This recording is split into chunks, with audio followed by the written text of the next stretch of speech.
All right, folks, welcome to our first broadcast. I'm Brian Sly here live at the Liberty Fort at Bedford, alongside with my partner, Bart Warner.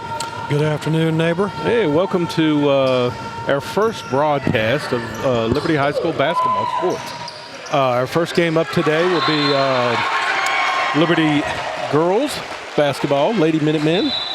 They will face off against Stanton River, and joining us here shortly, we'll have the head coach for the girls team, Justin Waldron, in his first year. So we'll get that. We're efforting that right now to get an interview with him. But until then, right now we got the JV game going on. Right now, Stanton River JV is beating Liberty 45-34.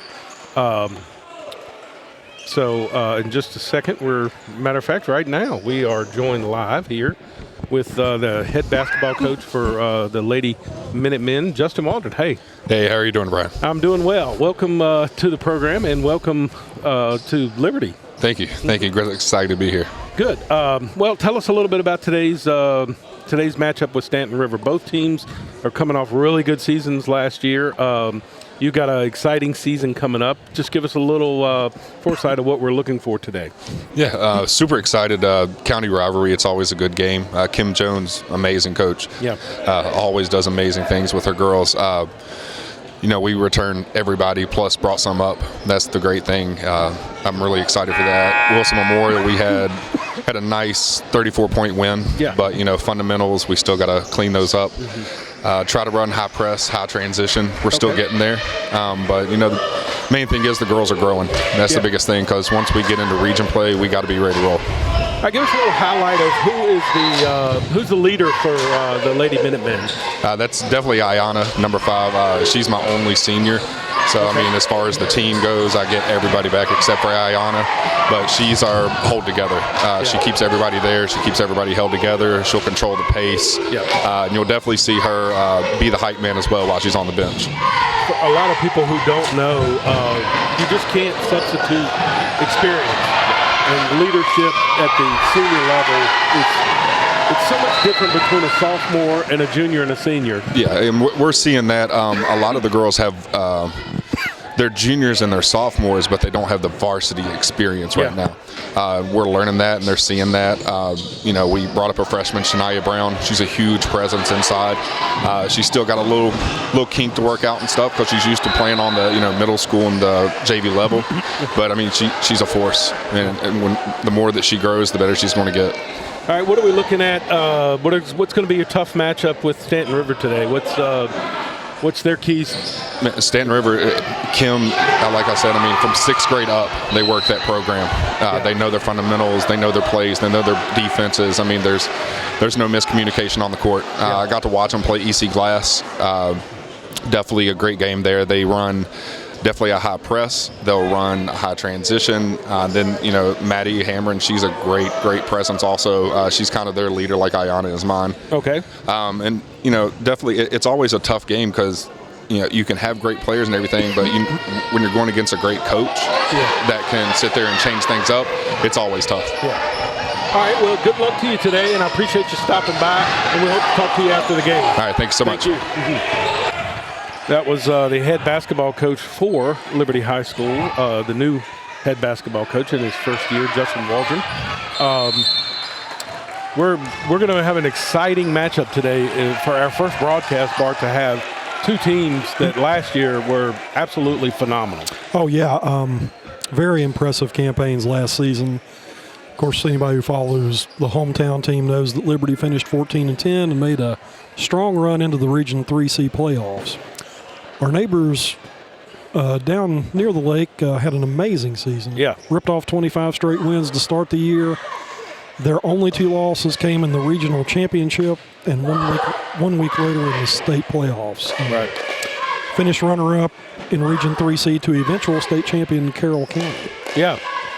Well, I think Liberty this year, getting the whole team back and being as young as they were last year, I think their next step is to just be consistent game in and game out. Last year, they would look terrific in one game, maybe not so much the next game. The Seminole District is tough. We all know that in every sport, to be honest with you. Absolutely, top to bottom. And just learning that as a young program, that you have to, every night, doesn't matter who your opponent is, you've got to come play hard in order for a chance to win. And I think that's the progress that Coach Waldron wants to see this year. It's going to be tough today because you're facing a Stanton River team that is battle-tested. And so we're looking forward to that matchup coming up here in about probably 15 minutes or so. Maybe a little longer once warm-ups start. But we wanted to get an interview there in before this JV game ended. Coach Waldron has to go into the locker room. But right now, the JV is playing. It is Stanton River up 47-34 against Liberty. Liberty is struggling a little bit trying to get the ball up the floor against this Stanton River press. Oh, yeah, the Eagles are flying all over the court right now. Oh, good one, Bart. We're gonna get some zingers and one-liners from him today. But we're excited about this being our first broadcast. Woody, for those of you who don't know, is our producer and does a phenomenal job here on Grove Street. I can't even speak that. Grove Street Sports. But we're excited about today's matchup. Our players to watch in this matchup, Bart, I believe, like Coach Waldron was saying, Iana Segui, she will lead the Lady Minutemen today. She's a strong presence, been on varsity, I think, for 3 years now. And so she'll probably be the floor general for them. Brianna Adams is a returning starter from last year. She's a tough kid, gets up and down the floor quickly. And, of course, the star, I think, for Liberty is probably Sierra St. John's. As a freshman, she lit it up last year. And I think the problem you have when you're facing Liberty is a lot of teams like to try to take Sierra out of the game. And when they do, they end up giving up a lot of points to these other, like down low, Tanisha Brown. Tanisha is tenacious, to say the least. Indeed, and Liberty already has multiple weapons in the backcourt. Yeah. And the ability to move the ball down low if you can manage to stay on pace with them. So, yeah, it's a challenging team to defend for sure.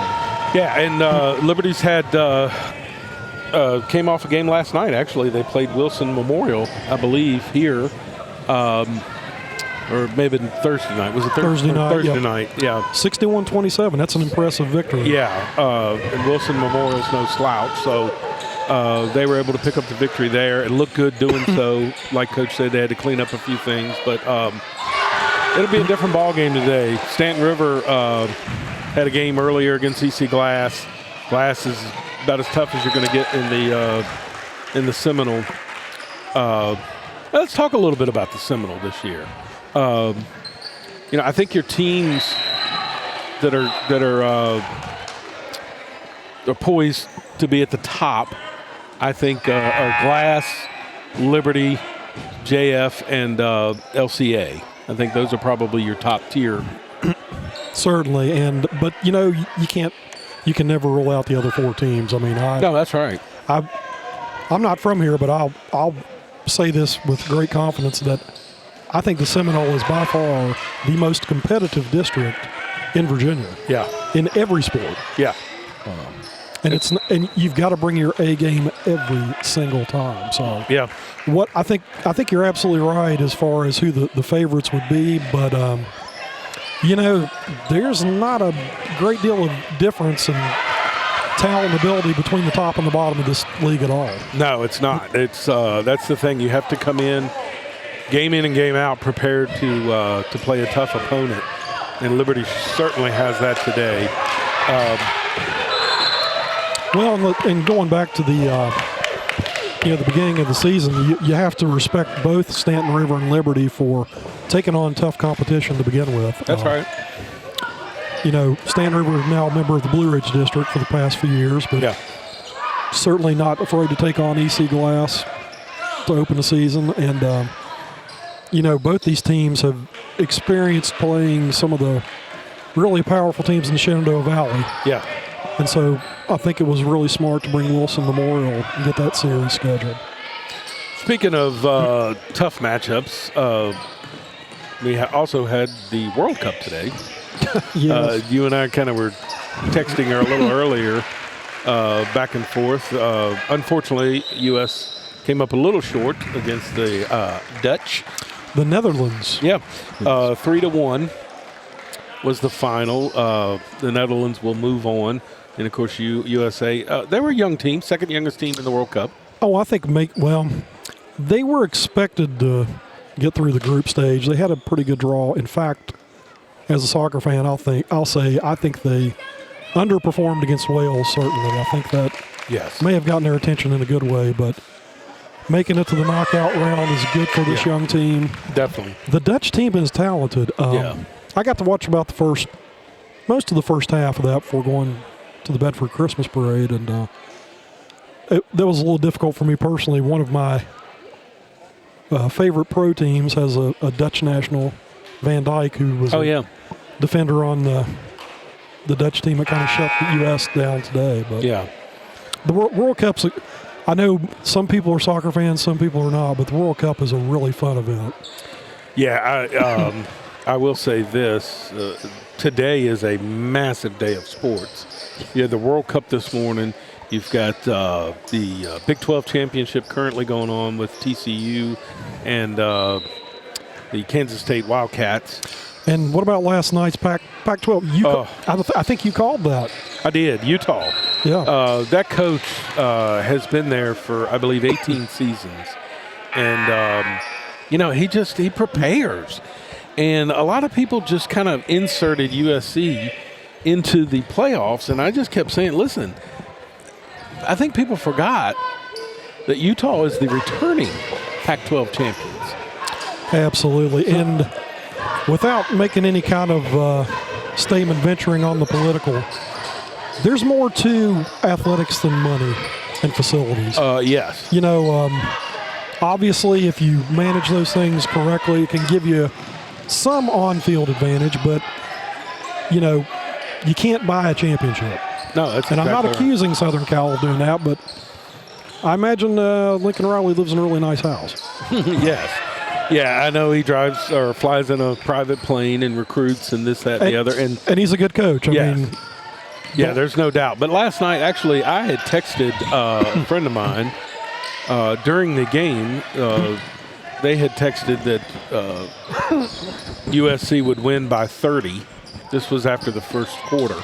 And it looked like it was heading that way. And I just Utah is a tough program.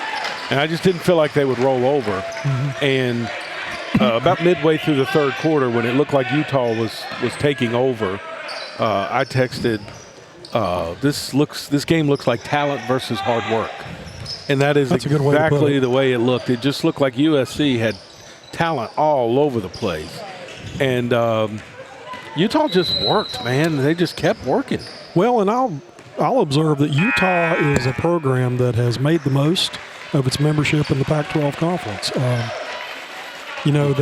When they were brought in, I think back around the expansion, brought in Colorado as well. Most people just assume that was for geographic reasons or what have you, but the Utes have been consistent. Yes. Consistently successful and a hard out on the schedule. Rumors are that Deion Sanders will be taking the Colorado job. Yeah, that's an interesting move. A lot of the message board chatter I've read said that he probably would have preferred one of the Southeastern jobs. And as a Virginia Tech fan, I kind of worried a little bit that our neighbors in Atlanta might talk to him about Georgia Tech. Yes, I agree. Now, Deion is one of those guys that I think is good for the game. Was an interesting player. He maybe a little braggadocious, but he could back it up. Yes, and very much so. And I think as a college athlete, he would be a really fun guy to play for. Yeah, I think there's his decision to go to Colorado. Do you think it has anything to do with USC and UCLA leaving the conference? That's an interesting angle.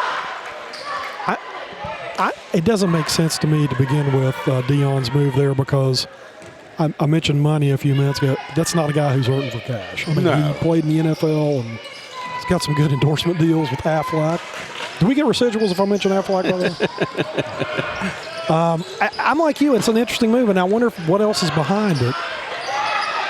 Well, you figure if this is just a stopping place for him to say, hey, I've got big conference experience now. I mean, that would be my only thing. And with USC and UCLA leaving, it maybe makes it. I don't know. I don't know. Colorado's going back to Bill McCartney in the 90s. I was going to say, they have a track record of winning. They do, but you think of the coaches who've been through there, though, that have not reached the level of success and kind of burned out a little bit. Neuheisel came in immediately after him and didn't last long. I don't know. That's an interesting program. It all gets back to your level of expectation. That's right. Yeah. All right, well, the JV game just wrapped up, and the girls' basketball game will be starting here momentarily after warm-ups. So we're going to take a break for about 10 minutes, but we'll be back with you. And this is, you're listening to Grove Street FM, Grove Street Sports, and we'll have Liberty High School girls basketball versus Stanton River girls basketball in about, say, 10 minutes coming up. Thanks.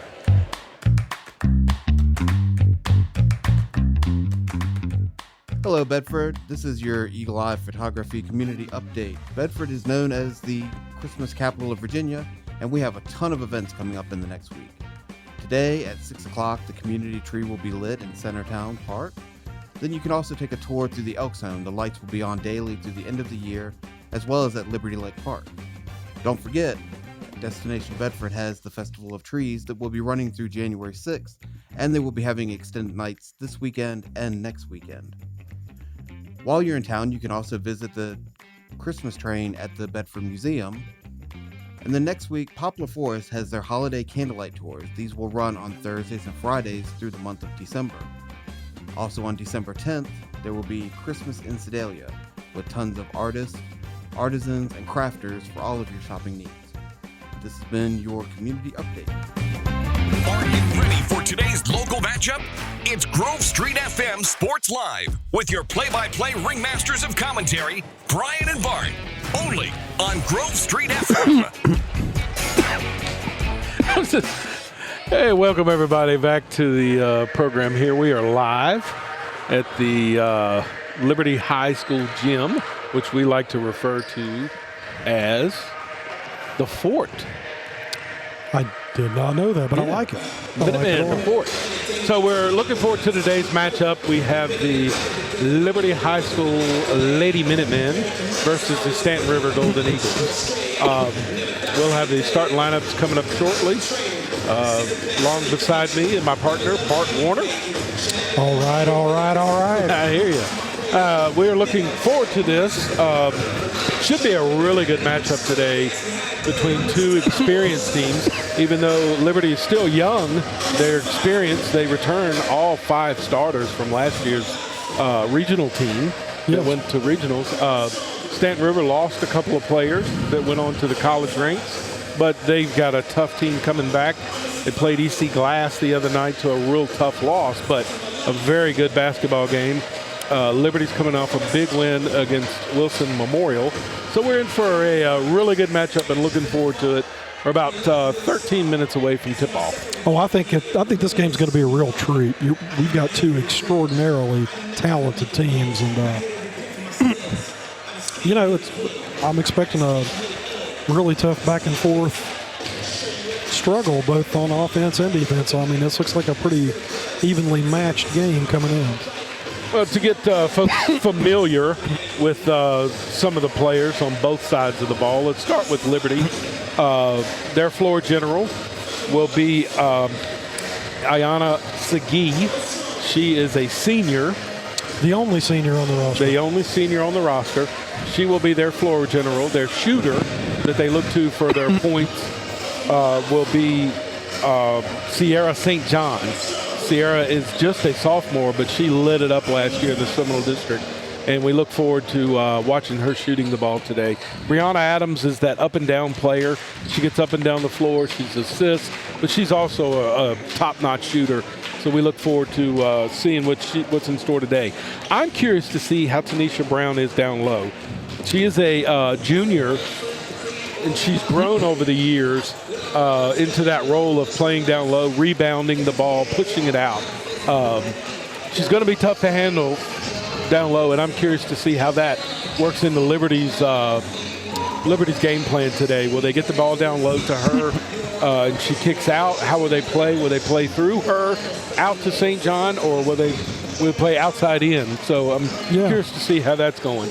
Go ahead. It's going to be interesting how the full court game evolves as well, because we were talking to Liberty coach Waldron earlier, and he talked about Kim Jones's propensity to run the high press and also work the high transition. So I think it's going to be a full court battle on pretty much every play.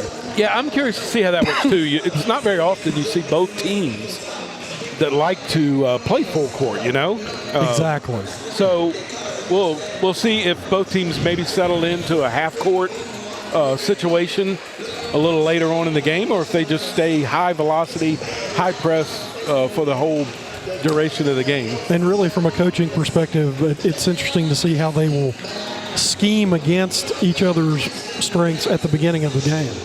Yeah, exactly. So we have a lot going on today. Again, you're listening to Grove Street Sports along with Brian Sly and Bart Warner.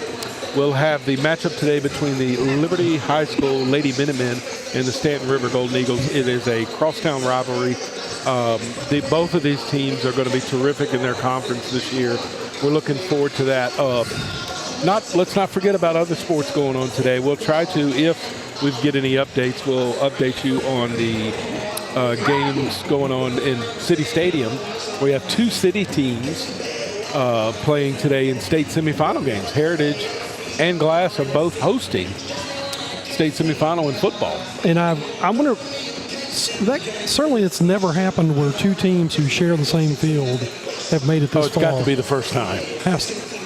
Certainly in this classification, maybe in the bigger cities. Yeah, I doubt it. No, exactly. And hats off to both those teams for getting to that level. I mean, well, hats off to the Seminole District. We talk about it all the time, Bart. How difficult it is in basketball. We're talking about football. We got two Seminole District football teams hosting a state champion or state semifinal today. Well, and if I'm not mistaken, every single member of the Seminole District at this point has won a state football championship. I can't think of one who hasn't. That's a good one. I think you're exactly right. What? LCA would be the exception. Oh, that's right. But they are. Sorry. But stay tuned on that, I would say. Well, we're getting close to tip-off here. The officials have just joined us down below. Three officials for today's game. I'm not sure. Both teams seem to play fairly well without fouling. So be curious to keep track of the fouls to see if there's any issues there. In talking with Coach Waldron before the game, he will play all of his players. He said, he likes to sub in and out and get a lot of fresh bodies in there. So we'll see how that goes today. We'll also update you on the college football world as well. We'll keep track of Big 12 championship game going on, but we're looking forward to this game between Liberty and Stanton River. So we'll go to a commercial break, and when we come back, we'll hopefully have the State Farm starting lineups.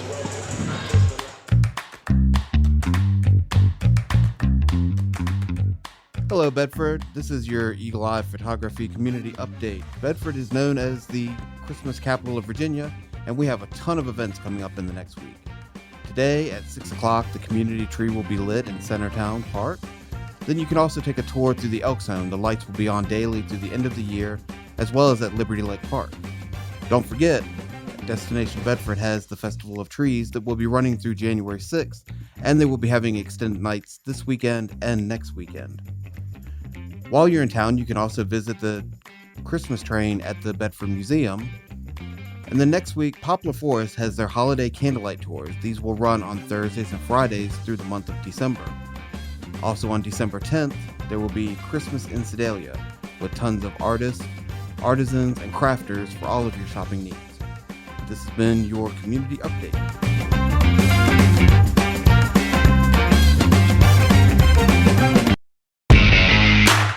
You're listening to Grove Street FM Sports, broadcasting live, local, and unfiltered. Today's games are the Liberty High School varsity basketball teams versus Stanton River.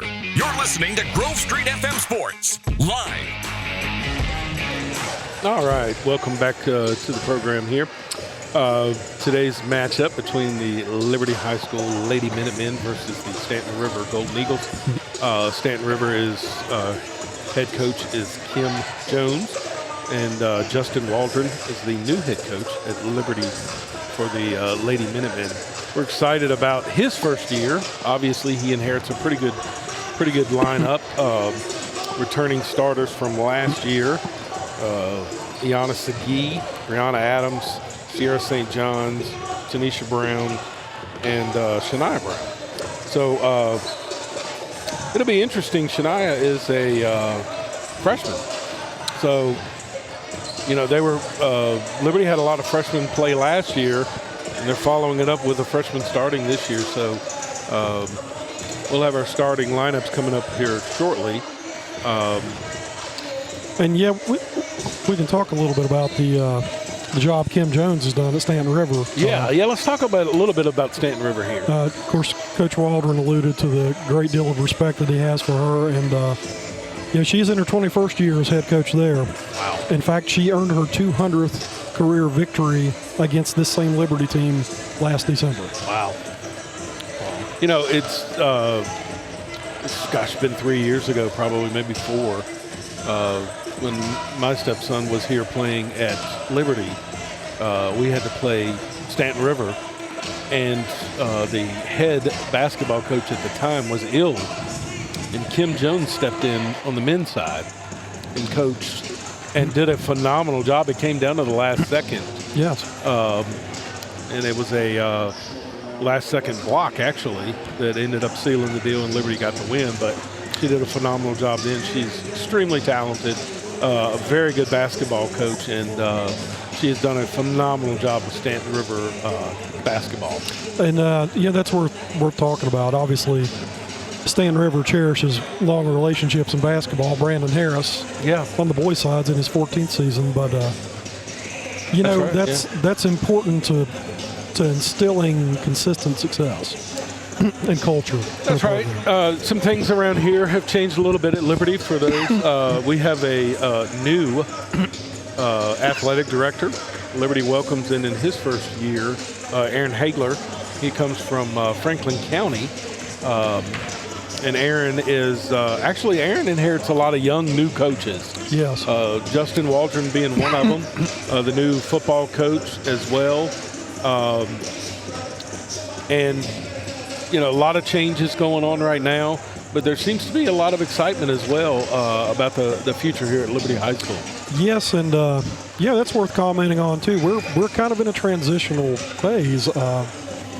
Talk a little bit about the VHSL reclassification. Liberty's going to be playing as a 2A school next year, but we'll still be a member of the Seminole District. It's an odd situation, but an interesting one. You're right. Liberty will compete still in the Seminole District, and they will play in the Seminole District. But when the playoffs come around, if they're fortunate enough to make them, they will play at the 2A level. Now, I'm interested to see how the scheduling goes with the new AD on how different programs schedule. Do you continue to schedule those 3A schools for points? Therein lies the rub, because you got to give yourself a chance to compete within the boundaries that are set. That's right.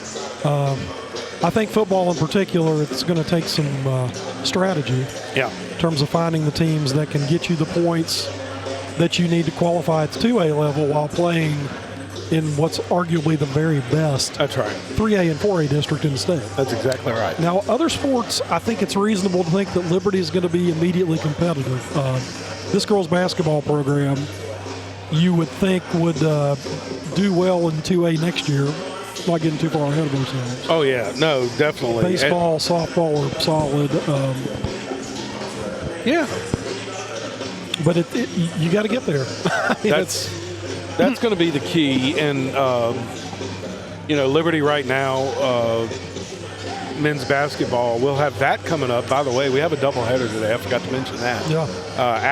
Following the girls' basketball game, the boys' basketball will be coming up as well.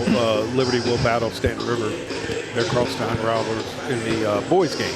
So, speaking of the boys' game, we have returning head coach David Williams leading the Minutemen.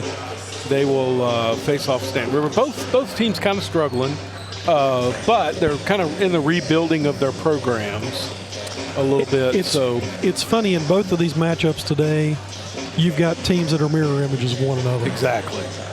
That's a great point. Both the girls are they're probably both going to end up in the regionals at some, whether regional finals, probably, girls-wise, both teams will end up that way. And on the boys' side, it'll be, they're just going to have to fight through the season, and get better each game. And it's a long season. It is a very long season. So we're about to tip off here in just a minute. We'll have the starting lineups coming up and the national anthem. So we'll go down live to the commentator. Lady Minutemen. We begin with the starting lineups. First with the visitors from Stanton River. Number 2, Jenna Roach. Number 5, Sawyer Tully. Number 12, Isla Farr. Number 24, Peyton Phillips. And rounding out the starting lineup, number 25, Addie Ferguson. The Lady Eagles are coached by Kim Jones, assisted by Allison Morgan, Kayla Harmon, and Brian Dobbers. And now for your Lady Minutemen.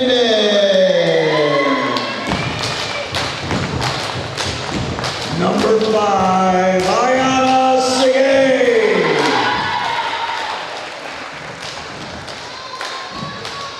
Number 10, Bree Adams.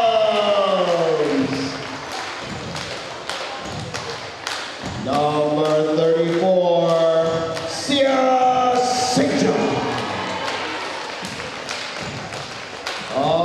Number 50, Shania Brown. And rounding out your starters, it's number 52, Tanasia Brown. The Lady Minutemen are coached by Justin Walton, assisted by Trey Jones, Taylor Castro, and Lana Bidley.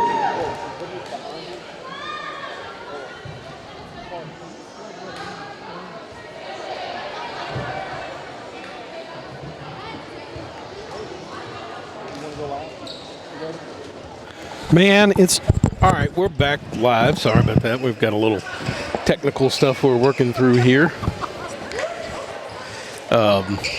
Anyway, I think we're okay now. Yeah, sorry, I was trying to provide technical assistance, which is beyond not my one of our qualifications. All right, so we're set for tonight's matchup. So we are on across from the benches. Stanton River is on the left side, Liberty on the right side. And so Tanisha Brown will tip it off here in the center circle against Sawyer Tolley. Stanton River controls the tap. Down low to 25. Shots up. Rebound, number 2 for Stanton River. Jenna Roach. So she passes over. to Peyton Phillips. Cross-back shot, up, foul on Liberty. It'll take me a while to get these names down here, Bart. Shania Brown with the foul early. So at the free throw line for Stanton River is Addison Ferguson. 2 shots.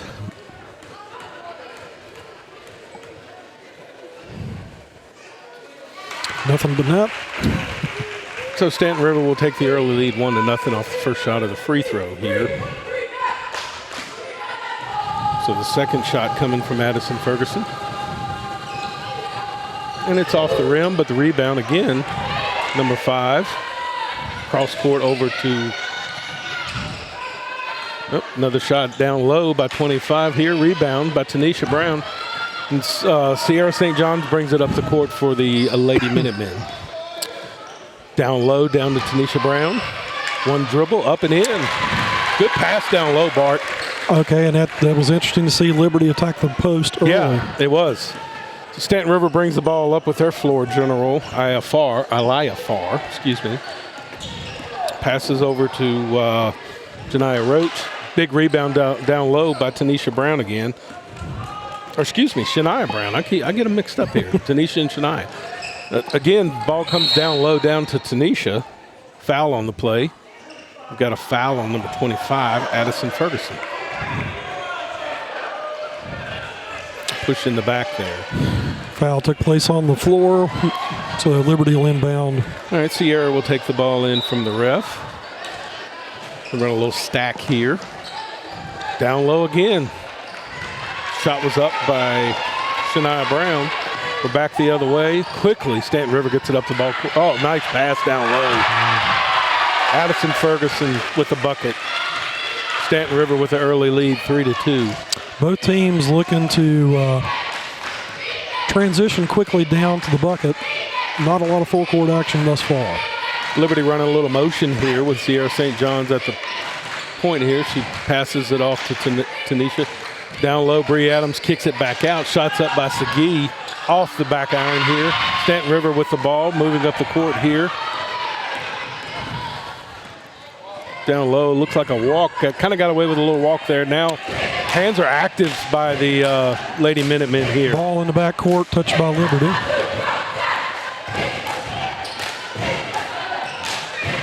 Shots up, shots off. Good rebound down low by Shania Brown. Coming up, Segui pushing the ball down low.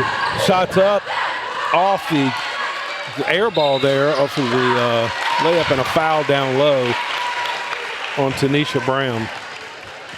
A little up and down here, Bart's been quick. I'm trying to catch up here.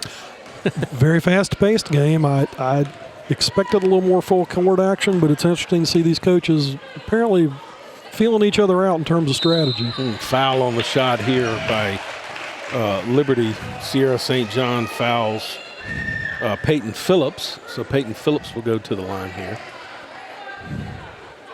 But they don't take any time getting the ball down the court. Either team, both teams are up and down so far. So we had a foul on the shot. Peyton Phillips is at the line. First shot for Peyton is up. Ooh, irons are a little rough here. Yeah, the rims look a little small today. So shot's off. We got timeout on the floor already. I believe Liberty took that timeout. So on the last Liberty possession, I believe we had an offensive foul on Tanisha Brown. Is that correct? I think so, yes. So early on, and 5 minutes left in the first quarter, Liberty already had with 3 fouls. Yeah. We'll see if that becomes an issue in the matchup. Yeah, right now the score is Stanton River 3, Liberty 2. Quick timeout here by Justin. I think he just wanted to get some things set up. Liberty looked a little complacent getting back on transition D, so he's probably talking that over a little bit with them. And don't let the score be anything that deceives you. I mean, these teams are moving the ball up and down the court. Oh, yes, very much so. All right, returning to the line for her second and final shot, Peyton Phillips for Stanton River. Stanton River's moving right to left, Liberty left to right.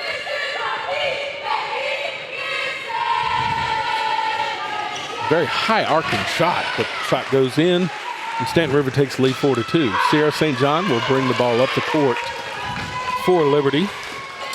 Liberty runs a little high post here, down low to Tanisha. Tanisha shots up, shots off.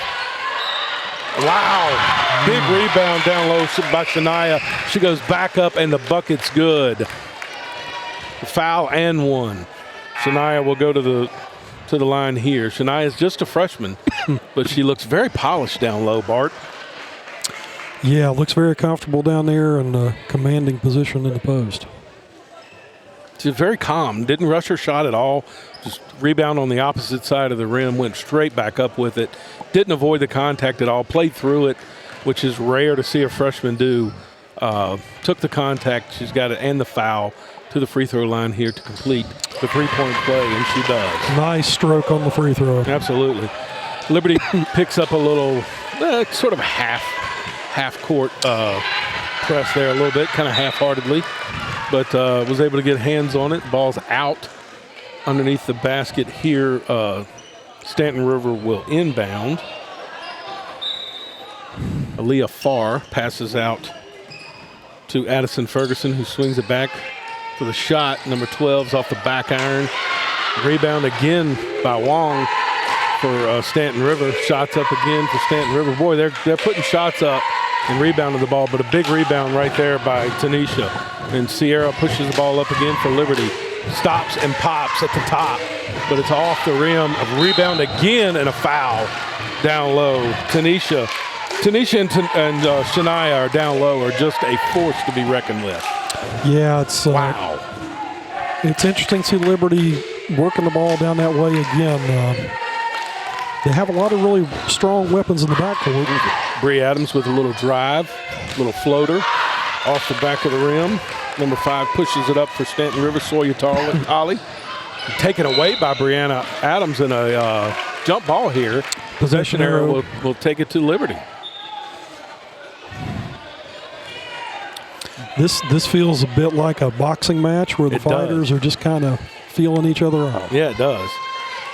Bree Adams will bring it up with a little pressure here from Wong from Stanton River. Crossover to Segui, back to Adams down low, turn, shots up, off the back of the iron and out. Stanton River knocks it out. Wong off the end of her fingertips. So Liberty will inbound underneath the basket. Sierra St. John's takes the ball out, little stack lineup, pop out by Brianna Adams. She catches at the top of the key, over to Sierra, down low to Tanisha, shots up, fouled again. Sorry, Shania. Boy, I get them mixed up, Bart. But I tell you, both of them down low are just hard to handle. Good entry pass down low, turn shots up. They don't waste time getting the ball up. So she will return to the line for two-shot foul here. Shania Brown. Looked like the foul was assessed to Leah Wong on Stanton River. Shot's good. Nice touch at the free throw line. Very calm. Yeah, as a coach, I'm sure you love to see that smooth stroke on the ball at the free throw line. I believe Shania and Tanisha are sisters. I will verify that a little later, but shots up. This one's, rim's kind to her. Off the back of the rim and good. I may have jinxed her a little bit. Yeah, exactly. Kim Jones takes the timeout here for Stanton River. We'll take a quick timeout. We'll be back in just a second with Liberty winning 7-4 over Stanton River. Grover here on Grove Street FM. And you're listening to our live sports broadcast. Did you know the Grove Street FM mobile app is full of local shows and content? All right in the app. That's right, you can listen to our live broadcasts, listen to all of our local shows, new and past episodes, watch our video broadcasts and all of our videos on demand. You'll also see tons of Grover the Otter shows, shorts, and goodies in it too. Naturally, we have such shows as Life, Liberty, Happiness, Cool Talk, Lost in Time, Talk Local to Me, Chamber Vibes, Cop Talk, and more. Thank you for listening to Grove Street FM. And now, back to the broadcast. All right, we're back. Number 12 will inbound it. She's bringing the ball up the floor to, she passes in down low to Sawyer Tolley. Shots up and shots good. That's only the second shot from the field that Stanton Rivers made so far. Hey, that's a nice play call coming out of the timeout there. Ball's at the top of the key with Brianna Adams. Ooh, Tanisha working low, down low. Another, ball down low to Sierra St. John. She got the shot up but fouled. But I tell you, Tanisha and Shania down low are just working hard. And Stanton River is going to have a problem down low trying to keep these girls off the boards.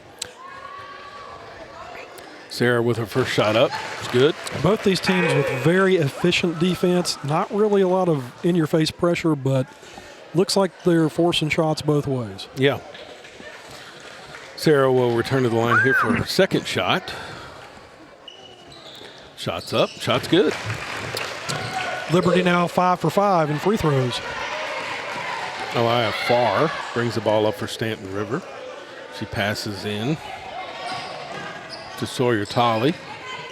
Number 3 drives on St. John. A little elbow there, but contact in the lane called on St. John. looks like a little block of St. John. That's her second foul, I believe. Yes, it is. She's got to be careful there. It's Liberty's top scorer usually. So they'll inbound the ball. Stanton River does run a little stack play as well. Number 12, shots up. Foul on Liberty down low. Anya Smith. Foul is on injured. Shania Brown, her second. I think that one went to number 40. Anya Smith. Sorry, I saw 50 instead of 40. Yep. Her first foul. Team foul number 5 for Liberty. Jenna Roach tried to inbound it. Segui was able to get a hand on it here. Ferguson Farr will end it down for Stanton River now. Will pop out. Good pressure here from Liberty. Shots up, off the back iron there. Bree Adams gets the rebound and pushes it. She's looking to push it up the floor, but it just wasn't there. She'll swing it over to Segui. Segui at the top of the key. Swing it over to St. John, who was tripped. That's a tough one there. She tripped coming across the lane. Segui tries to pass. The pass was already off, and she caught it on her back, and referee called travel on her. So we're moving back again. Stanton River inbounds the ball. Jenna Roach inbounds to their floor general, Isla Farr. Isla Farr. Wong with the shot, foul. Second foul on Anija Smith, looks like.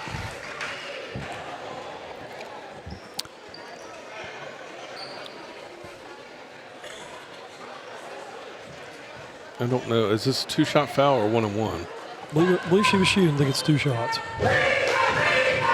Yep. First one's up and good. I'm not sure the refs knew. He had 1 point in 1-on-1 and 1 point in 2 shots. So second shot's up. Off the back of the iron, rebound, Brianna Adams, with Wong putting a little full court pressure on, but backing off a little bit. St. John's now bringing the ball up. She brings the ball up top of the key, makes a little dribble handoff there with Segui.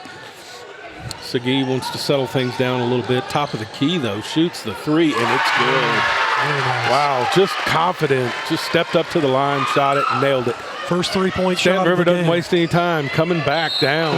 Another foul on Sarah St. John. That's her third foul early on in this game. Wow. Coach Waldron going to the bench, going to get her out here. Just give her a breather. No? Yeah. Segui's 3-point shot was the first one to be sunk by either team so far. Uh-oh, we got a technical here. Looks like we got a technical foul. I'm not sure. I'm not sure who that is on. But the shot's up good by Wong. Actually, I believe they're taking the 2-shot foul here first.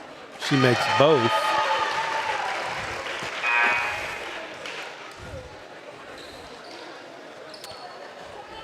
I missed the technical. I did too. I'm trying to figure out. I don't know if it was on the bench or it was.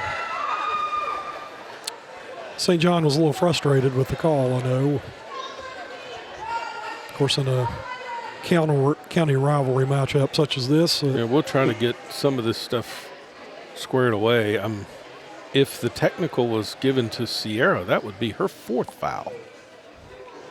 And I think that is the case.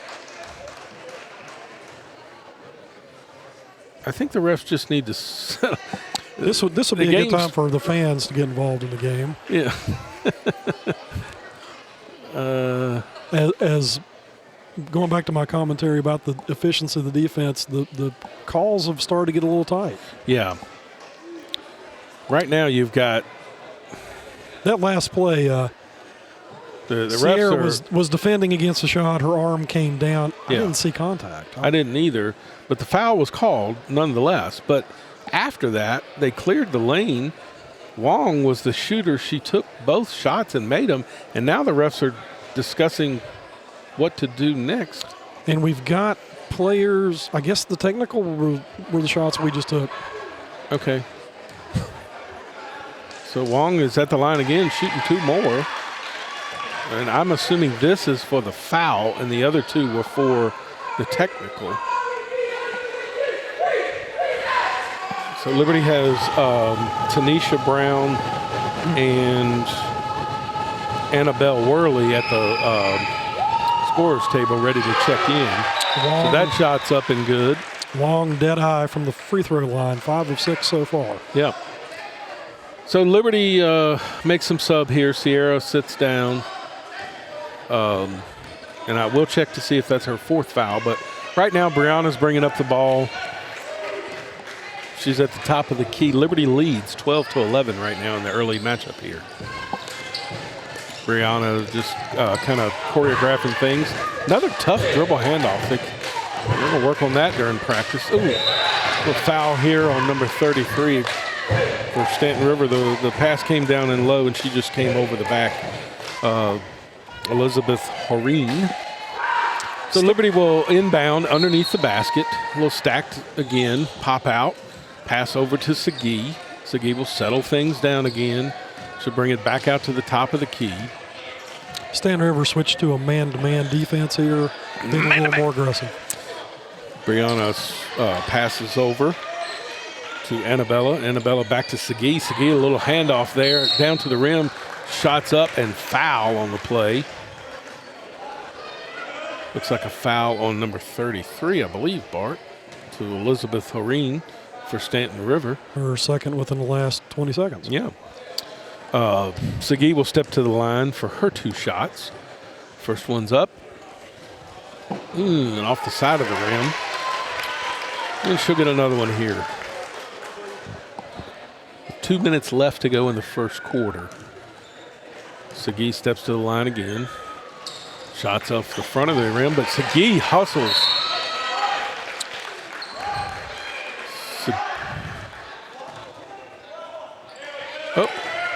One ref had it going one way, one the other. Black ball here. So Stanton River coming up. Wong brings it up the court, passes over to Ferguson. Ferguson eyeballing down low, gets it off to Horeen. Shots up by Stanton River off the iron. Rebound by Tanisha Brown off to Segui. Segui's bringing it up the floor on the left side. Goes back to the center of the key and now settles things down over to Brianna Adams. And she will bring it back to the top of the key, swing it down low. Tanisha Brown has it inside the paint, kicks it back out to Brianna. Brianna, a little shot fake out to Segui. Segui down low again. Great defense, yeah. Brianna swings it back. Oh, shot by Worley. Off air ball, but ball stays here with Liberty. Ball bounced around a little bit, out of bounds off of Stanton River. So Brianna here, or Bree. I think she likes to be called Bree. It's hard to remember some of these names. But anyway, Bree will inbound to Worley. Worley will spin, send it over to Segui. Segui back over to Smith. Smith back to, oh, wow, Segui driving hard. But she takes the ball, Bart, and she goes to the rim. Fearless. So she will go to the line again. Looked like the foul was assessed against Wong. That's her third. Oh, wow. We've got some fouls They're 8-8 here, both teams. Segui's first shot is up and off the iron. The iron has been rude to her this morning. She will step back to the line for her second shot. She's missed her last 3, I think. Well, after starting off making 5 free throws in a row, Liberty is now in a drought. Yeah, she's short and again. have missed 5 in a row. Worley stops the ball coming up. Stanton River will inbound as Madeline Hammerin passes in to Aaliyah Farr. Looks like Stanton River has substituted Wong out of the game. Pass over 24 with the shot up off the iron. Nice rebound by Farr. She gets the ball up. Tanisha Brown comes down with it, secures the rebound. Brianna Adams has it, pushing it up the court. She will drive the ball, kick it. A little foul, little hands. Got a little hand check there. Stanton River will inbound the ball down low. So number 12, Farr, picked up the foul. We're in a one-on-one situation already early in the first quarter. Excuse me, late in the first quarter. 39 seconds to go. Brianna steps to the line. Hopefully she can get Liberty back on. Oh, rims are just not kind. She missed the front end of the 1-and-1. Stanton River back down. Nice transition. Missed the shot. Nice rebound by Liberty. Brianna will bring it back up the floor. She passes over to Segui. Segui surveys the floor. Back to Brianna. Brianna with the shot for 3. Off the back of the iron again. And out to Stanton River. Bounces over the backboard and out. Liberty's getting some shots off, but they don't seem to be really good shots. They kind of went away from getting the ball down low like they were earlier. Stanton River bringing the ball up again far. Both teams in foul trouble early. Yeah. Farr gets it back over to Madeline Hammerin, who shoots a 3. It's off the front of the iron. Farr with the rebound. She puts it up and shot at the buzzer. She gets the foul call at the buzzer. So who was the foul on there, I think it was Barton? Tanisha Brown. Tanisha Brown with the foul. So Farr will step to the line for Stanton River. And the cheerleaders have gone out on the court, but she is shooting the first there and makes it to tie the game up at 12-12 at the end of the first quarter. And she'll have one more shot.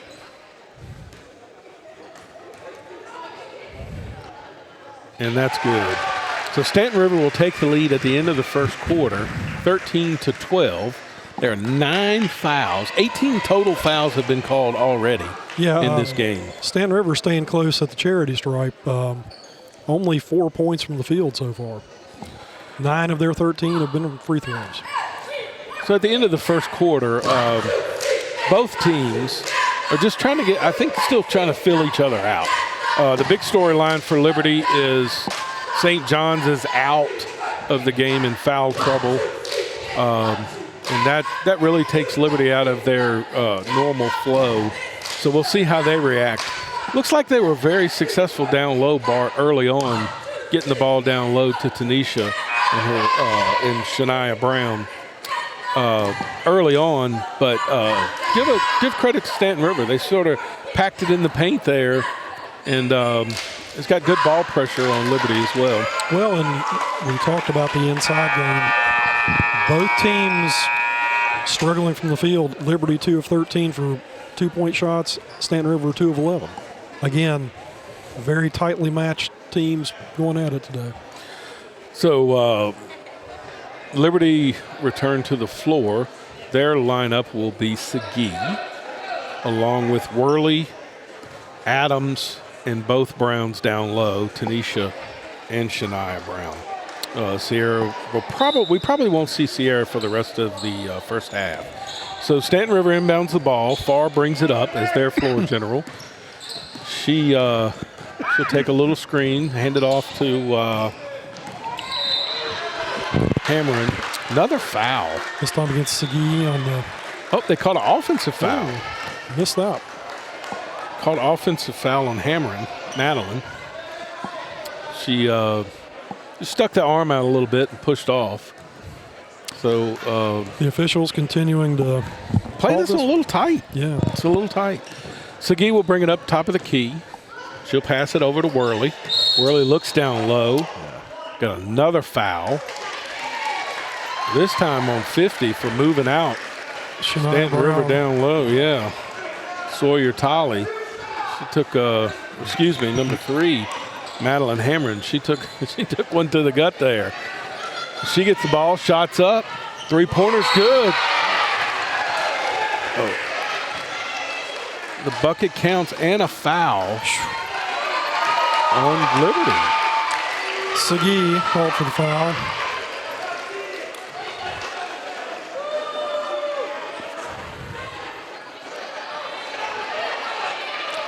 And the fans starting to get a little Yeah, the restless. refs are,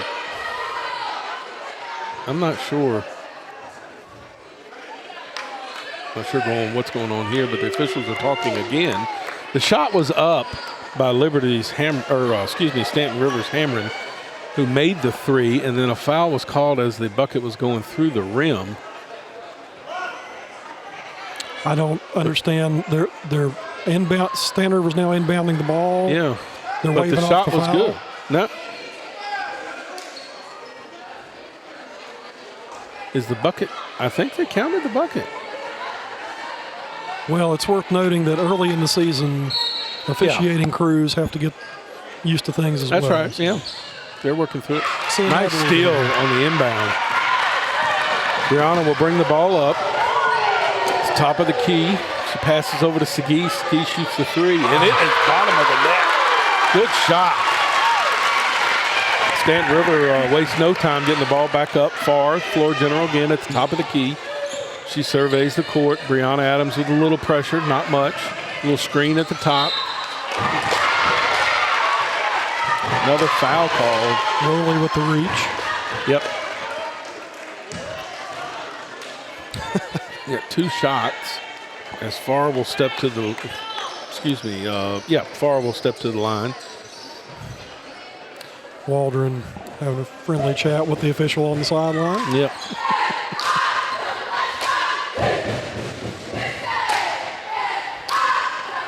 Shots up, shots good by Farr. And Stanton River takes a 2-point lead midway through the second period here. So far, 20 fouls called, and we're not even halfway through the first half. Second shot is up and good. And Liberty's at a 3-point deficit as Brianna Adams again brings the ball up top of the key, passed over Segui to the right. She will survey the court a little bit, and they are looking to go down low. Brianna drives, a little floater, good, nice shot. Stanton River Farr will bring it right back down the court. Boy, they waste no time at all. Farr dribbles across looks at the floor, passes over. Hammering. A lot of pressure here by Worley. Yeah, great hustle. Worley had pressure on Hammond. Hammond went down hard, but the ball goes out of bounds to Stanton River. Worley's been the sub for Liberty for St. John, and she has really ramped up the pressure here. So Stanton River will inbound the ball, and right beside the Liberty bench. She'll inbound it to Farr. Farr will bring it up, surveying the court again. A little pop out. Peyton Phillips, shots off. Rebound by Brown. Over to Brianna. Brianna will bring the ball up, down by 1, midway through the second period. Brianna waving, now passes down low to Tanisha. She loses the handle. Shots up. Oh, whoa. I think he called a charge. And the crowd really kind of getting into this one. I think that was against Tanisha. Yeah, it was. Again, Stanton River doesn't waste any time. They get the ball back up, and Liberty seems to be complaining about the calls instead of getting back down the court, and they just got caught there. Yeah, and you don't really want to go there, but the ball goes down to Shania. Shania's just unstoppable down low, but Stanton River's just pushing it, and Liberty can't keep up. But off the rim, now they're bringing it back. I tell you what, Liberty's not wasting any time. Segui back down the court, passes over to Bree. Bree's looking down low again, and Liberty just looks gassed down low. They're pushing the ball back and forth, and Worley with a little dribble drive through the center here, and she gets fouled. It looks like we've got 2 shots. Worley will go to line high. The officials playing a large role in this one so far. I don't know that anybody anticipated that. Yeah, Tanisha and Shania both. Shania 6'1", Tanisha 5'6", and they're both having to get up and down the court quickly, and both of them look like they need a break. And Tanisha's going to get a break here. Anija Smith coming in for her. Yep. So Worley will step to the line for her second. First one went down. Second, this would tie the game up, 20-20. And shots up, shots good. Stanton River inbounds down quickly. They're getting pushing the ball up far.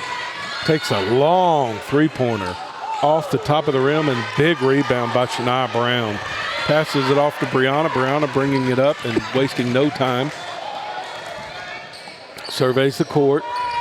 Got caught down low again. Shots up, off, out. It'll remain with Liberty. Boy, I tell you, neither team comes down and plays half court, buddy. They're going down low. Yeah. Ball's inbounded by Bree. Bree pops out for a 3. Shots up. Shots off the back of the iron. Rebound by Stanton River. Stanton River pushing again. Farr's going up the court. Surveying all the way to the rim from one side to the other. She's off on the layup. Rebound by Liberty, and they don't waste any time. Back down they come. Sagi, little crossover in front of us. Showing a little bit more of that full court transition that we talked about before the game. Yeah. Brianna at the top of the key, looking things over. Little screen by Worley. Worley pops out. Down low, nice pass down low.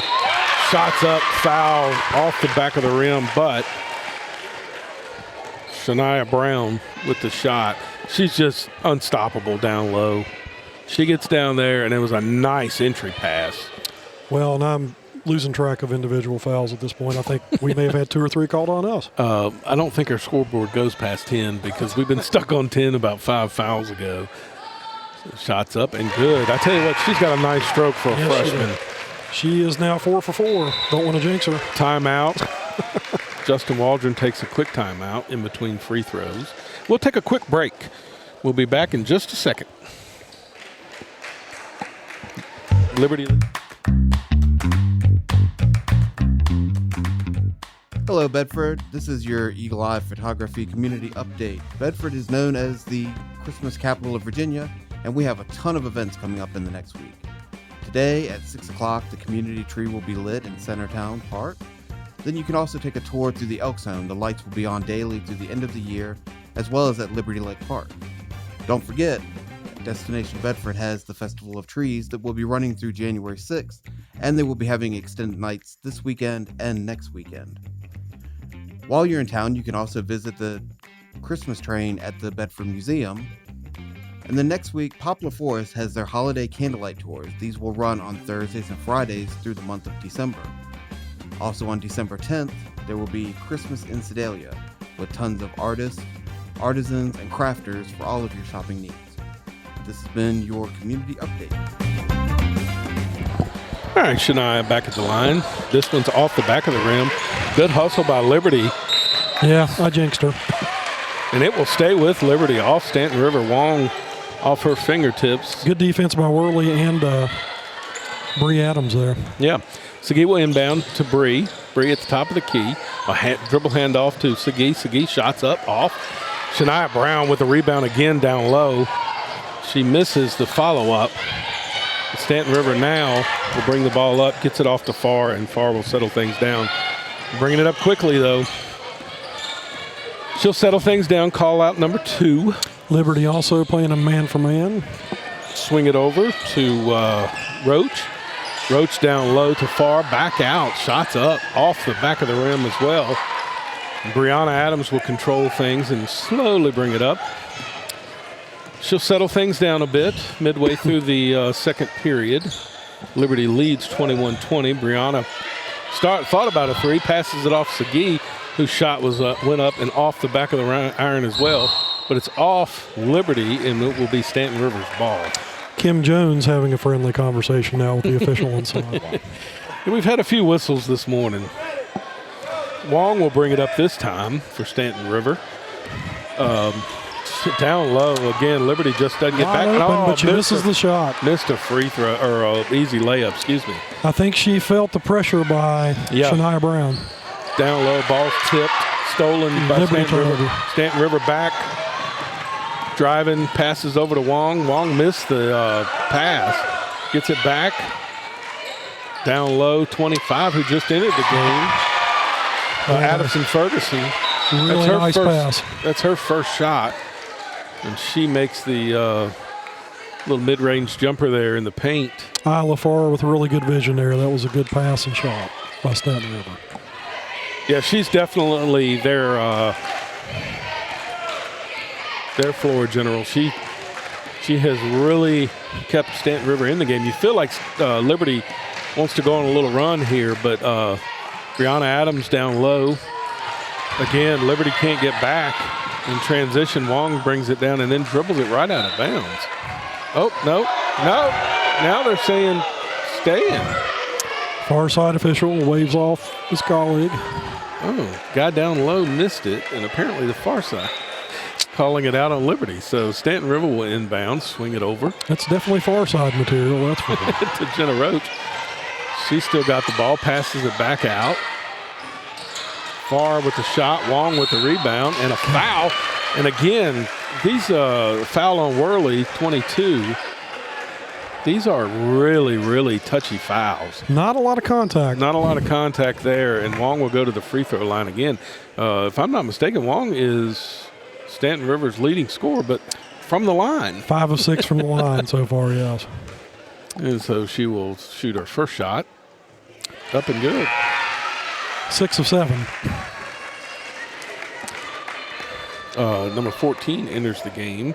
And of course, Delaney Heck. Of course, those are bench points. Wong did not start the game for the Eagles. That's right. Yeah, another shot up and good. So now Stanton River will take a 3-point lead. Liberty Segui will bring the ball up over to Brianna. Brianna with a shot, 3-pointer, and it's good. Nothing but net. Wow. Boy, she has a lot of confidence when she shoots that. Wong wastes no time, brings it back. Again, Liberty does not get back on defense. And an easy shot. Sawyer Tolley right there. Sawyer Tolley just banks it in. And just Liberty again, you know, I don't know if they're admiring their shot or what, but they did not get back. Brianna again pulls the trigger off the front of the iron. Wong gets it. Transition again, bringing it up the floor. Passes across court, back to Farr. Farr with the shot, and it's good. Segui inbounds to Brianna. Liberty's trying to settle down a little bit, down by 4 with 1:43 to go. Stanton River really flipping the script a bit, working the ball down to the post and getting those easy layup looks. Yeah, but it's all in transition. Another wide open three-pointer, but this one's good by Segui. Wong again pushes the ball up the court, and Liberty is not back. Cross court, out of bounds, and off of Stanton River, and Liberty will inbound the ball down by 1 with 1:21 to go. The 2 3-pointers back-to-back, one by Segui and one by Adams, has really kept Liberty in the game. Liberty defensively is going to have to work at halftime adjustments of getting back. That's really been their Achilles heel in the first half. Well, Liberty's just crept above 50% from three-point range. They're 4 of 7 now, which is keeping them competitive. Segui with another 3. It's off the back of the iron. Rebound by Liberty. Shania Brown, she's up and good. 3-point play. Shania doing a heck of a job down low. Grabs the rebound, and she wastes no time getting it back up. She doesn't bring it down. She's 6'1" freshman for Liberty. Looks really good in this first half. Her shot's up, and she is. Oh, it was a. Oh, and it makes it again. That was her and one. She missed it, and nobody moved for Stanton River. Smart play by Shania. She took it right back up and good. Now Liberty leads 31-28. I think the officials were even confused there for a second, and Shania was the only one paying attention. So Stanton River brought it down, passed it out of bounds. Liberty has the ball again, up 31-28 with just 46 seconds to go in the first half. Always good to be aware. Keep your head on a swivel. That's right. Sagi passes over to Brianna. Brianna back to Sagi. Sagi settle things down for a bit. Kind of gets him settled in. Down low again to Shania. Shania up and off the back of the iron. It crashes the boards. Now they got to get back on defense. Long bringing it up again. Passes down low. Oop, and another sticky foul. This one on Sagi. The fouls are piling up here. We're going to be out of players by the time the second half gets around. Coach Williams wants to know if you're going to go down there or if you want him up here.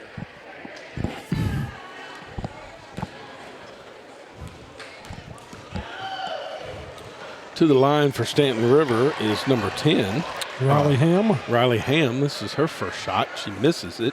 This is her second shot from the free throw line. Up, and it is off the rim is good. Big rebound again by Shania.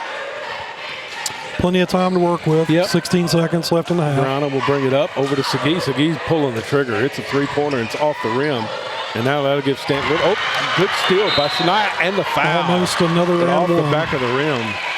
Just missed an and one here. I think it was a little quick shot. Probably want to wait on that one, but they got away with it because of a big rebound by Shania. Now she's back to the line again. Boy, she has had a monster first half. Leading all scorers currently with 12 points. 12 points. She's at the line again. Her first shot is up and good. Just a smooth, clean Man, I stroke. tell you, a good-looking freshman. She looks seasoned. Doesn't look like a freshman at all. Second shot is up and good. Oh, yeah. This is a kid with a really bright future ahead of Yeah. him. Oh, Sagi reads the pass. Sagi.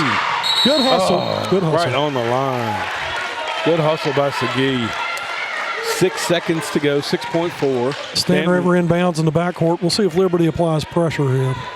They are. They're bringing pressure up. They leave Shania Brown underneath the gold. Pretty smart move there. Farr breaks off. Oh, nice steal. Nice steal. Possession favors Liberty. 4 seconds to work with. Liberty gets the ball back with 4 seconds. Great job. Ball was inbounded, and Anaya Smith was there for a great takeaway. Possession error favors Liberty. Liberty will inbound. Sagi from the sidelines. Stanton River with the tight Passes man it command off, and right. break it. Beautiful. Oh, fouled just with 0.9 seconds. It was a beautiful move by Brianna. She looked like she got fouled on the shot. Not called, but Shania got the rebound. Shania will go back to the line again with 0.9 seconds to go with a chance to put Liberty up. Right now, Liberty's up 33-28. Shania on her first shot. It's up and good. 34-28. 6-point lead.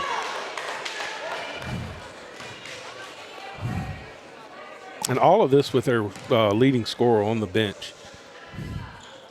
Off the back of the iron, and that will be the half. Well, that's Great entertaining first half. We'll have some stats here in just a minute, but Liberty right now, if you're just joining us, we're going to half. Liberty leads 34-28.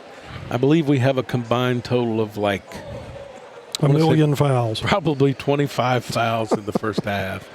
Both teams racking up on the fouls. But entertaining first half, to say the least. Liberty's player, Sierra St. John, has been on the bench predominantly most of the first half with 4 fouls. Yeah, we're going to verify that, but I believe she does have 4 fouls. Shortly during this halftime, we will talk with David Williams, who is the head coach of Liberty men's basketball, who we will have in our second game coming up. But right now, we'll go to commercial break, and we'll be back in just a minute with David Williams, the head basketball coach for Liberty men.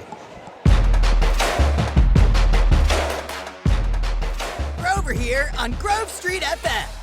And you're listening to our live sports broadcast. Did you know the Grove Street FM mobile app is full of local shows and content? All right in the app. That's right, you can listen to our live broadcasts. Listen to all of our local. Grover here on Grove Street FM. And you're listening to our live sports broadcast. Did you know the Grove Street FM mobile app is full of local shows and content? All right in the app. That's right, you can listen to our live broadcasts. Listen to all of our local shows, new and past episodes. Watch our video broadcasts and all of our videos on demand. You'll also see tons of Grover the Otter shows, shorts, and goodies in it too, naturally. We have such shows as Life, Liberty, Happiness, Cool Talk, Lost in Time, Talk Local to Me, Chamber Vibes, Cop Talk, and more. Thank you for listening to Grove Street FM. And now, back to the broadcast. I come from Flanders. All right, we are back live at the halftime. We're here at halftime at the Liberty Staunton River girls game, but now joining us is the head basketball coach for the Liberty High School men's basketball team, Coach David Williams. Thanks, David, for joining us. Hey, Brian, how you doing? Good to be with you guys. I appreciate it. So in the second matchup today, you guys will face off with crosstown rival Staunton River. Give us the keys to your victory today. How do you guys pull off your first win of the season?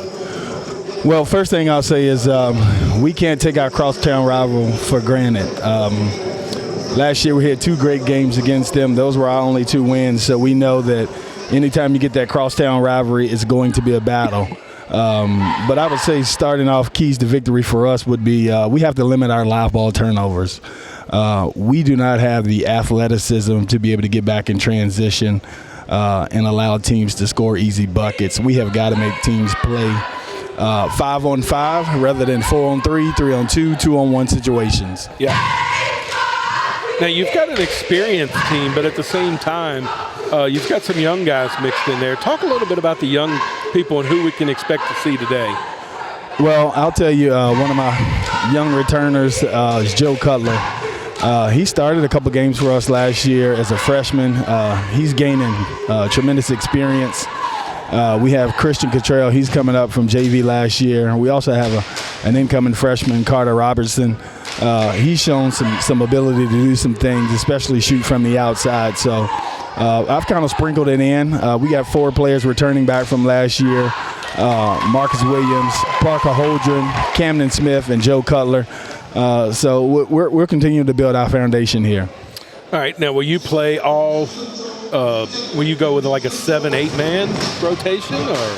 Well, for the last 2 games, everybody's had a chance to play. And so, what I've told the guys are your effort and attitude dictates how long you play. And at the end of the day, if you're producing, then I have no reasons to not have you out there on the court. Yeah. All right. So, going into this game, you had a tough one the other night against Wilson Memorial.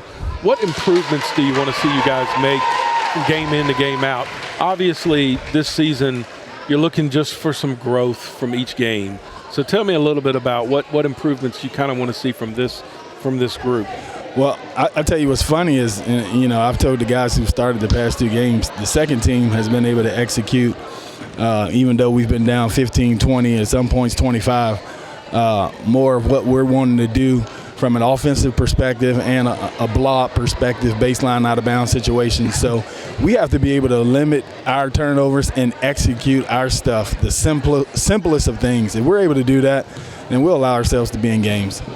What can we expect from Staunton River today? Have you done any scouting where you anything that impresses you, or do you see some things we can possibly work on here against Staunton River? Well, I can tell you this. They got 2 quick guards, number 3 and number 21. They also have an athletic kid, number 4.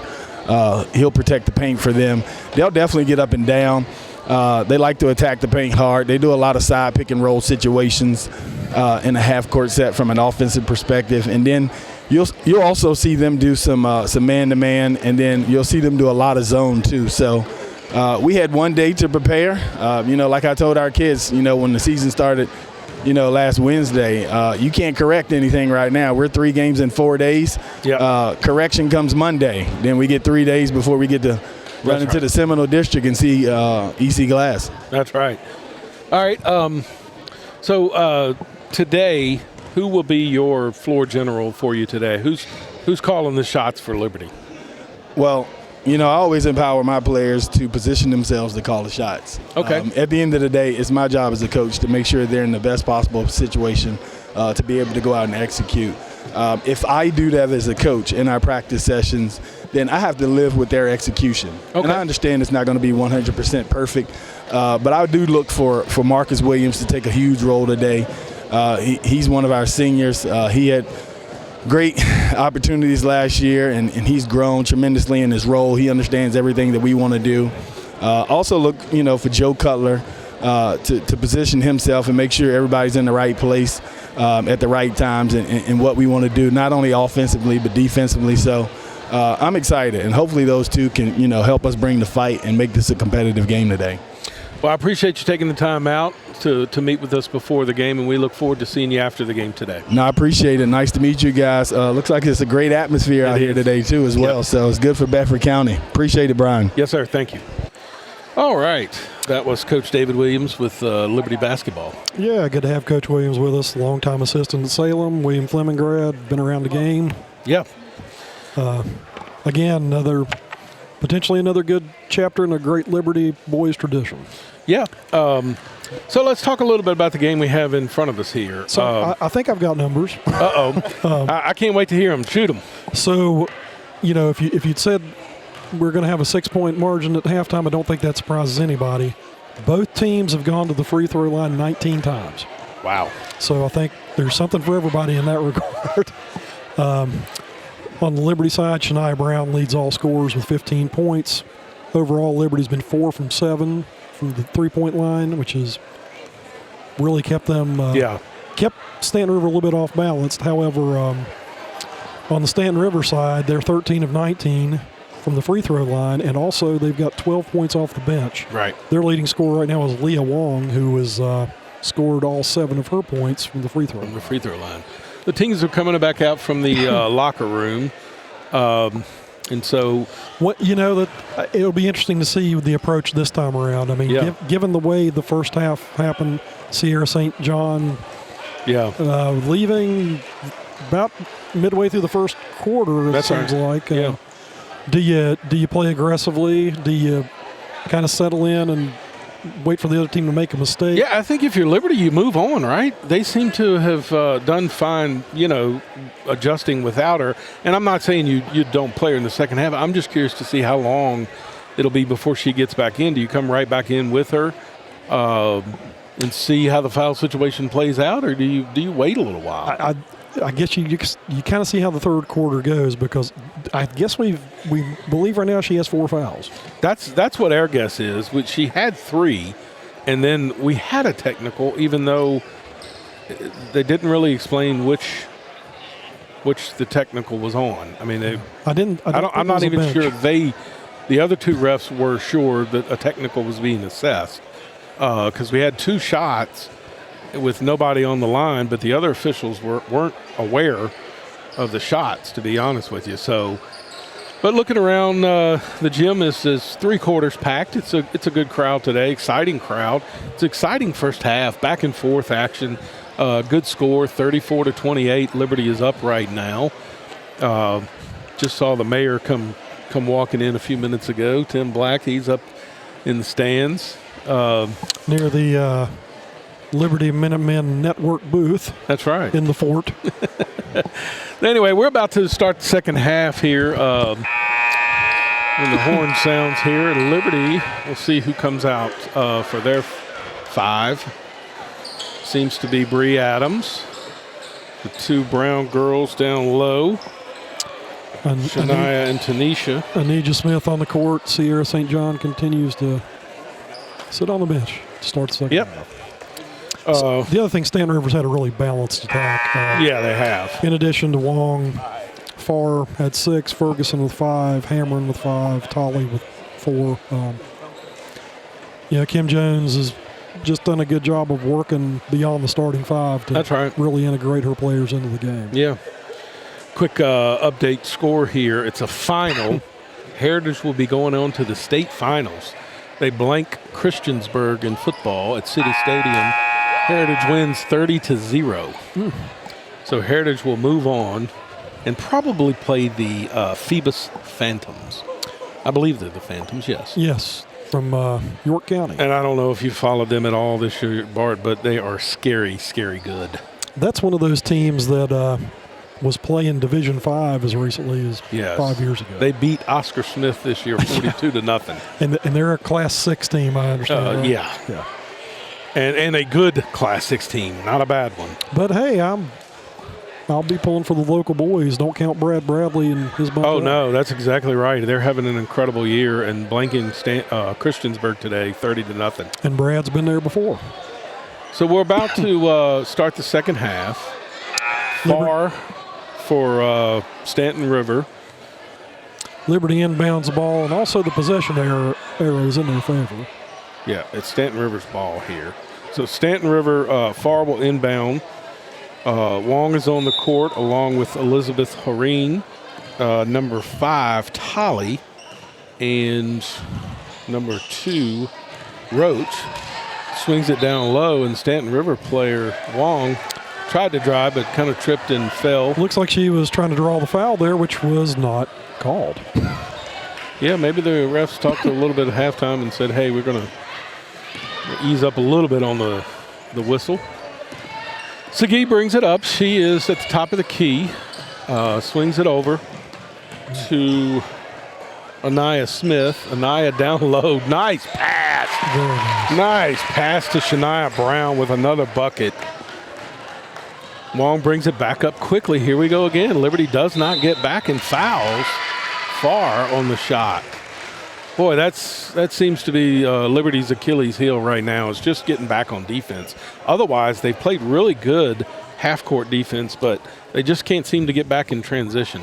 Yeah, Stanton River's working it down there in transition, whereas Liberty's setting up the offense and getting there. It's kind of an interesting difference between the two.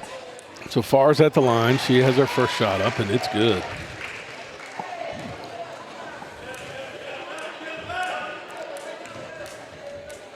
Far with the second shot. It is up, and it is off the back of the iron. Rebound Brown. She passes over to Tanisha, who hands it off to Sagi. Sagi over to Bree Adams, and Bree Adams will settle things down at the top of the key. Bree surveying things.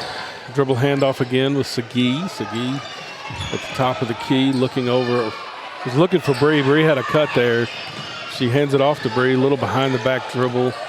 Stanton River's packing it in right now, daring them to throw the ball down low, and they do. Another good entry pass. Tanisha to Shania, and a beautiful entry pass. And Shania is just unstoppable down low. You can't create or coach height. No. And she has it. 6'1" freshman, and she is just dominating down low. Far again, down low. Again, looking to draw the foul, apparently. Yep, blocked by Tanisha, out of bounds. Stanton River's ball. They will inbound. So early on, it looks like Stanton River will attack the zone and try to draw the foul based on the way the game happened in the first half. Jenna Roach tried to inbound down low to Elizabeth Hareen, but Hareen couldn't handle the pass, and it's out. Liberty will inbound with Wong bringing a little pressure, and here comes Far. And Liberty only has one back, and they inbounded to Sagi. Sagi settled things down real nice and brings the ball up. It's nice to have a senior who can handle the pressure. Stanton River with a full court man-to-man defense running right now. Yeah. Bree surveys, give the ball to Tanisha. Tanisha drives, shots up and off, but Shania there with a rebound and up and in. Story of the game so far. Just dominant. But Stanton River, again, wastes no time getting back down the court. But Bree Adams Shania broke that up. Here we go. got a little breakaway. Brianna stops, pops, but misses. Sagi with the rebound. She'll bring it back out. Survey the court, down low again to Anaya Smith. Anaya is fouled. And they call It's like a foul on number 12 for Stanton River, Isla Far. Thought she was in the act of shooting, but what do I know? That's right. Pass down low to Shania. Travel from Stanton River. A little pressure there from Brianna. Yeah, Jenna Lynn Roach got happy feet there a little bit with the pressure from Adams. And Brianna will inbound again. Out to Tanisha. Oh, ball stolen by Stanton River. And a little breakaway. 2-on-1. 2-on-1. Oh, great hands by Wow. Jump ball. Great hands. Segui is fearless. I'm going to tell you what. Both sides. Wow. 2-on-1, and she just broke it up. That's senior experience and confidence. And that'll bring the timeout on the floor. Kim Jones wants to talk this over. That was as Liberty now has grown the lead to 11, leads 40-29. We'll take a quick break, and we'll be back in just a second.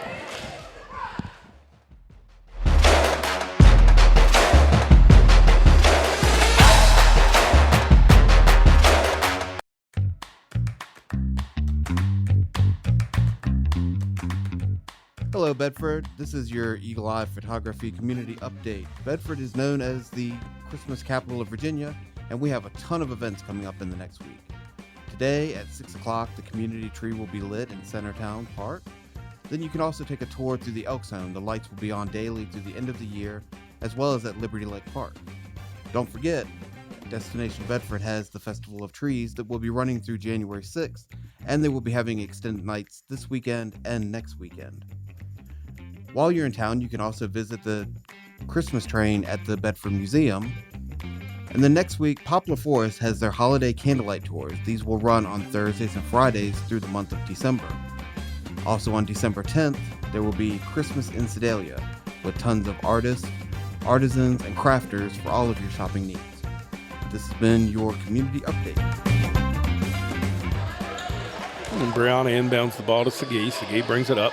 Stanton River with full court press here, and Segui dribbles it out of bounds, so the press worked. Kim Jones switching things up a little bit here, falling down by 11 early in the third quarter. Far inbounds here, back to Far, but travel again. Jenna Roach shuffled the feet again. Well, Liberty's bringing the pressure on their man-to-man side. Yep. Stanton River again with full court pressure. Wong harassing Segui, and Segui is just handling the pressure.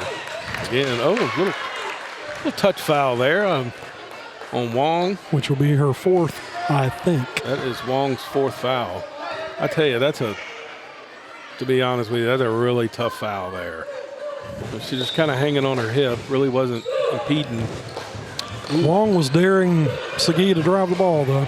Nice pass down low, but jump ball. We got to travel first.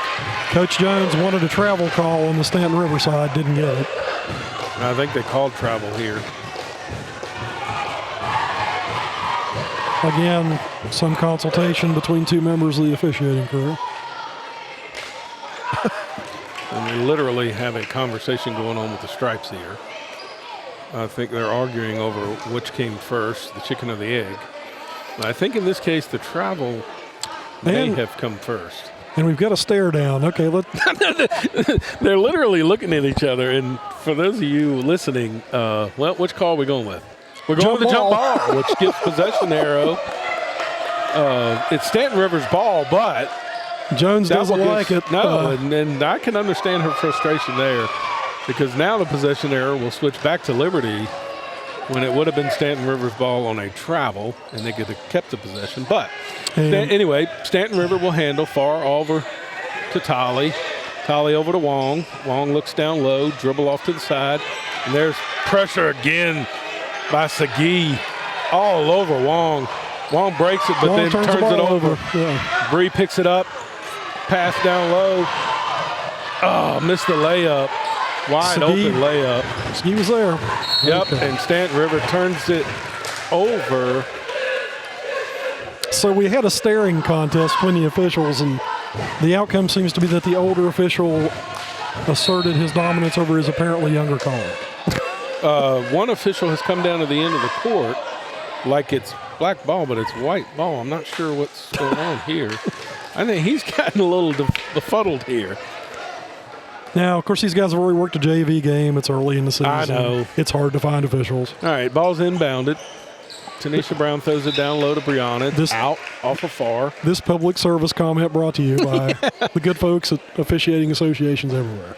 Brianna will inbound underneath the basket over to Brown. Brown out to Segui. Segui back to Brianna. Brianna shoots the three up and off the back. Nice rebound and up and in. by Anaya Smith. Anaya Smith starting to play well. And again, Liberty does not get back, and Farr takes it right down for the score. Liberty just cannot get back on defense. But they waste no time getting the ball back up. Segui over to Smith. Smith down to Tanisha. Out to Brianna. Brianna back over to Smith. Smith over to Segui. Segui looks down low, dribbles in a little. Now over to, oh, wow, what a foul. Oh. The ball was down to Shania Brown. Shania got it. And Liberty has just got, or Stanton Rivers got to the point now where they're just not going to let her get a shot off. It's almost turning into hack-a-shack. Yeah. Well, you play those percentages at some That's point. right, yeah. So Shania will shoot the first off the back of the rim. She's got a really good shooting stroke. That one was just a little long. Maybe it's post-traumatic stress disorder from the foul. That was a pretty hard foul. You could hear the smack way up here. But, hey, can't let her get the shot off. She's had a couple three-point plays today. But she'll square off for her second shot. Shots up. Again, a little heavy off the back of the rim. Almost gets her own rebound. Down low again and up and in. She tips the ball over, hard working over to Tanisha. Tanisha right back to Shania, and Shania laid it in, but Stanton River wastes no time. Farr shots up, missed. Tolly with the rebound, and we got a jump ball, and it's going to be Liberty's possession. Liberty keeps chipping away and pulling away a little bit here. Yeah, again, Stanton River's offense seems to be just get the ball down as quick as you can and get the shots up. And Liberty's had a tough time getting back on transition, but... And those shots haven't been dropping for Stanton River. That's right, yeah. Segui will bring it up with a little over 3:40 on the clock. Down low, nice layup, drive, miss, rebound, Smith. Shania Brown picks it up again and puts it in. Good Lord. We might just have to start saying ditto. Yeah. Well, shots up. Brown affected the shot again. Segui on the transition, shoots it up. Wait, what? We got a technical foul on Stanton River's coach, but we had a shot going up at the same time. Interesting strategy, Cotton. Let's see if it works out for them. Now they're arguing over what to do now. I think we're taking the technical shots first. But I don't know if they're going to give them the foul down here. But anyway, Segui will take the shots. First shot is up and good. And our producer Woody over here is laughing for some reason. I'm not sure. Segui a little short on the second shot. So now they're going to take it out of bounds. It'll be Liberty's ball out of bounds. So, again, I'm not a smart man, but I know what basketball is. Was she not shooting the ball when she was fouled? I guess they called the technical before the shot, is what they're saying. Okay. Kim Jones is beside herself. As ticky-tacky as the fouls have been, oh, wow. Oh, they're going to call. They're calling Shania over the back. Wow. Yeah. I think you gave the technical to Kim, but Kim got that call there. But, I think you have to understand her frustration a little bit as well. Yeah. Wong will bring the ball up for Stanton River. Top of the key, she'll swing it over to Farr. Liberty in the midst of a little floater there in the lane. Rebound by Tolly. Nice rebound. And a touch foul. Yeah, we're back to that. We're back, yep. They were letting them play a little bit, and I think it started to get a little physical, and now we're back to the touch fouls. But anyway, Stanton River will inbound the ball. Liberty's outscored Stanton River 13-3 in this quarter so far. Brianna Adams with a lot of pressure on the ball. Ferguson. Oh, another foul. This one on Bree Adams. I tell you what, Liberty's defense right now is suffering. suffocating Stanton River. Well, they've been running up and down the court quite a bit. Stanton River's Anna Milton will inbound to Farr. Farr gets the shot off, and it rims out. Unfriendly rim out there. And here comes Segui up the court, trying to settle things down a little bit. A little over 2 minutes left in the third period. Liberty's leading 47-31. Nice screen at the top of the key by Smith. Smith rolls down low. Segui again down low. And the foul. Wow, nice pass into Shania. And Shania right now is just dominating. And Stanton River is upset because they feel like she's moving people out. But I'm going to tell you, Bart, she's just doing a good job of boxing, getting position, getting the ball, making herself available. She's the immovable object. Yeah, and then she's capitalizing. She's keeping the ball high. She's off on the shot there. And they called a travel on Stanton River as Shania, I think, influenced that travel. Shania currently has 28 points to lead all scorers. Wow. Bree is inbounding the ball for Liberty. A little over 2 minutes left. She inbounds to Tanisha. Tanisha swings it over to Segui. Segui drives at the top of the key. Down low to Shania, and Shania again dominating down low.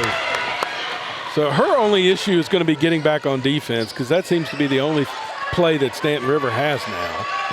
Shot was up by Ferguson. Now bodies are on the floor, and we've got a scrum. Tanisha and Ferguson going after it. Ball's tied up, and it will be Stanton River's possession. Stanton River will inbound quickly to Farr. Farr shots up again off the side of the iron. Stanton River really struggling to get their shots off. Off of Tanisha. So they will inbound again. This time it'll be Anna Milton inbounding for Stanton River. With a little over 1:48 left in the third period. Down by 20 now. The lead has grown to 20. It's 51-31.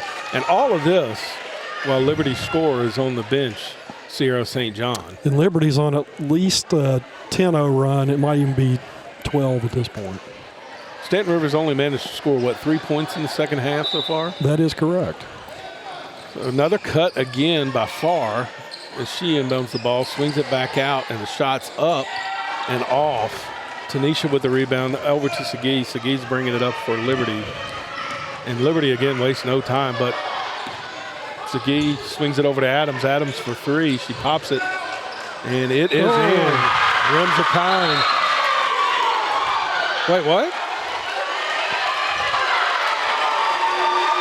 Now the officials are waving the shot off. Did they say she traveled? No, I think he's saying that it hit the top of the strap above the goal. I don't think so either. But Wong comes down and she shoots a three.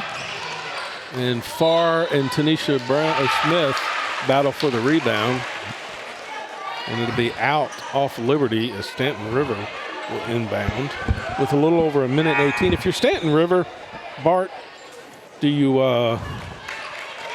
try to slow things down a little bit? Or Shania is coming out of the game, so I don't know. If you're down by 20, I would run and gun. Well, nice shot far off of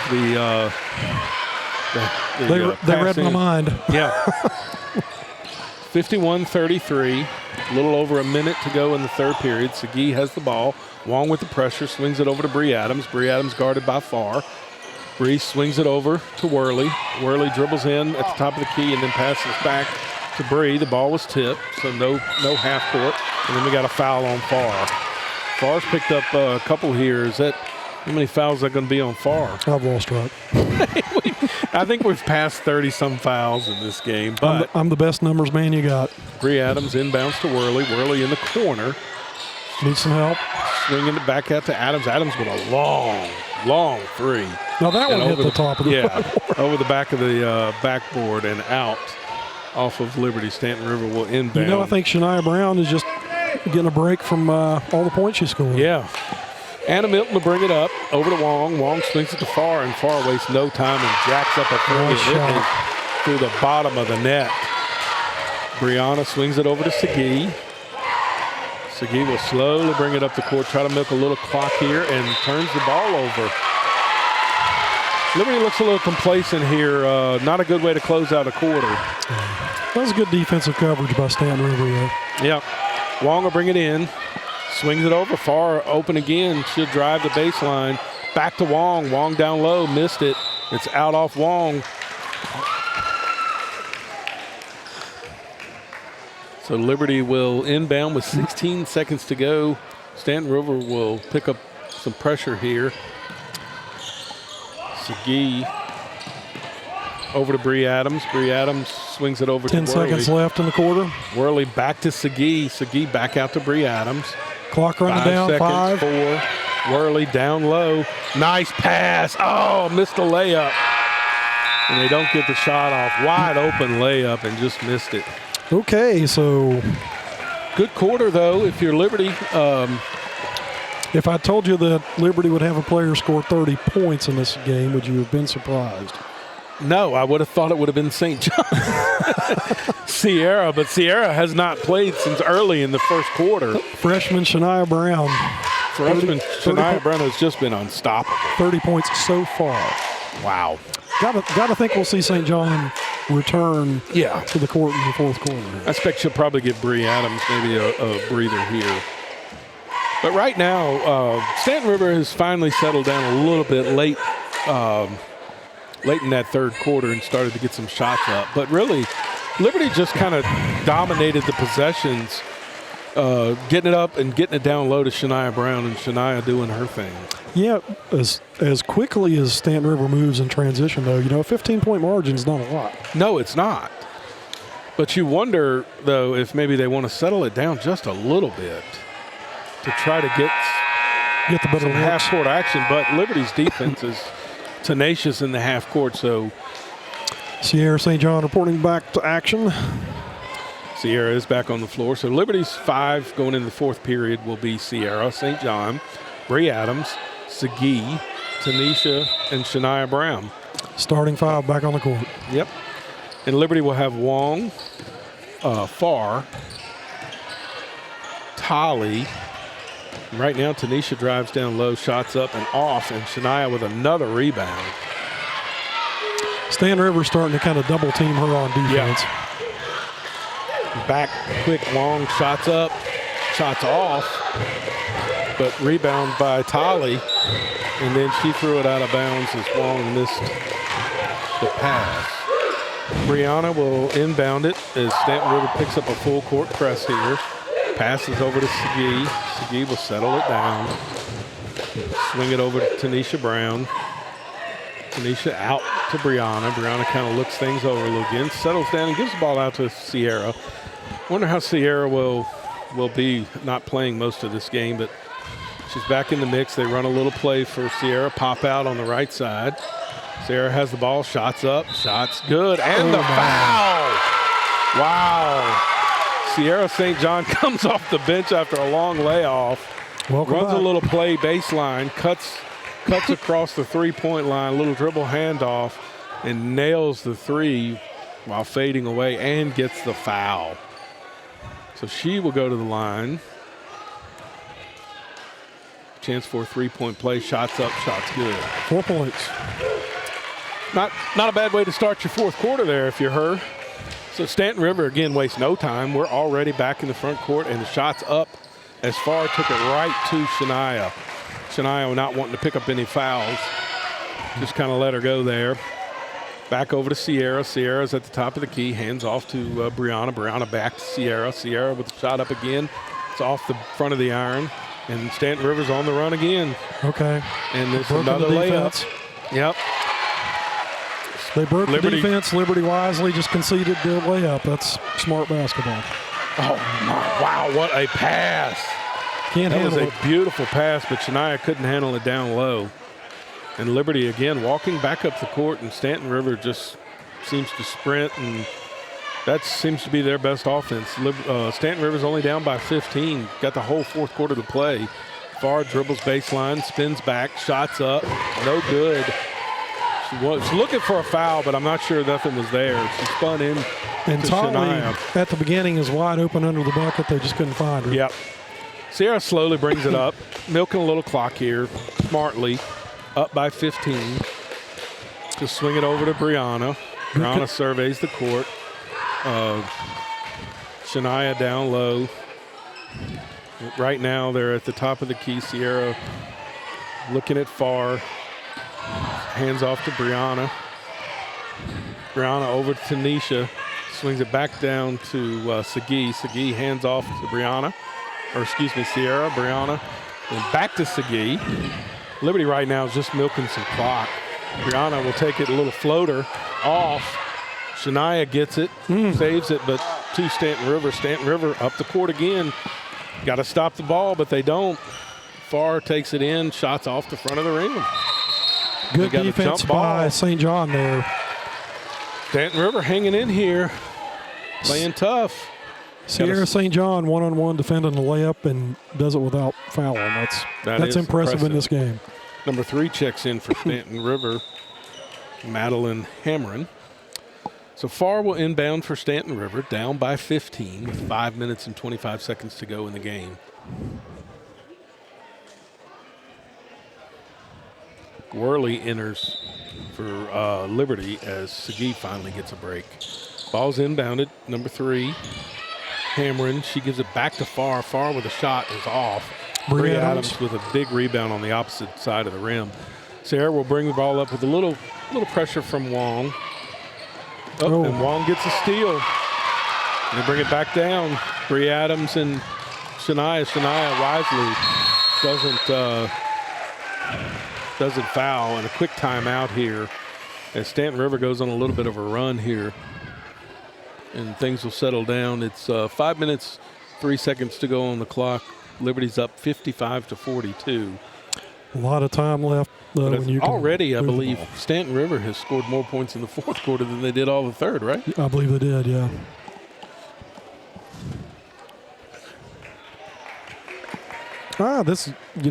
You've gotten your money's worth if you paid to attend this game. Yeah, there's there's absolutely no time to rest. They go from one end of the court to the other quickly.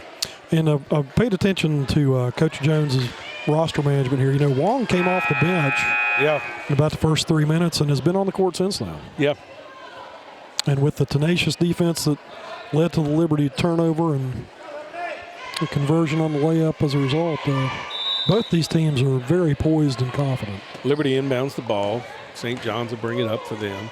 Wong with pressure. St. John's hands off to Bree Adams. Bree Adams swings it over to Tanisha Brown. Tanisha dribbles into the paint, goes to pass it out. Shania on the floor. We got a timeout on the floor here. Would have been traveling. Well, smart play. We got timeout on the floor. Yeah. Liberty timeout. That was the case where you're on the floor, you call the timeout before you were called for travel. Very, very poised, very smart. Yep. So we got timeout on the floor. Liberty leading 55-42. A little break here so we can catch our breath.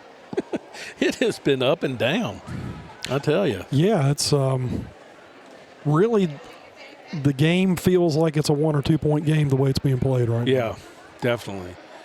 Liberty is trying to milk a little clock, but at the same time, Stanton River's doing a great job pressuring the ball and just not allowing them to milk the clock. It's been a couple of sloppy turnovers by Liberty here. We'll see if they can't settle down out of this timeout and probably get a play drawn up by Coach Waldron and see how they execute this. Stanton River's coming out of the timeout. Probably just wanting to get another turnover here and push the ball. That's been their offense. It's just transition. And Liberty has had a tough time getting back on transition, although they lead 55-42 midway through the fourth quarter. The matchup I'm watching is Wong on defense against St. John on offense. Wong is playing really close and really challenging. Yeah. St. John's an inbound. She inbounds to Bree. Bree catches the ball at the top of the key. They dribble once and get fouled. Gets fouled by Hamron. Hamron, yep.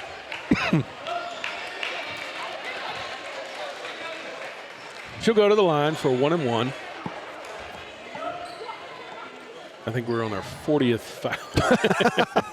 I don't know. I'm anxious to get the stats at the end of the game to see how many fouls we have in this game. And I can't believe out of all the fouls we've had, not one person has fouled out yet.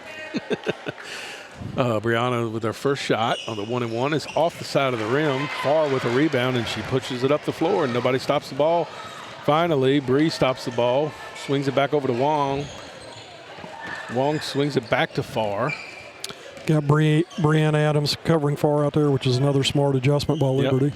Segui over guarding Wong. Wong dribbles in, passes back out to number 2.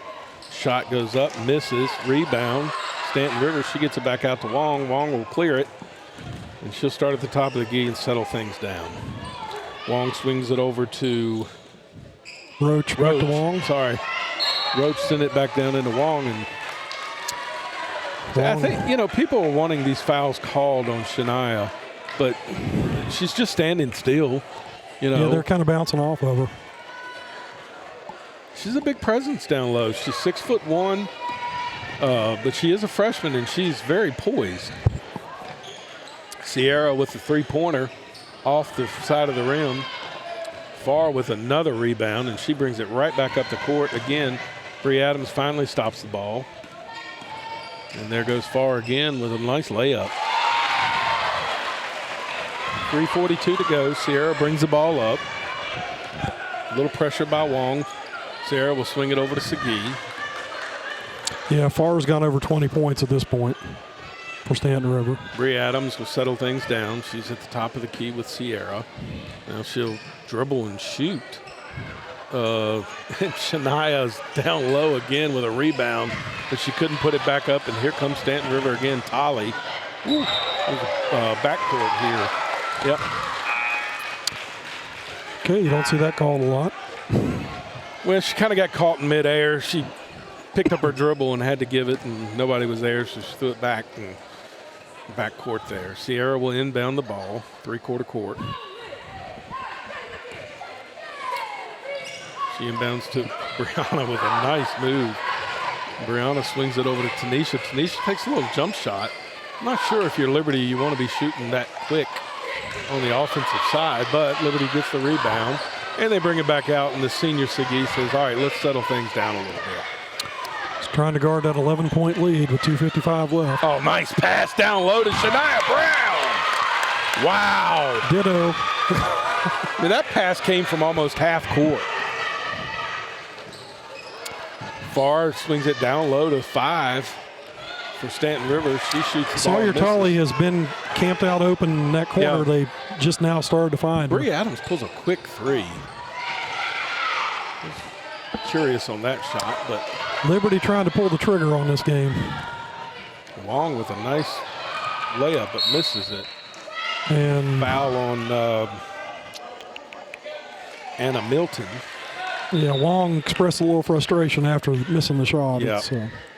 And we're in the 1-and-1, so we'll come down to the other end of the court with a little over 2 minutes to go. Liberty leads 57-44.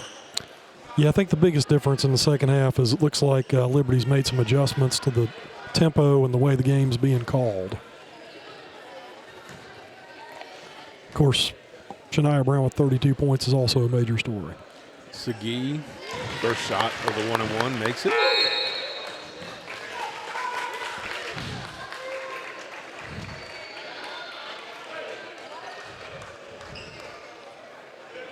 Segui will get the second shot.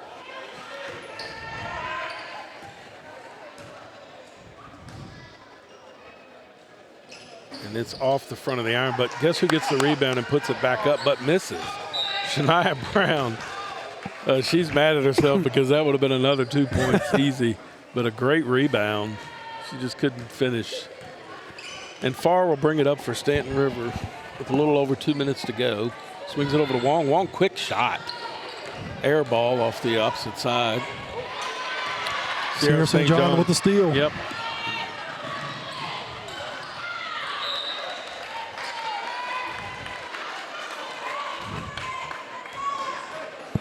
Sierra will inbound for Liberty as we get a quick break here. A little stacked formation. Sends it out to Segui. Segui with another 3. You know, Liberty with the 14-point lead, they're not shy on pulling No. the shots, are they? looking to salt this one away.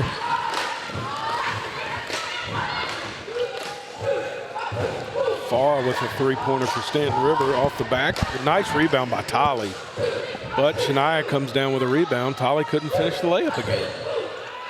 Segui will bring it up. Segui, being the floor senior she is, settle things down and says, hey, let's ease off on shooting here. We don't need to.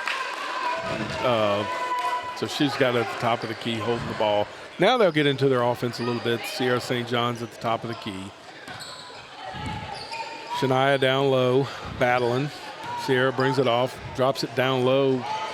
Ball tipped over to Tanisha. Segui dribbles it off over to St. John. St. John with a pick from Bree Adams.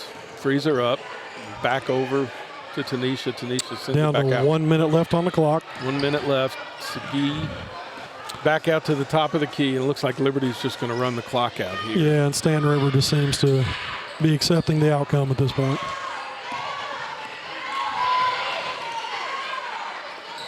Still scrapping on defense, though. Oh, yeah. And Segui just calmly breaks the pressure. The coaches are imploring Stanton River to come out, but Sierra finally drives, gets fouled, but no foul call. Shame there wasn't an official there to see it. Segui dribbles and misses the layup. And Stanton River gets the ball and does what they do best. They're pushing the ball, and Farr again, and one, blocking foul. And that was a good job by Tanisha. She got back on defense, tried to pull the charge, but just didn't quite get there in time. And give credit to Stanton River. Yeah, they're fighting. No quitting those girls at all. This has been an entertaining game to watch. Farr will stand at the line, and she will shoot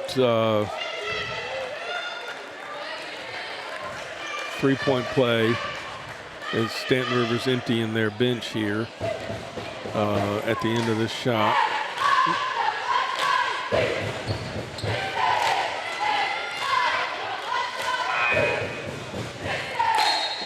Liberty will inbound the ball. I think there's some confusion here.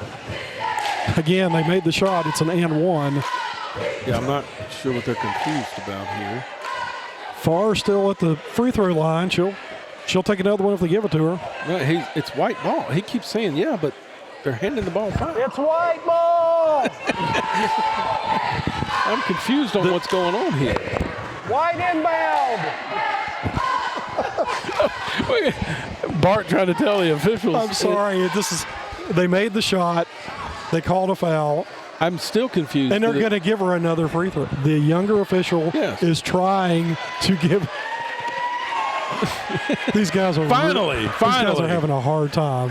Finally, Liberty inbounds to St. John. St. John will take the ball with 12 seconds to go. Stanton River still pressuring. The ball over to Segui. Segui down to Shania. Shania with a shot. Great ending. Might as well end it with that. Perfect. Liberty will escape with a 60-47 win over Stanton River. Good game by Liberty, and great game by the freshman Shania Brown. So the final score of today's game, the Liberty Lady Minutemen defeat the Stanton River Eagles 60-47. Bart, you got a final on my score total here for Shania Brown? I'm working on that right now. I got to take my shoes and socks off to count that high.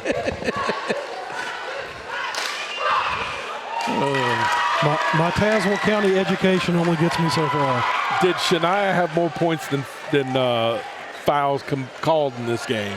That's the more important. That is a statistical unlikelihood.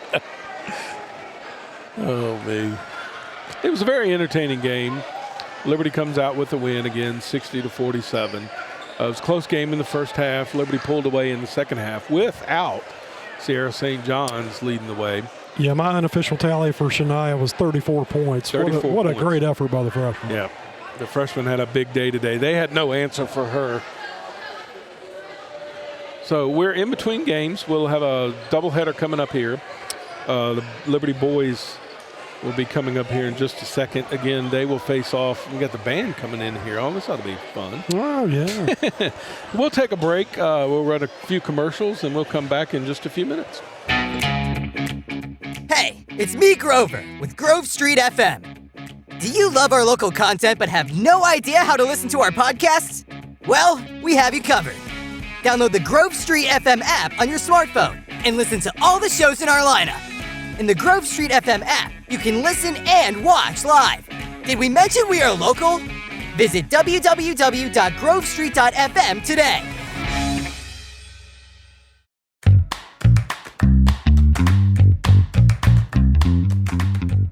Hello, Bedford. This is your Eagle Eye Photography Community Update. Bedford is known as the Christmas capital of Virginia, and we have a ton of events coming up in the next week.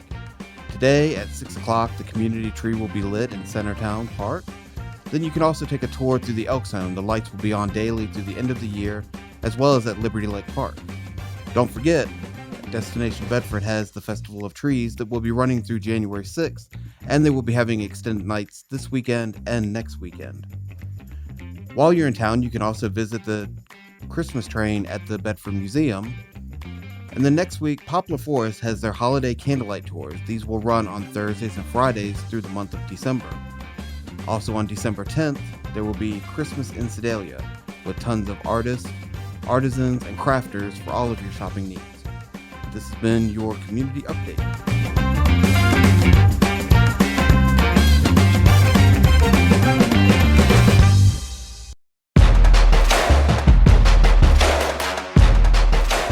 Here on Grove Street FM. And you're listening to our live sports broadcast. Did you know the Grove Street FM mobile app is full of local shows and content? All right in the app. That's right, you can listen to our live broadcasts, listen to all of our local shows, new and past episodes, watch our video broadcasts and all of our videos on demand. You'll also see tons of Grover the Otter shows, shorts, and goodies in it too. Naturally. We have such shows as Life, Liberty, Happiness, Cool Talk, Lost in Time, Talk Local to Me, Chamber Vibes, Cop Talk, and more. Thank you for listening to Grove Street FM. And now, back to the broadcast.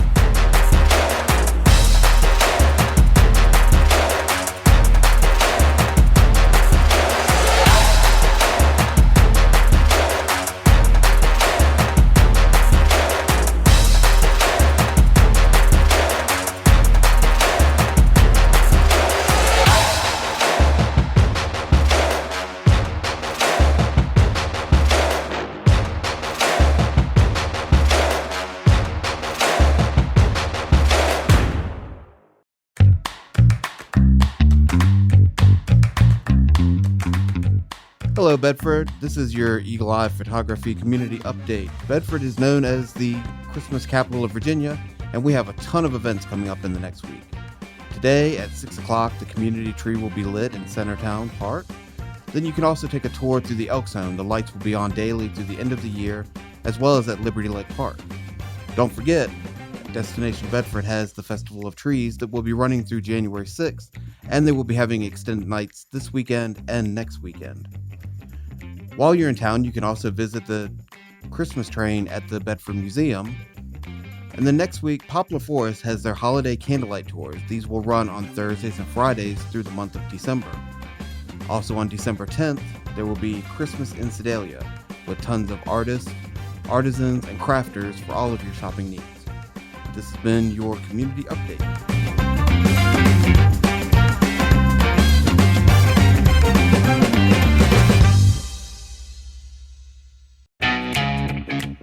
Hey, it's me, Grover, with Grove Street FM. Do you love our local content but have no idea how to listen to our podcasts? Well, we have you covered. Download the Grove Street FM app on your smartphone and listen to all the shows in our lineup. In the Grove Street FM app, you can listen and watch live. Did we mention we are local? Visit www.grovestreet.fm today.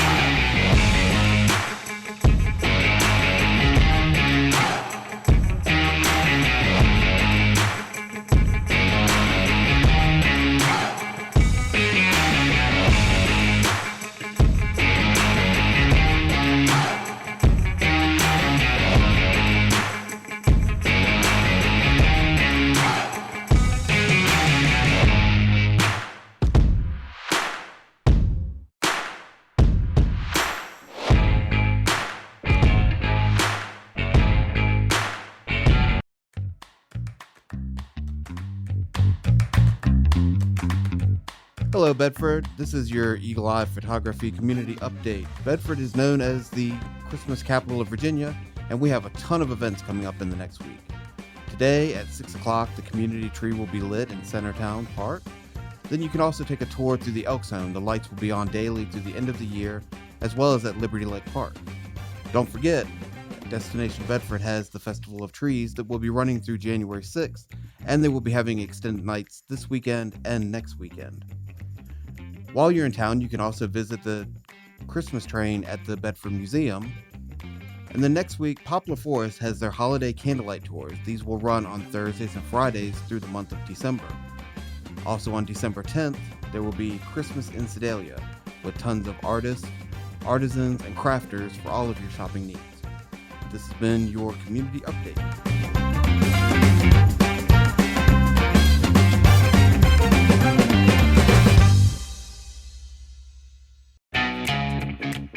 Hey, it's me, Grover, with Grove Street FM. Do you love our local content but have no idea how to listen to our podcasts? Well, we have you covered.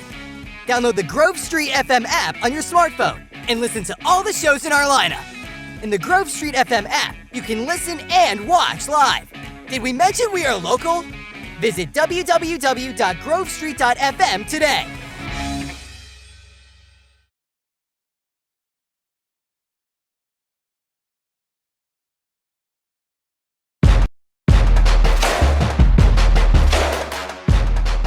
Grover here on Grove Street FM. And you're listening to our live sports broadcast. Did you know the Grove Street FM mobile app is full of local shows and content? All right in the app. That's right, you can listen to our live broadcasts, listen to all of our local shows, new and past episodes, watch our video broadcasts and all of our videos on demand. You'll also see tons of Grover the Otter shows, shorts, and goodies in it too.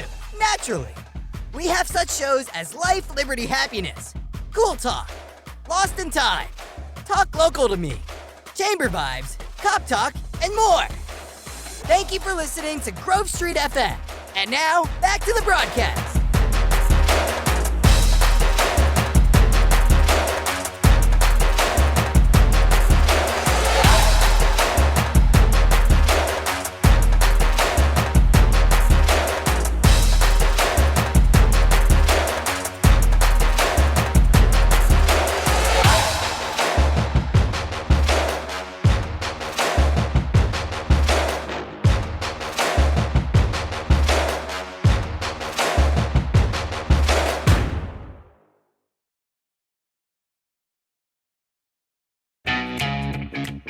Hey, it's me, Grover, with Grove Street FM. Do you love our local content but have no idea how to listen to our podcasts? Well, we have you covered. Download the Grove Street FM app on your smartphone and listen to all the shows in our lineup. In the Grove Street FM app, you can listen and watch live. Did we mention we are local? Visit www.grovestreet.fm today.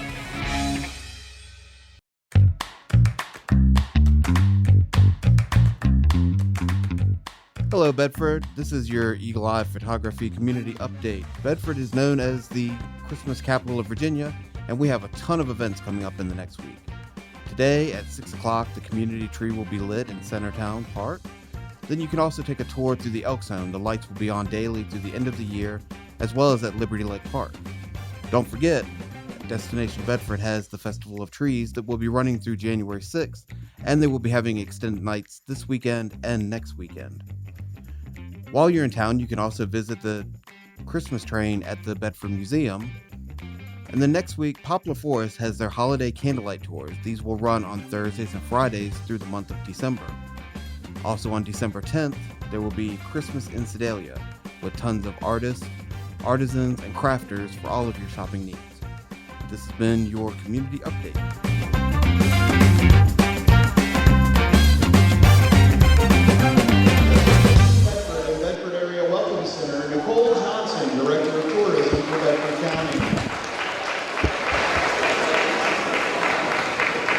Jamie Dooley Real Estate, Jamie Dooley. Envy Salon, Christy Orange.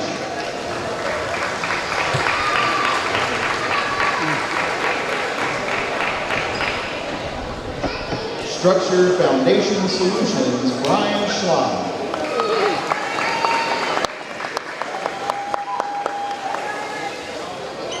Pittman Construction, Walter Derry, President.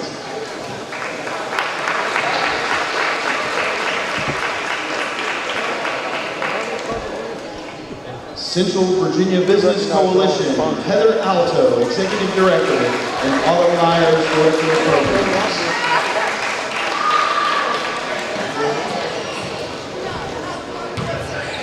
The Wendy Witt Group and Electrico Art, Wendy Witt.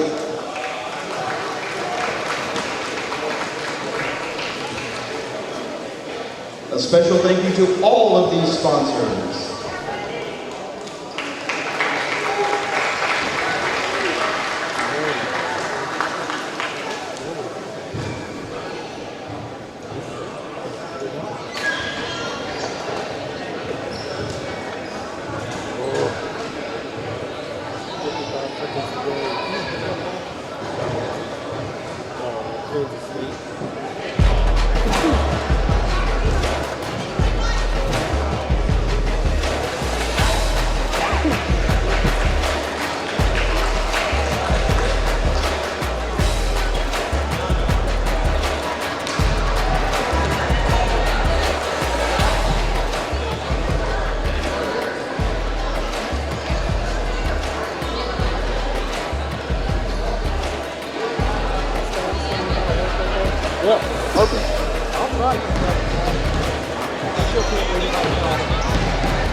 Play the music, I'll do it.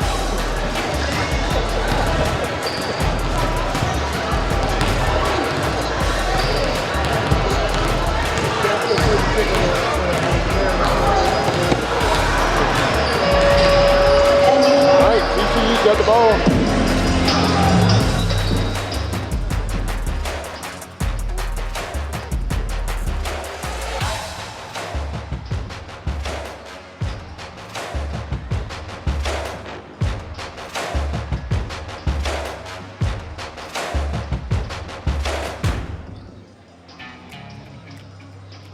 It's me, Grover, with Grove Street FM.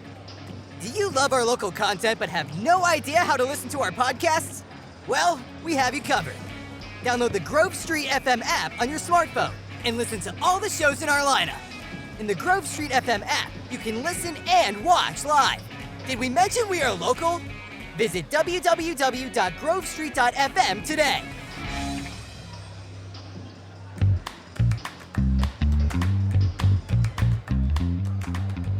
Hello, Bedford. This is your Eagle Eye Photography Community Update. Bedford is known as the Christmas capital of Virginia, and we have a ton of events coming up in the next week. Today at 6 o'clock, the community tree will be lit in Centertown Park. Then you can also take a tour through the Elk Zone. The lights will be on daily through the end of the year, as well as at Liberty Lake Park. Don't forget, Destination Bedford has the Festival of Trees that will be running through January 6th, and they will be having extended nights this weekend and next weekend. While you're in town, you can also visit the Christmas train at the Bedford Museum. And then next week, Poplar Forest has their holiday candlelight tours. These will run on Thursdays and Fridays through the month of December. Also on December 10th, there will be Christmas in Sedalia with tons of artists, artisans, and crafters for all of your shopping needs. This has been your community update.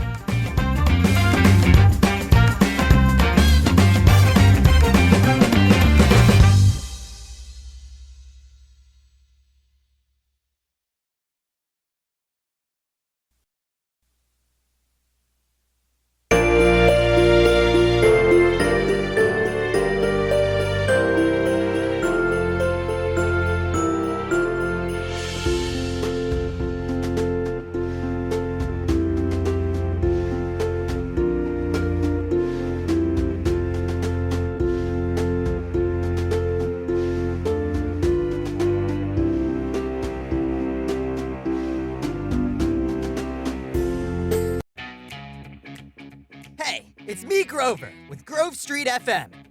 Do you love our local content but have no idea how to listen to our podcasts? Well, we have you covered. Download the Grove Street FM app on your smartphone and listen to all the shows in our lineup. In the Grove Street FM app, you can listen and watch live. Did we mention we are local? Visit www.grovestreet.fm today.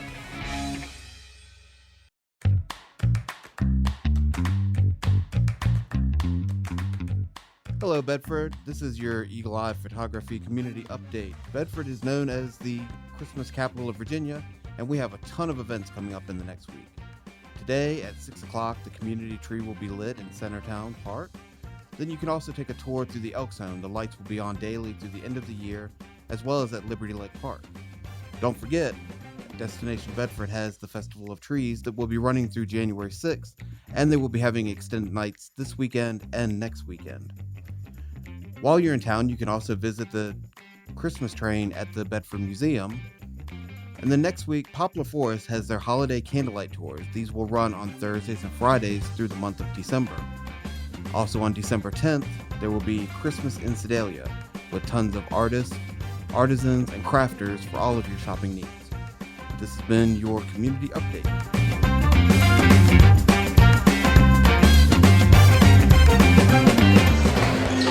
All right, we're back live.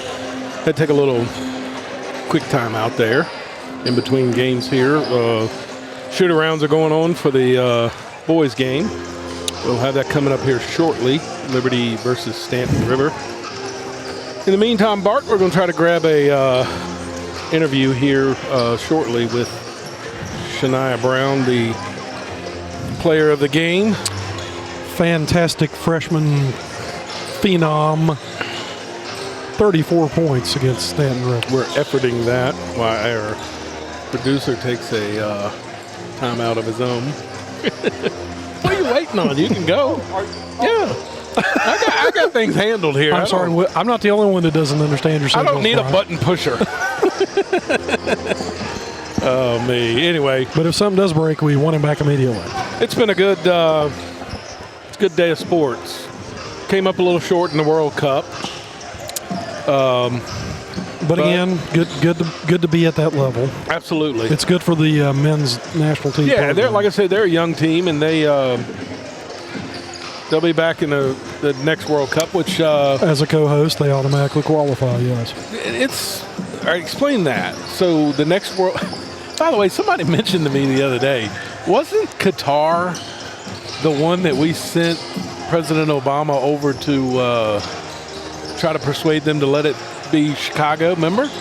Yeah, and there's a lot of there was a lot of politics in that, and there's a lot of speculation about whether or not FIFA, the governing body for worldwide soccer, is corrupt. And I'm not saying they are, because I don't want anybody shooting up my house. Yeah.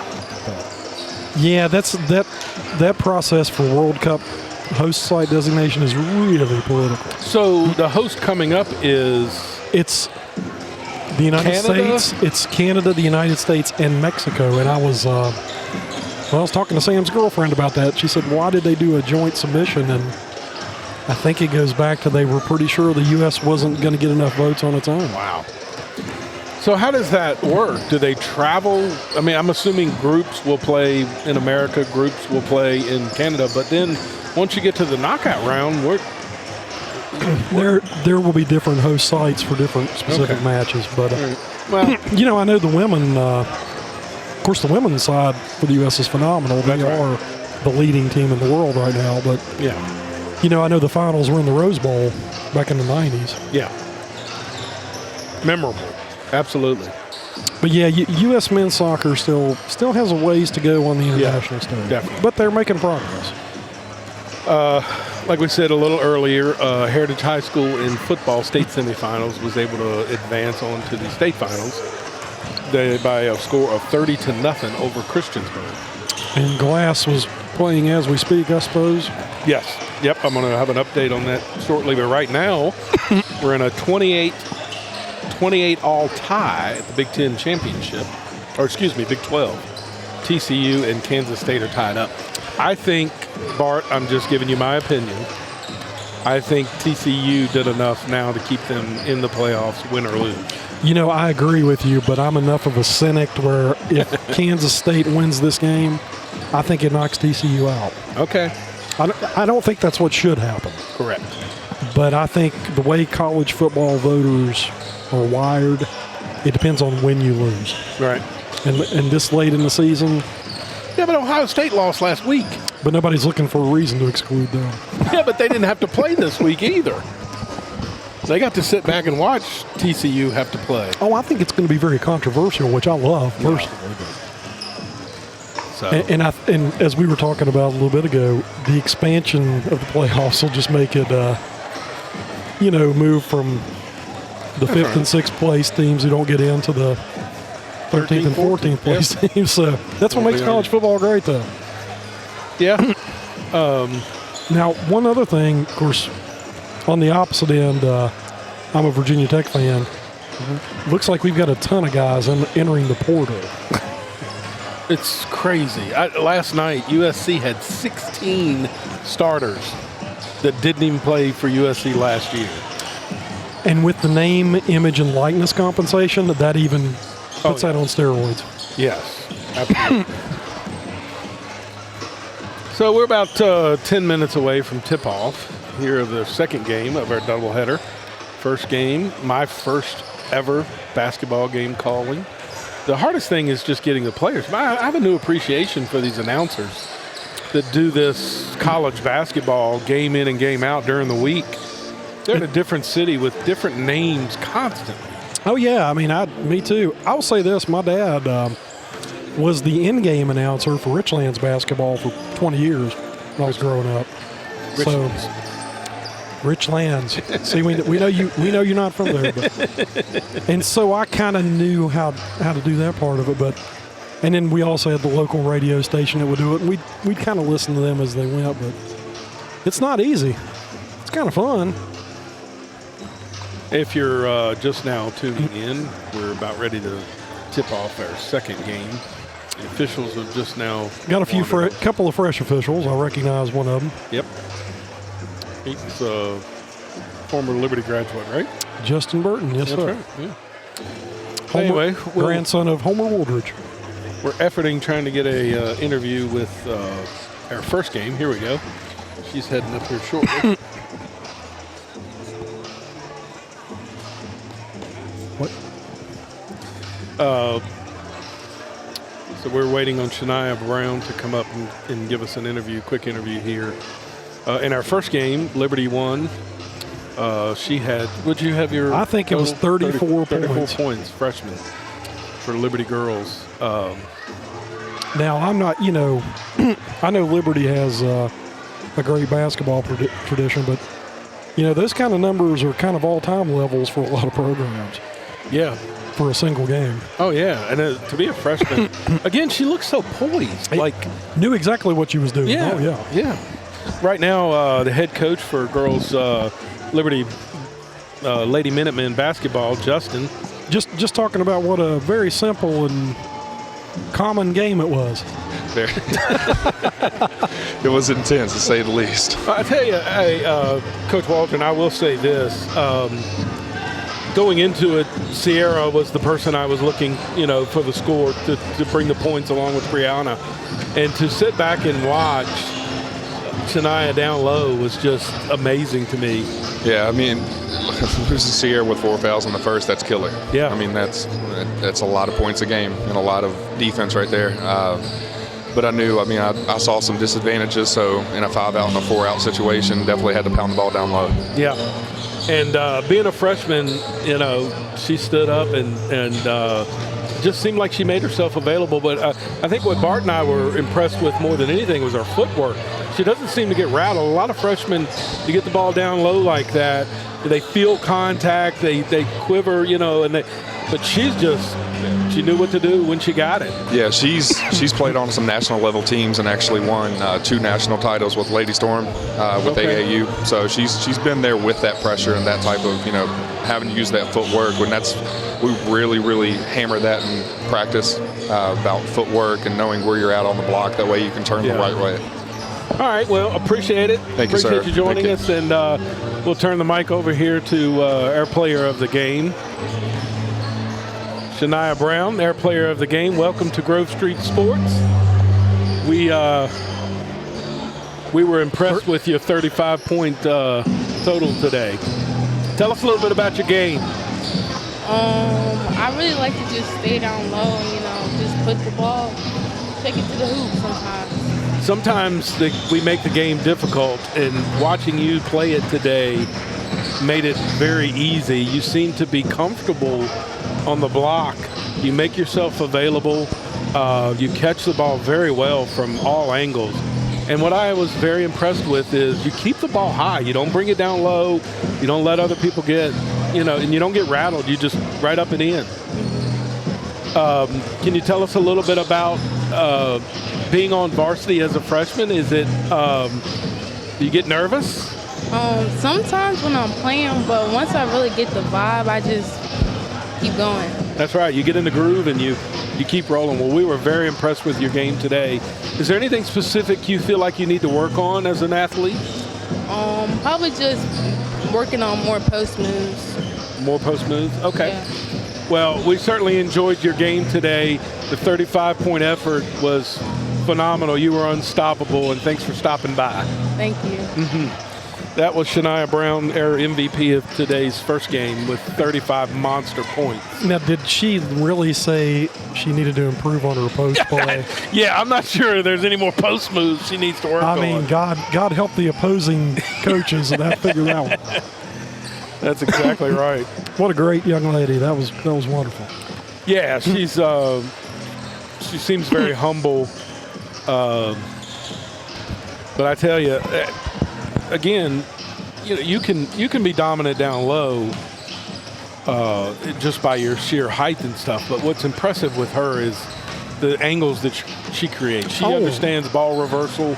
The intelligence and the athleticism really stood out. Oh, yeah. Like I said, when she got the ball, it was immediately she went up with it and doesn't avoid contact. She takes the contact. Well, and caused a lot of frustration for the opposing players. And I know, as a coach at a recreational level, but, I know you try to play against players like that to try to draw them into fouling situations, and it just wasn't happening. Yeah. It was making me think about Jim Druckenmiller at Virginia Tech, who was a tough quarterback who could take a shot. Right. And the defenders would just kind of bounce off of it. Yeah. And I think that's kind of what got into Stanton Rivers' head a little bit in that matchup. Yeah. Definitely. But good. It was a good team effort. I'm impressed with the adjustments that Coach Waldron made with the game plan. I mean, Sierra St. John is still a fantastic player. The fact that she was kind of taken out of the game early. Yeah. With foul trouble. She was in foul trouble early in the first quarter. And the team just kind of stepped up and did their thing. So it was a very impressive and satisfying win for Liberty. Well, good win for Liberty. They will move on. Oh, and I don't want to take anything from Stanton River.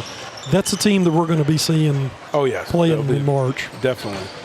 Well, let's move on to our second game. We'll have boys play basketball. Yeah, we got boys playing basketball here. And another situation where I think we're talking about teams that are on similar trajectories and kind of evenly matched in approach. Yeah, both teams are struggling a little bit. But both teams are starting to build a basketball program. Liberty's had that in the past. They've had that structure here. Stanton River is growing that just like their women's side. Their women's side is they've been good for a long time, but boys it seems to be taking a step in the right direction, building that program. Liberty is kind of in that same breath right now. A couple years ago, Randy Dunton was here, kind of rebuilt the program from the Hanks days back in the mid-'90s. He did a lot of work in the community building programs at the rec level as well as at the AAU level. And then Coach Williams comes in and, kind of has to start all over again with a new group that I think was disappointed to see Randy leave, Coach Dunton. And so he had to build a rapport with this team. Had a rough start last year, but was able to get a couple of wins under his belt. And then coming into this year, he's got pretty much the same group. Not a lot of height, but they have a lot of athletic ability and good shooters.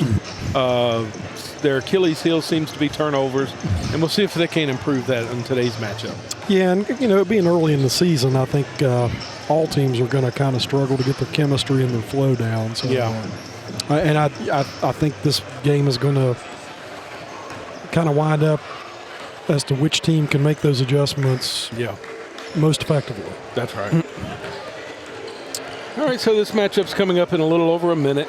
Both teams are out on the floor shooting right now. I will say both these teams are looking for their first win of the season.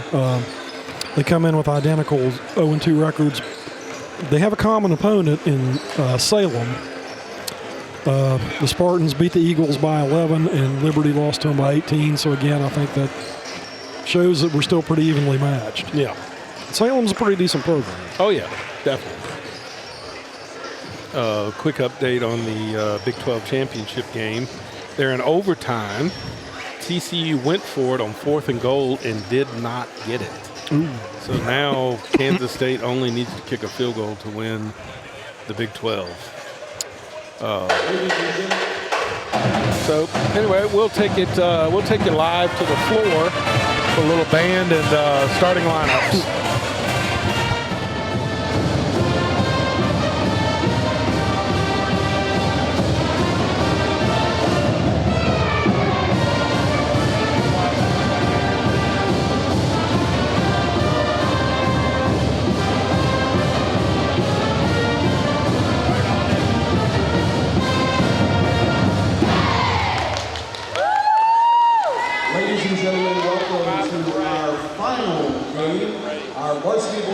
Between the Golden Eagles of Stanton River and your Liberty Minutemen. It's been a full day of basketball, and we are glad that you are here. But at this time, if I invite you to please rise, remove your caps, as we honor America with the playing of our national anthem.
Thank you, Marching Minutemen.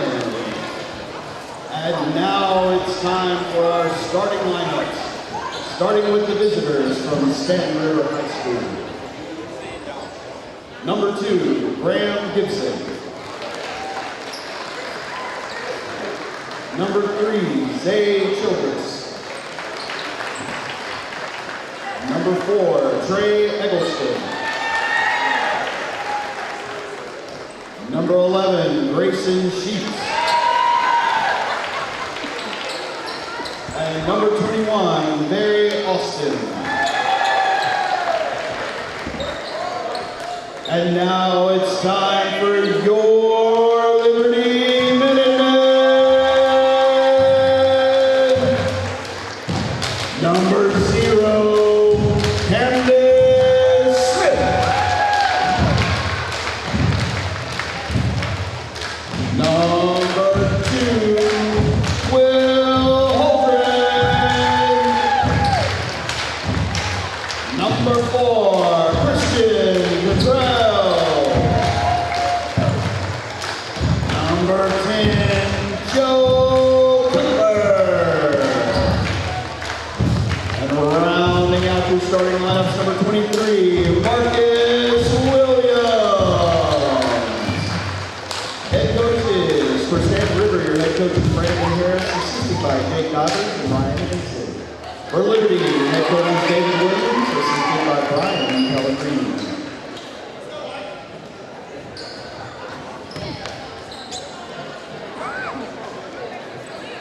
There we go.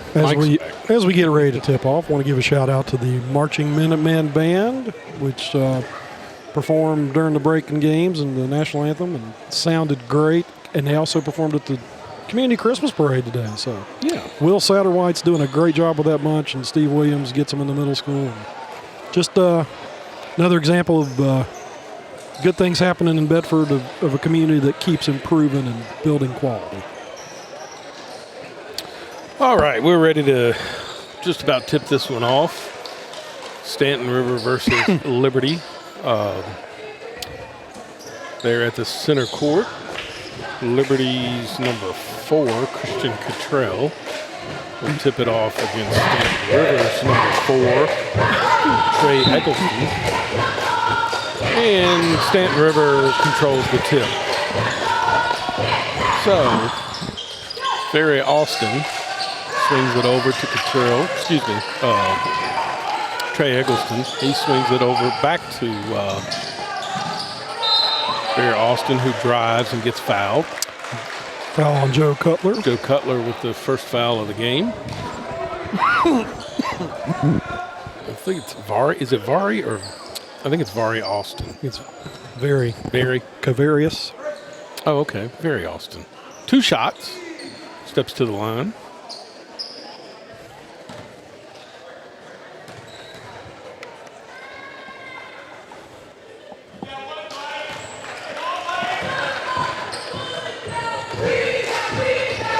And he missed the front end. Excuse me there, first shot.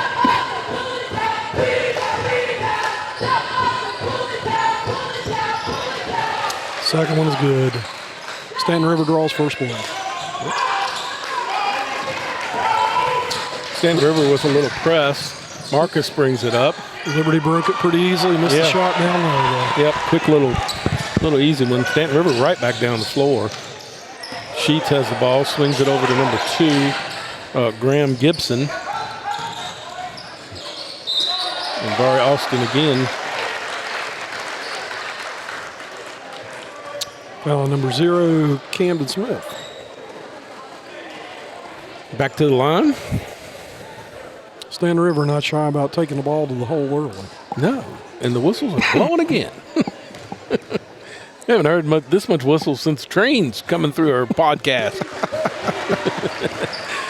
First shot's up and good for Very Austin. Took me a half to get some of all these names down, but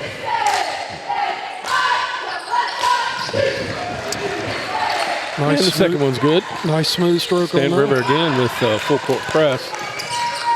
And Liberty breaks it fairly easy. Cutler has the ball at the top of the key. Got a play. Looks like Stan's got a 2-3 defensive zone going early. Yep. Camden Smith with the ball. Swings it over to Christian Cottrell. Cutler passes it in. Ball's tipped. Brought up by Stanton River. Nice pass to Very Austin, and he missed the layup. But rebound by Sheets. He puts it up and gets fouled again. This time it's number 2, I believe the foul's. Yep. Foul's going on Will Holden. Will Holden. We're back. Stanton River's back to the line again. This time Sheets with the ball. Grayson Sheets. First shot's up. Off the front of the iron, a little short. Stanton River's much like the girls, buddy. They get the ball up the court quick. Very athletic. Shots up and good. Take an early 4-0 lead. Again, full court press. Marcus Williams and Cutler break it fairly easily. Yeah, again, Liberty just got to convert down low when they get it down here. They're packing the zone, though. Camden Smith at the top, swings it over to Holdren, over to Cutler. Cutler surveys the floor a little bit, then brings it back out. Just looking at the zone. Cottrell with the ball. Stanton River daring Liberty to shoot outside. Shot is good by Holdren. Which, wow, Holdren does and converts. Stanton River back quickly on the other end. Nice athletic catch by Barry Austin.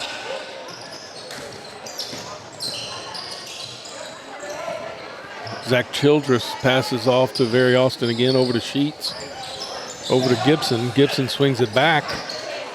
Back over. Good passing by Stanton River. Good defense as well. Cutler all over Barry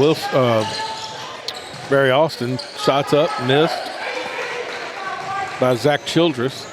And Cutler will bring it back up the floor. Over to Marcus Williams. Coach Williams is looking for a walking call there. Didn't get it. Inside to Marcus Williams. Nice spin move. Shots up. Shots good. Liberty back on top. 2 quick scores. Nice tip. Cottrell picks up the ball, passes over to Holdren on the turnover there. Liberty got the ball. Cam Smith at the top of the key sheets, and it scores. Nice look. Liberty picks up full court press and a little cheap foul here by Holdren. That's his second. Yeah, Liberty looks like they're going to try to match run for run here so far early. Yeah, Liberty takes the early lead 8-4. Gibson with the drive. Down low, kicks it back out. Austin over, swings it over to Eggleston. Boy, Stanton River does swing the ball very well. Oh, nice pick. Marquise Williams with a clean pick. Brings it all the way down the other end of the floor. Nice swing over to Cutler. Cutler, nice drive. Shots up off the rim. Cottrell with a tip rebound. And then a jump ball here between Stanton Rivers, Trey Eggleston, and Joe Cutler. Joe Cutler. Nice action here at the beginning. Parker Holdren in for his brother Will. Yeah, both teams going to the bench quickly. Stanton River subs in, let's see, Oscar Proctor. Marcus, another quick little foul. Zay Childress tagged up. Oh, I called him Zach. I can't read sometimes, Bart. That's what you're here for. That's a lot of pressure to put on me, Brian. I tell you, our staff here is just phenomenal. I got one texting on one side and the other. Anyway, back to the live action. Pass inside, deflected. Marquise Williams shots over to Camden Smith. Shots up, shots good. Oh, nope, rolls out, rimmed out. Stanton River pushing the ball back to the other end. Barry Wilson down low. Nice defense and a quick foul here by Stanton River Sheets. Good rebound, good defense down low. And Liberty gets the stop there. Stanton River just going to drop back into their zone on their end of the court. Yep. I think Liberty was kind of matching their intensity with the press there a little bit. Cutler driving, kicking back out to Cottrell. Cottrell over to Parker Holdren. Nice drive by Parker. Oh, but he missed the layup. Stanton River back down the floor quickly. Here comes Barry Austin again. Shots up and fouled on the shot. He'll go back to the free throw line for another free throw. 2 shots here for Barry Austin for Stanton River.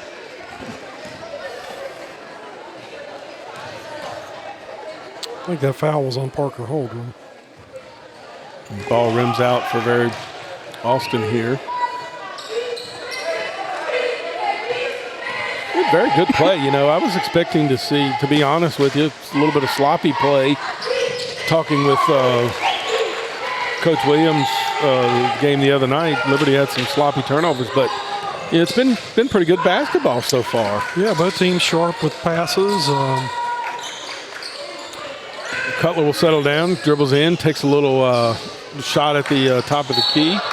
Parker Holdren goes in for the rebound. It's off his fingertips, out of bounds. Stanton River will inbound with the ball down 8-5 early in the first period. Ball's inbounded to Barry Austin. Back over to Zay Childress. Zay will bring it up with full court pressure. Skips down the Sheets. Sheets with the shot. And this is an easy layup. Marquise Williams just bothered the shot enough to get it off the back of the rim. Now Marquise brings it back to the other end, kicks it back out to Cutler. Cutler with a long three off the front of the iron. Stanton River with a rebound, and they'll bring it back up with Austin. Austin swings it over. Oscar Proctor at the top of the key swings it back to Very Austin. Very Austin over to Zay Childress. Zay drives and gets fouled on the shot. This time I believe he picks up a foul on looks like Cutler. Cutler was at Holden. That may be Cutler's second already. I believe it is. It is. It looks like two are getting ready to check in for Liberty. Zay Childress at the line. He drops the first one. Good.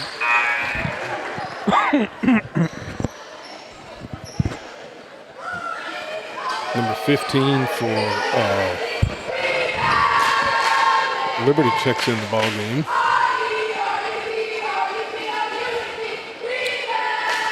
I don't have 15 on my roster here. It's a mystery. It's either. Oh, man. We'll figure it out as we go along. We'll give him a nickname. Quinte. Carter Robertson checked in for Liberty, and he's the one bringing it up right now. Passes it over to 15, and we don't know who is yet. Cam Smith brings it back over to Robertson. Robertson swings it over to Holdren. Oh, nice cut down low back nice to Trail. But the hands involved didn't get a clean catch.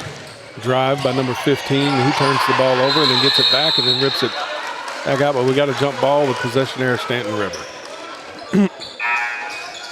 Well, once again, Stanton River, all their first 7 points are from the free throw line. I believe that is Marcus Kreider. I had him 24 on my sheet, but we'll go with Marcus Kreider. Stanton River brought it back up the floor and gets a touch foul again, this time on Robertson, I believe, for Liberty. So now they'll bring the ball down low, inbound. Oh, we're already in the 1-and-1. Merited a little bit of the first game. 7 fouls on Liberty. And I'm already behind on individual fouls. 7 fouls and 2 on Stanton River.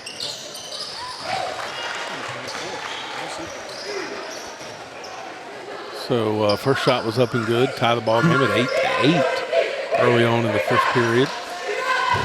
Barry will shoot his second shot. And it is, rims out. Cottrell with a nice rebound. Christian Cottrell, for his size, plays big. Robinson with the pass into Kreider. Over to Cam Smith. Cam Smith dribbles top of the key. Passes out to Robertson. Robertson for the three. Off the back of the iron. Nice rebound. Tip, but then Stanton River stole it away.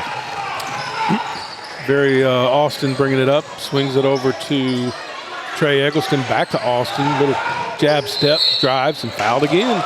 He'll go back to the line.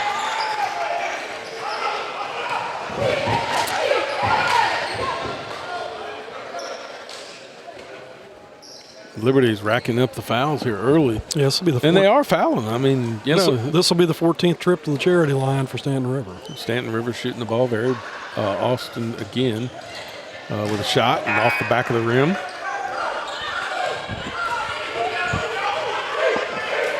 They're just driving hard to the lane, and Liberty's just not in position to defend well. Well, just daring the Minutemen to stop them. Yeah. Second shot is up. And off the back of the rim, a nice rebound by Kreider, and he'll give it off to Marcus Williams, who's just re-entered the game. Marcus will bring it up, survey the court a little bit at the top of the key, swing it over to Marcus Kreider. Kreider will give the ball off to Parker Holdren.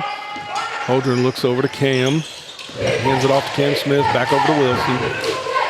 Being patient here is the key. Robertson has the ball over to Marcus Williams again, looking for a pick, gets the pick, rolled down. Stanton River being very disciplined in their defense. Parker with another three off the back of the iron and a good rebound by Zach Eggleston, and Stanton River looks to push it up the floor. Pass over to Eggleston, over to 12. I'm not sure who it is. Oscar Proctor, excuse me. Proctor just a little bit of a foul. wild shot. Kind of got in there and didn't know. Parker Holdren again goes in hard and is fouled by Eggleston.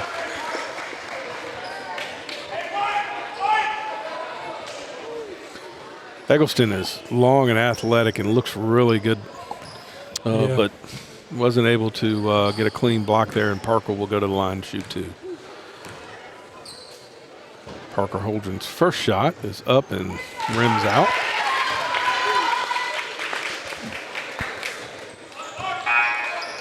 Number 3 will check back into the game, Zay Childress, and number 10 for Stanton River, Jonathan Burns. Very Austin taking a break, which is probably good news for Liberty.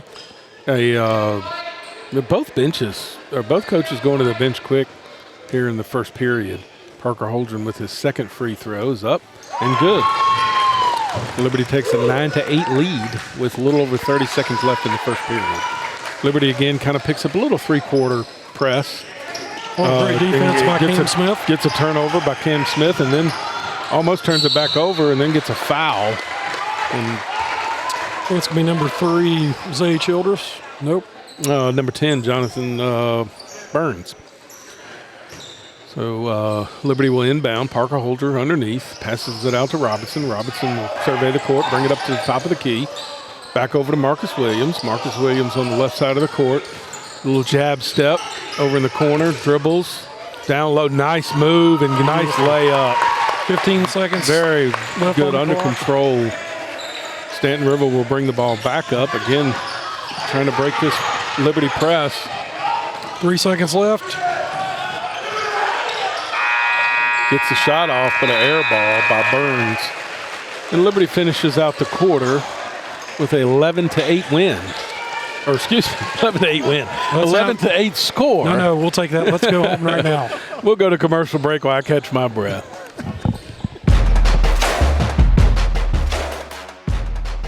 Grover here on Grove Street FM. And you're listening to our live sports broadcast. Did you know the Grove Street FM mobile app is full of local shows and content? All right in the app. That's right, you can listen to our live broadcasts, listen to all of our local shows, new and past episodes, watch our video broadcasts and all of our videos on demand. You'll also see tons of Grover the Otter shows, shorts, and goodies in it too. Naturally, we have such shows as Life, Liberty, Happiness, Cool Talk, Lost in Time, Talk Local to Me, Chamber Vibes, Cop Talk, and more. Thank you for listening to Grove Street FM. And now, back to the broadcast.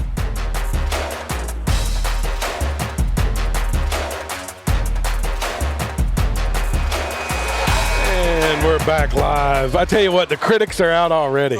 I just got a text. Call the end of the first period a win. But one slip of the tongue today. I've had one slip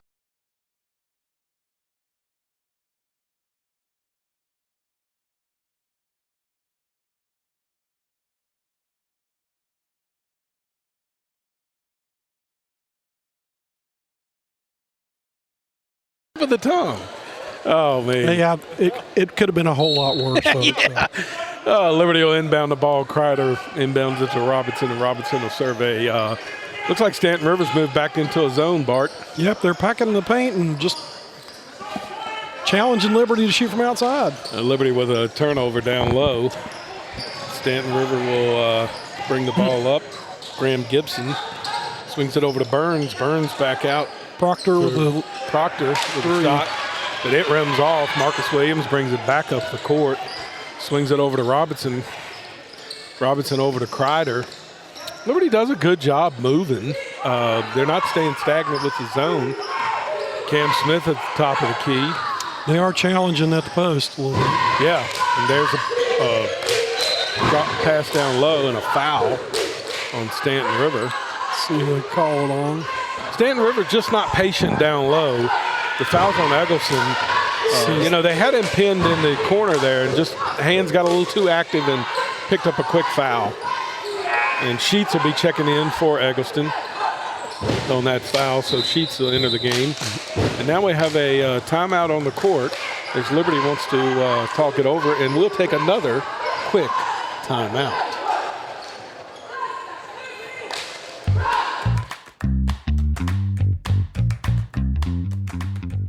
Hello, Bedford. This is your Eagle Eye Photography Community Update. Bedford is known as the Christmas capital of Virginia, and we have a ton of events coming up in the next week. Today at 6 o'clock, the community tree will be lit in Centertown Park. Then you can also take a tour through the Elk Zone. The lights will be on daily through the end of the year, as well as at Liberty Lake Park. Don't forget, Destination Bedford has the Festival of Trees that will be running through January 6th, and they will be having extended nights this weekend and next weekend. While you're in town, you can also visit the Christmas train at the Bedford Museum. And then next week, Poplar Forest has their holiday candlelight tours. These will run on Thursdays and Fridays through the month of December. Also on December 10th, there will be Christmas in Sedalia with tons of artists, artisans, and crafters for all of your shopping needs. This has been your community update. All right, we're back live. Stanton River breaks loose on a run, and Grayson Sheets taps in the miss by. Yep. Stanton River stole the inbound pass there while we were at commercial break. Sorry. Anyway, we're back live, and Robertson has the ball now. He'll pass it over for Liberty, over to Holdren. Holdren over to Cam Smith at the top of the key. Swings it back to Holdren. They're trying to figure out the zone here. They get it down low to Marcus Williams, and he turns it over. Good jump by Childress there. And Parker Holdren with a hard foul on the shot. Sheets went up for the layup, and Parker Holdren with a hard foul. Sheets with a very good defensive play there. He timed the pass just right and jumped it. And I apologize. That was Zay Childress on the shot. Holdren had the hard foul on. Childress' first shot is up and good. And we're all even. 11 all, 6 minutes, 31 seconds left on the clock in the second period. Zay steps to the line for a second shot. And it is up off the side of the rim. The battle for the rebound off Black. Referee Justin Burton right on top of the call. Yep. So Stanton River picks up a little full court press here. Marcus Williams will inbounds the ball to Robertson. Robertson caught. He's trapped. Oh, got there's a a foul push on number 11. Grayson Sheets, I think that's his second. We'll re-inbound the ball here. Marcus Williams gets it up to Holdren. They break the press fairly easily. Over to Cam, but then he turns it over. Liberty back, or Stanton River back on the run here. We got a foul on the shot. Parker Holdren turned the ball over and then got back late on defense and just had to foul him. Yeah, looked like Liberty's already up to 10 fouls. Burns kind of going coast to coast there, getting a little fancy at the end, but yeah. I think that's 3 fouls on Parker Holdren at this point. Gibson will step to the line and airballs the first free throw. The whiff. It was a little just a bit outside. Yeah, just a little short on his first free throw. He'll step to the line for his second. It's a little better and through the bottom of the net. Stanton River takes the lead, 12-11. Presses on again and again. Stanton River gets another turnover. Yeah, Liberty's just passing in past the end line, and they're immediately trapped. Yep. So they'll Cutler will enter the game, and Robinson will exit after 2 quick turnovers. Coach Williams trying to get a little more leadership in there. Stanton River inbounds. Sheets swings it over to Burns. Burns out to Barry Austin. Barry with a quick drive and a spin off the iron, and then a foul again. Zay Childress. Some of these fouls are kind of unnecessary, Bart. They're just a little sloppy. Yeah. Rebounds are coming, and instead of getting back and playing on defense, they're just hacking. Well, and with that, Liberty's in the bonus. And Yep. Already to the 1-1 here with 6 minutes to go. our friend in the Mr. first half. Kreider will be taking free throws.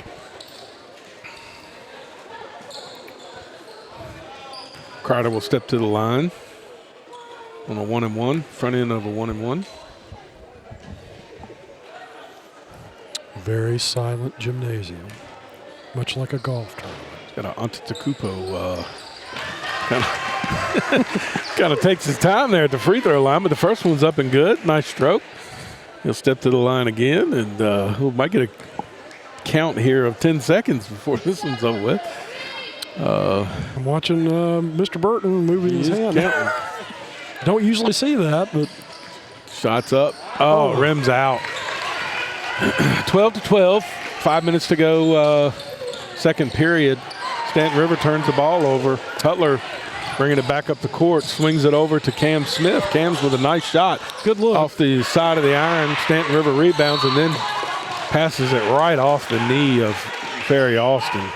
Not much you can do there if you're Ferry. You got to have the pass up, not down at your feet. it's not, unless it's soccer. Of course. Yes, unless we're playing football. But Parker Holdren will inbound the ball, and he throws it out of bounds. So pretty much Careless pretty mistake. even match so far here. Well, you know, at first, early on in the first period, you know, both teams seem to be doing really well, not having the sloppy turnovers, and then it all came all of a sudden. Both teams seem to be very careless with the basketball. Burns will swing it over. Jesse Brown took the three-point shot that rolled out. Cutler will bring it back up for Liberty. Settle it down a little bit. Pass it into Marcus Smith, or Williams, who turns around and ends up turning it over again to Stanton River.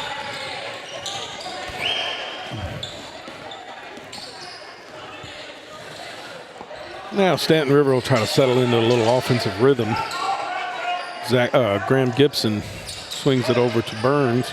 Jonathan Burns with the shot. It's off the side of the rim. Cam Smith with the rebound. And he'll bring it up, and Cutler will slow it down a little bit and just try to get a little sense of normalcy back into this basketball game. Cutler brings it in. Stanton River back to that zone. Cam Smith at the top of the key sends it in to Marcus. Marcus with a nice move and the bucket. Nice shot. Liberty taking the ball down to the post. Nice pressure by Liberty. They almost get the turnover. Good trap there by Joe Cutler and Holdren. Stanton River will inbound the ball. Barry Austin is on the sidelines. He'll inbound the ball to Graham Gibson. Gibson calls out a play. Brings it to the top of the key. Cutler with a little bit of pressure. Liberty in man-to-man coverage on defense. Swings it over. Nice tip by Cottrell. Keeps at it. Active hands. Marcus Williams finally comes down with the ball. Good active hands by Liberty. Cottrell forcing the turnover there. Very good defense. Cam Smith at the top of the key. Little ball fake. Parker Holdren now in between the leg dribble. Swings it over to Cottrell. Nice pass down low to Williams. Williams with a nice move. Turnaround jumper. Little turnaround jumper rolls in. Good shot by 23. Marcus Williams with 10 points so far. Barry Austin brings it up again and almost. It looks like it was off Liberty, but the refs are pointing. And Liberty catches a break there. And some of the Stanton River fans strenuously disagree or beg to differ. We'll credit the Liberty bench for making nevertheless, Liberty has the ball. Marker with Parker Holdren not holding back, just turning it loose there, and it's off the backboard, and now Liberty fouls. We'll ring up Cam Smith, looks like. Yep. Yeah, that was a poor shot selection that ended up in a foul, probably because of the shot selection. Well, you know, when you're up by 4 early, you're trying to build on a lead. You sometimes get a little aggressive. Yeah. Now we're at the Stanton River's at the line. Sheets missed his first They're in the double bonus now. Missed his first shot, so Sheets a step back to the free throw line for his second shot with a little over 3 minutes to go in the second period. Shots up and good. They've taken 20 free throws so far this half. Stanton River with only one shot from the field so far. Marcus Williams brings it up, swings it over to Cam Smith. Back to Williams. Williams with a nice little drive. Nice. If you're Cottrell, you got to make that layup. It was a beautiful pass. A little bit strong. By Marcus Williams.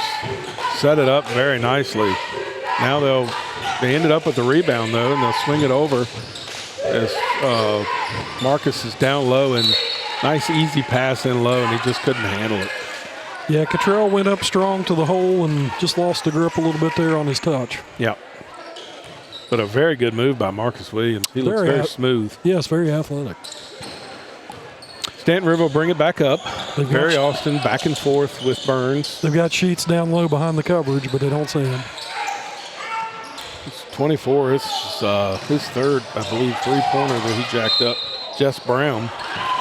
And a foul called on the rebound here. The foul is on Cottrell on Liberty. And Stanton River Sheets will go back to the free throw line. 16-13 game in favor of Liberty right at the moment. Shot is up and good. So Sheets makes his free throw, and he will compose himself to take his second free throw here. Shots up and good. Liberty will inbound the ball up by 1, 16-15 with 2:34 to play in the second period. Very fluid shots by the Stanton River freshman there. Yeah. Parker Holdren back in the game. Pass it over to Will. Will Holdren over to Cutler. Cutler with a nice pass down low to Will.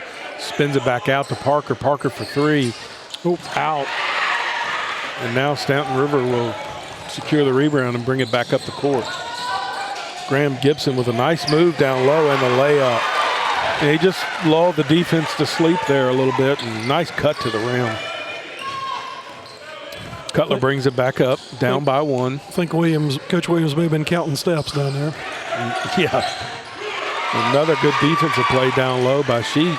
Rips the ball out of Cutler's hand. And now Stanton River back on the move. Pass down low, deflected. Almost went in, though. Yeah. Cutler back already on the other end. Parker Holdren brings it in down low and gets the block. Stanton River players are begging for an offensive foul, not going to get it. Sheets be called for his third foul. The Stanton River coaches are livid right now. Holdren kind of played for the foul and got it there. Yeah.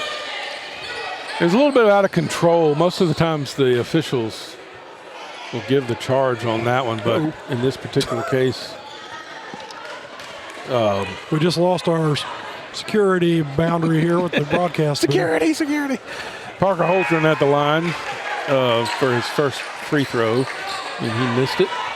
Coach Brandon Harris for Stanton River having a polite conversation with the officials. He's giggling now, but he wasn't giggling a second ago. Parker Holdren back to the line. I'm sure he's thinking, I do see your point. Second shot is up and off the side of the rim. Rebound by Stanton River's Whitaker, who just entered the ball game. Gibson brings it up the floor for Stanton River, and there he goes again. That man shoots. Jesse Brown. This time it goes in. Stanton River takes a 20-16 lead with a little over a minute to go.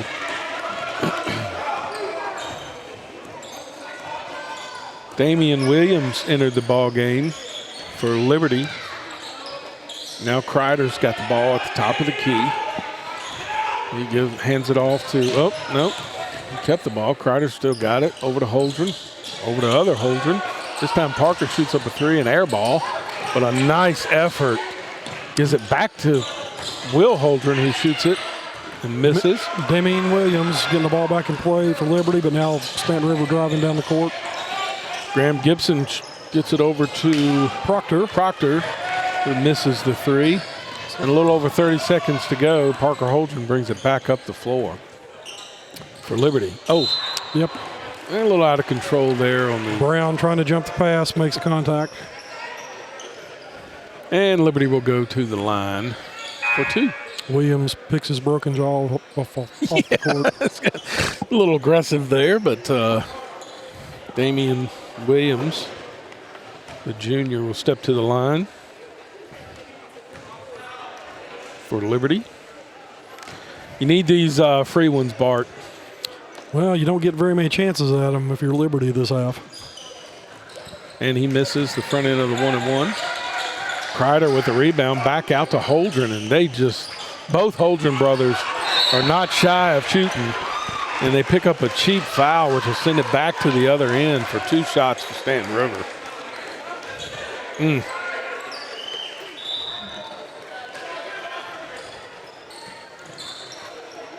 Time and possession key there. You got to know any foul is going to send them to the free throw line. And picked up a cheap one there, and Stanton River will come down for their 600th free throw of the Bart's over here calculating. His poor pencil, ain't got no lead left in it. Stanton River's first shot by Oscar Proctor rimmed out. And the score still remains. Talking about my pencil. The score still remains 20-16. Second shot is up and off the front of the rim. Yeah, Stanton River with a 4-1 advantage on free throw attempts at this point. They've gone 24 times and Liberty's taken 6. Yeah. Holdren at the top of the key will hand it off to Kreider. 3 seconds left. Need to get this one off. They don't know what the clock looks like. Nope. Liberty doesn't even get a shot off, and that will end the half. With the score, 20 Stanton River, 16 Liberty. And we'll be back after this commercial break. Hey, it's me, Grover, with Grove Street FM. Do you love our local content but have no idea how to listen to our podcasts? Well, we have you covered.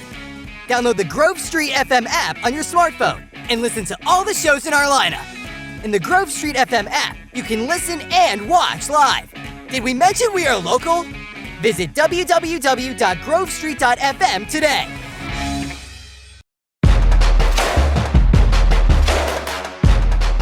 Grover here on Grove Street FM. And you're listening to our live sports broadcast. Did you know the Grove Street FM mobile app is full of local shows and content? All right in the app. That's right, you can listen to our live broadcasts, listen to all of our local shows, new and past episodes, watch our video broadcasts and all of our videos on demand. You'll also see tons of Grover the Otter shows, shorts, and goodies in it too, naturally. We have such shows as Life, Liberty, Happiness, Cool Talk, Lost in Time, Talk Local to Me, Chamber Vibes, Cop Talk, and more. Thank you for listening to Grove Street FM. And now, back to the broadcast.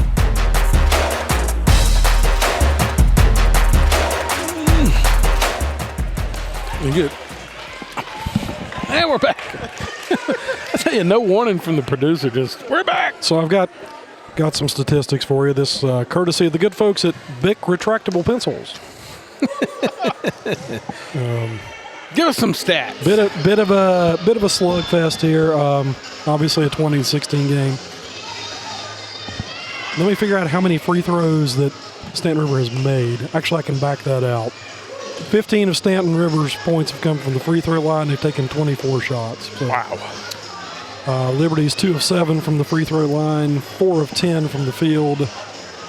Neither of these teams are really lighting up the three-point shots. Liberty 2 of 7, Stanton River 1 of 7. Yeah, unlike the girls' game. I think you're on my cord. Oh. I can't hear out of my left headphone. We're having some technical. But my pencil's okay. Hold on a minute. There we go. I'm good now. Maybe I'm having Maybe I'm having a stroke. Get. No, now it was okay, but now it's off again. We're having no, that's good. Don't move, Woody. Just stand there right like that. Yeah, we got it. Just stand and hold it. Okay. Anyway, our first broadcast, we've got, now nobody can hear. Oh, man. I'm back to. Hey, these are things you don't get on ESPN. Good stuff. I'm still Behind the my scenes. left. You still got nothing in your left ear? That's correct. I mean, I got a headphone on it, but wait a minute. Holy crap. We were doing so well for so long. This never happens to Dick Vitale, I'm sure. Can we go to commercial break while we try to work this out? There's something loose right there. For anybody who's listening and trying to follow along, it's that plug that's loose.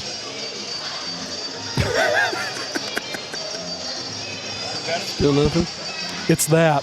I was okay, but now I'm not. Don't make mine bad. Still nothing?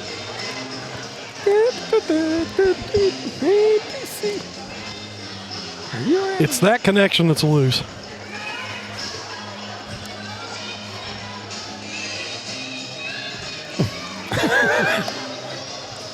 How did this happen all of a sudden? I blame you, Brian, but that's just me.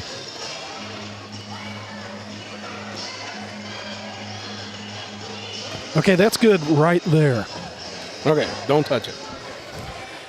All right. Wait a minute, what are we doing again? Who cares if you can't listen out of your left ear? We were giving stats. I will say this. In the first game with the girls, there were a lot of fouls called, and some of them were just ticky-tack fouls that really probably could have not been called. You can't really argue too much with the ones. On this one, it's been pretty brutal. Yeah. I mean, the most fouls have been warranted. Pretty bad. Yeah, Stanton Rivers' approach just seems to be, I'm taking it to the goal and you have to stop me. That's right. So, but anyway, we're at halftime. The score right now is Stanton River 20, Liberty 16. So it has been entertaining, to say the least. Our first game, if you're just joining us, the Liberty girls Lady Minutemen beat the Stanton River girls.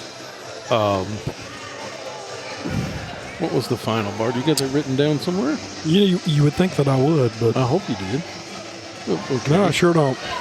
Yeah, I believe it was 55-43, I think, something like that. Which was a kind of a deceptive score. It was Liberty pulled away in the second half, took a 20-point lead, and then Stanton River clawed back a little bit, but never got within 10 points.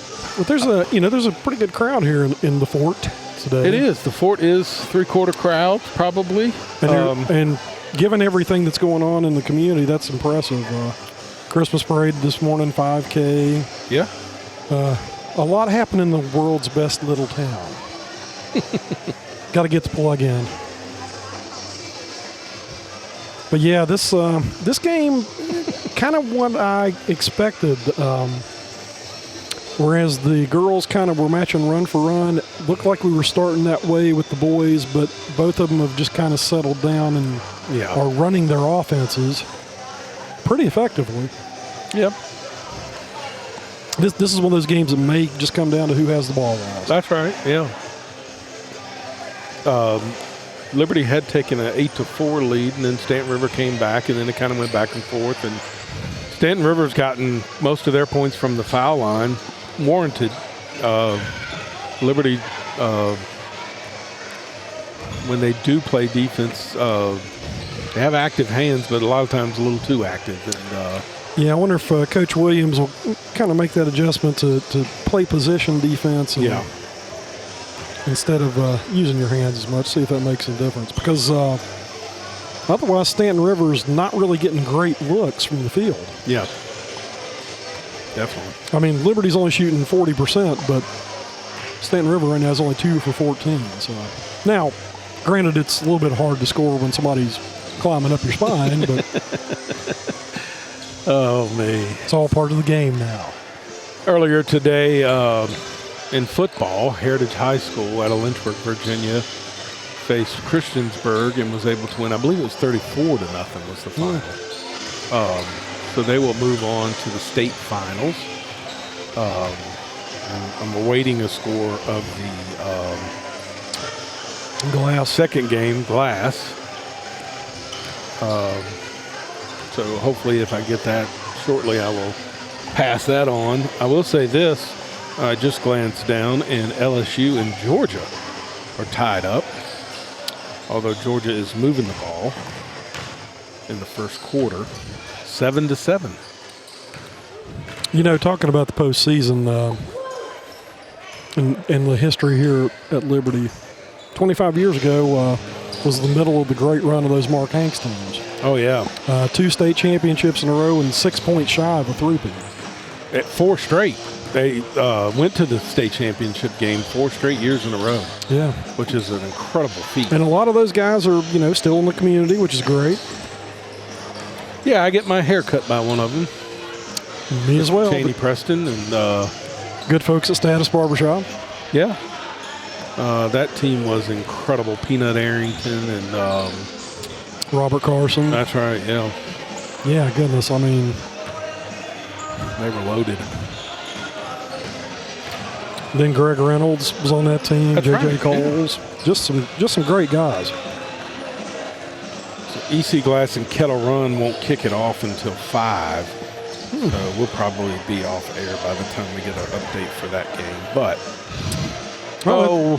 we're about a half a minute away from starting the second half of this game. Possession error favors Liberty, I believe. I believe Liberty will start the second half. We shall see if I'm correct. Given the way the first half went, it seems to be the downhill side of the court. Yeah, we are high atop the perch here at, we're high atop the fort. With our state-of-the-art secured site. That's right. On our left is, across the way, is the Liberty bench. On our right is the Stanton River bench. So, I don't mean to sound ungrateful. I appreciate Woody and everything he does. We're glad to have a production company of this quality in our community. It's really good. That's right. Liberty inbounds the ball, and they will go from right to left. And another turnover by Cottrell real quick, and a nice pass up above and then pass back to Stanton River. Can't handle the pass. Bodies are on the floor, and we've got a jump ball. And it'll stay here. Stanton River will inbound down low. Looks like some conscious effort there again to play position defense and not swat so much. Very Austin with a pass down low. Number 2, Gibson, who spins and puts it in. Nice shot by Gibson. Cutler will bring it up for Liberty. It's top of the key. He'll pass it over to Christian Cottrell. Cottrell, excuse me. Couldn't get it. Couldn't speak there for a second. Oh, Cam Smith at the top of the key will swing it over to Holdren. Holdren back over to Cutler. Cutler with a little dribble. Stanton River with the zone. Back to Cutler. Cutler with a 3-point shot, and it's good. Very pretty shot. Though. Nice shot. That's a good way to break the zone. Bring them out with a 3-point shot. Holdren playing a little defense here and got to travel first. Little hitch in his giddy up before he started dribbling. Yep. Quick turnover here by Stanton River. You know, I'm of a certain age, though. I remember before the 3-point line was implemented. Yeah, me too. And you still had to use the outside shot. Nice pass down low by Cutler and a Good nice shot little layup Williams. off the rim by Williams. Marquise looks really good down low. He's got a nice bounce to his step. Liberty with a little press. Oh, turnover. Cottrell, then he turns it back over. Getting a little greedy. It's all right. Joseph Cutler coaching up his teammate on the court. Stanton River will settle down. Gibson will bring the ball up with a little press. Over to Eggleston. Another turnover. Cam Smith chases it down in the corner and gives it up to Cutler. Cutler will bring the ball up, survey the court, pass it over to Smith. Cam will take a look, swing it back out to Cottrell. Cottrell dribble in, pass it over to Holdren. Holdren swings it over into the corner. Cutler swings it back to Marquise. Marquise with a little jab step, nice drive, and he gets fouled on the shot. Nice drive by Marquise Williams.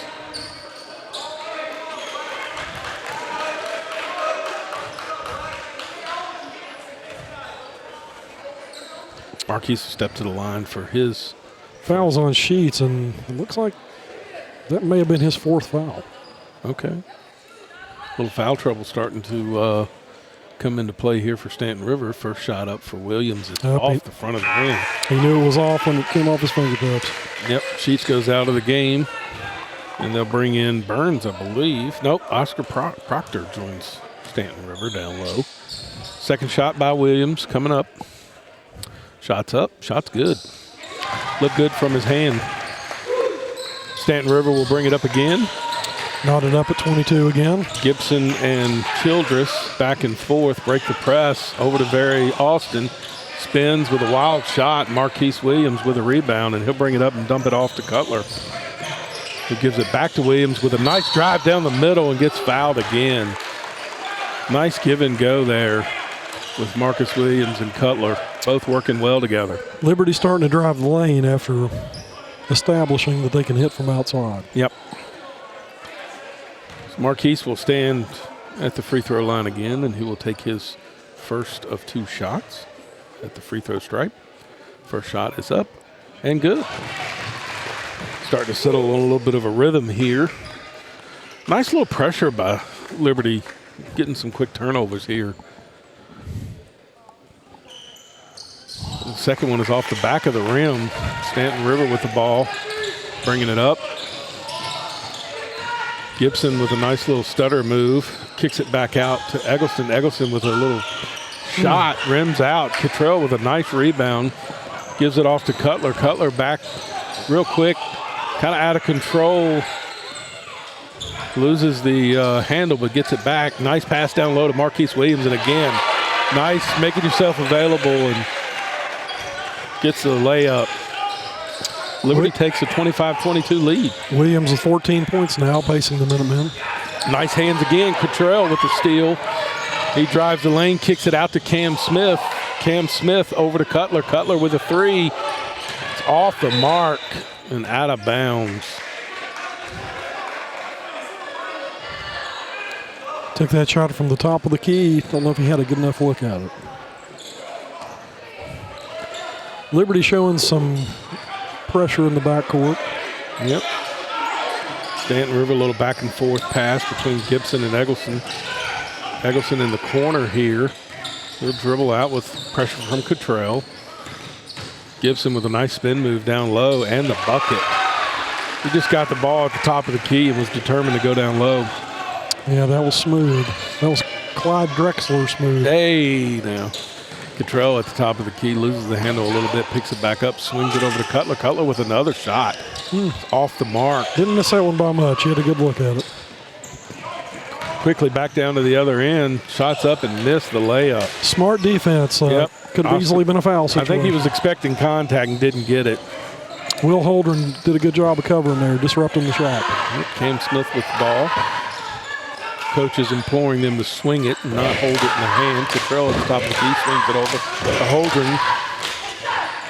Down low to Marcus Smith, or Marcus Williams, excuse me. Marcus with a little turnaround hook shot, just rolls off the back of the iron. Stanton River brings it up, drives the lane, and fouled on the shot. Cutler fouls Zay Childress, and Zay Childress will go to the charity stripe. Looks like that's the 3rd foul on Joe Cutler today. Yep. And with that, Parker Holdren will get up off the bench. It looks like he'll sub in after the free throw here. Probably take place of Cutler. Zay Childress will step to the line for his first free throw. Shot is up and good. And that will draw us even. 25-25 midway through the 3rd period. tell you, this game is moving really quickly. Yeah. So Holdren checks in and Robinson checks in. Childress or Kittrell and Cutler check out. Williams brings the ball up for Liberty. After Childress drains the free throw. Cam Smith with the ball, swings it over to Parker Holdren. Parker swings it back to Cam. Cam cuts, brings it over to Robinson. Robinson back over to Parker Holdren, who drives the lane, passes it off to Marcus. Shot and the foul. Nice dish. Parker Holdren got it at the top of the key, drove hard, and nice little dish over to Marcus Williams, where he goes up with a shot and gets fouled and one. He'll step to the line now with Liberty leading 27-26. Chance to add to the lead here. Marcus will step up to the line. And his free throw is off. Good looking shot, though. Yep. Stanton River will bring it back up. Gibson over to Brown, Jesse Brown. Nice defense by Liberty. I believe they got a held ball. Both Holdren boys on the trap there. Yep. Parker and Will Holdren trap in the corner, and little brotherly love comes up with a turnover. All right, Marcus Williams bring it up for Liberty. Swing it over to Cam Smith. Cam Smith over to Parker Holdren. Parker swings it back to Robinson, who pops out. Back down low to Marcus Williams. Ooh, and looks like he lost his footing there. Yeah, looks like it may have been a wet spot on the floor, and ends up being a traveling call. Yeah, slipped. Lucky he didn't get a knee injury. It was scary there for a second. There's a stop of the action here while they try to get some of this moisture cleaned up.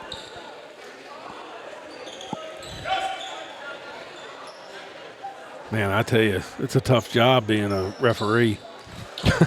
Not only do you have to keep track of the game going here, you got to clean the floor as well. I'm waiting for somebody to yell at him that he's doing that wrong. Oh, the officials. I tell you what, they get missed the spot. Yeah. Wait, let me take my headset off again like I did in the girls' game. They get a bad rap, but I tell you, they do a tough job. And you can't play without them. No, that's right. Yeah. And we have I tell you, this area has produced some really good officiating. Oh, yeah, great association in Central Virginia. All right, we're back in live action here as Stanton River brings the ball up with press. Liberty pressing right now. They get it across the court. Gibson swings it over to Childress. Back over, nice cut by Vay. Yeah. Smith earned that foul.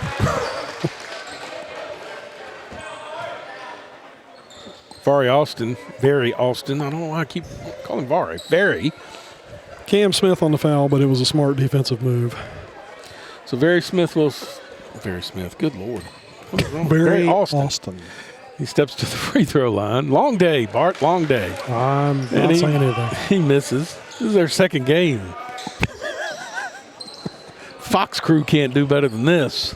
So they're going to fly us somewhere exotic for tonight? Hey, yeah, where are you sending this, Woody? Oh, Barry Austin stepped to the line for his second free throw, and he nails it, and we're all knotted up. There might be a tractor pull and pinhook we could call. Cam Smith swings it back over to Parker Holdren at the top of the key as Liberty moves right to left. Parker at the top, passes down to Marcus with a nice little shot. Oh, my goodness. There. I tell you what, he's confident in his shooting. That was a nice turnaround jumper in the paint. Swish. Oh, nice defense and another turnover by Stanton River. Liberty's got a nice half-court trapping zone defense going.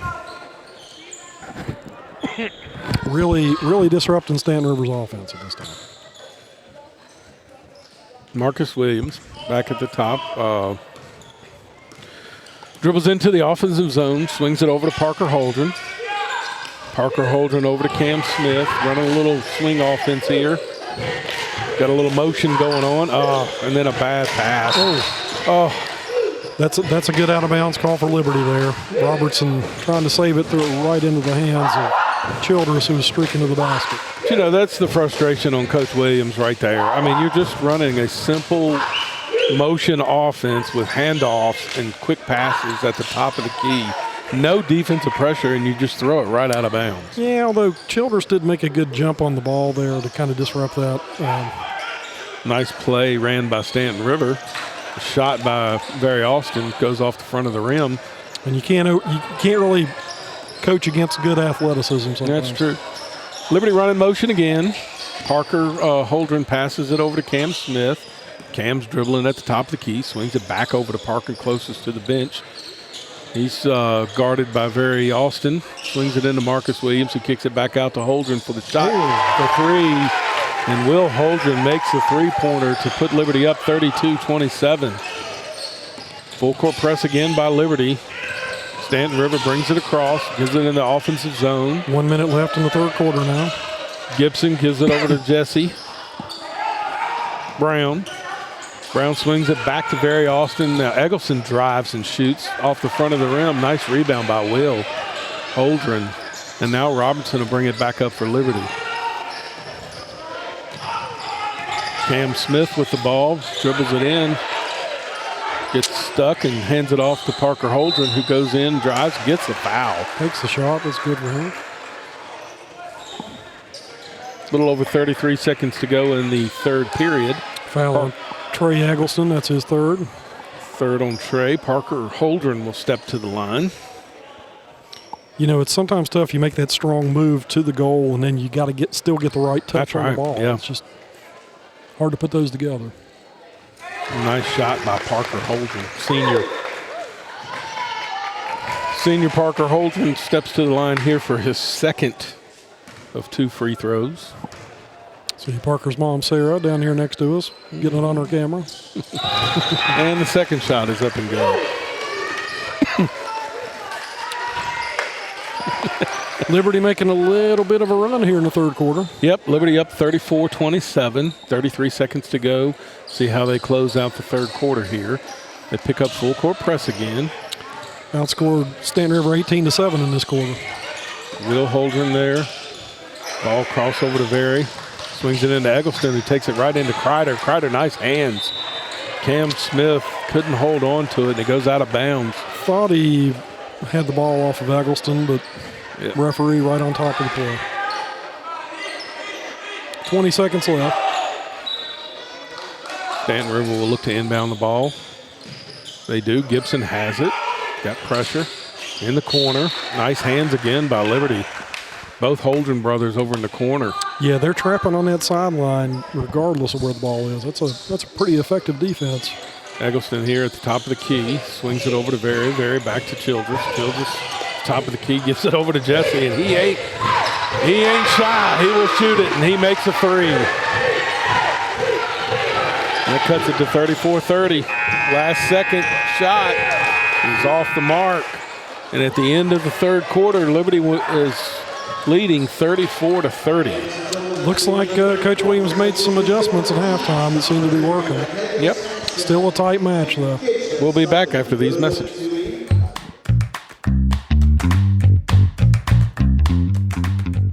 Hello, Bedford. This is your Eagle Eye Photography Community Update. Bedford is known as the Christmas capital of Virginia, and we have a ton of events coming up in the next week. Today at 6 o'clock, the community tree will be lit in Centertown Park. Then you can also take a tour through the Elk Zone. The lights will be on daily through the end of the year, as well as at Liberty Lake Park. Don't forget, Destination Bedford has the Festival of Trees that will be running through January 6th, and they will be having extended nights this weekend and next weekend. While you're in town, you can also visit the Christmas train at the Bedford Museum. And then next week, Poplar Forest has their holiday candlelight tours. These will run on Thursdays and Fridays through the month of December. Also on December 10th, there will be Christmas in Sedalia with tons of artists, artisans, and crafters for all of your shopping needs. This has been your community update. Hey, Woody, our next basketball game, we need Trent Warner from Life, Liberty, Happiness. He needs to be out on the court with an orange glove holding things up till we come back from commercial break. He can just like run up and down the court. Oh, me. All right, settle in for the fourth quarter. Stanton River takes the ball down by 4, but they don't They don't waste time. They go right. Zay Childress with a 3-point attempt. They go right to it, fire up a three-pointer that hits the rim and over the back of the backboard and out. Now Liberty will possess the ball as Damian Williams brings it up.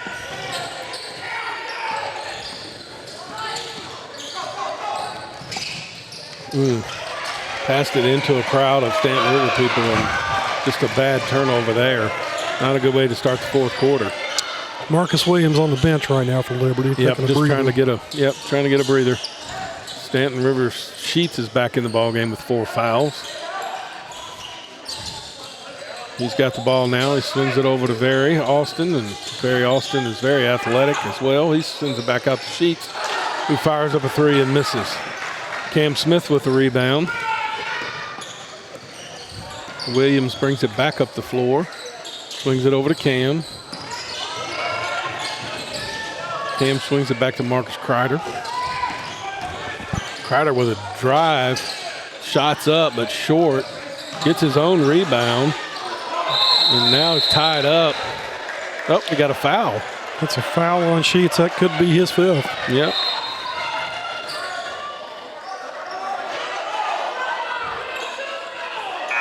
Yep, foul on number 11.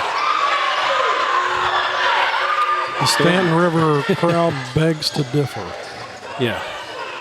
Good officiating, though. They stepped in and just kind of diffused the situation. He was not happy about the call. And I believe that is his 5th and final foul, yeah. I could have lost track, but it looks like.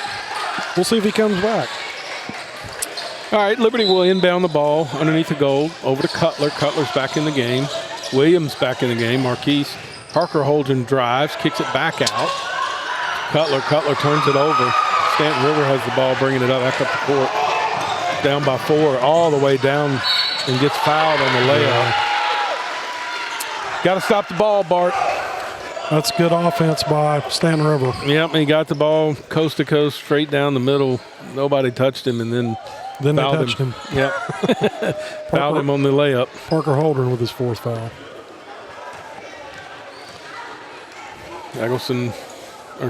Childress will step to the line and make his first one. Draw closer, 34-31. Liberty ahead.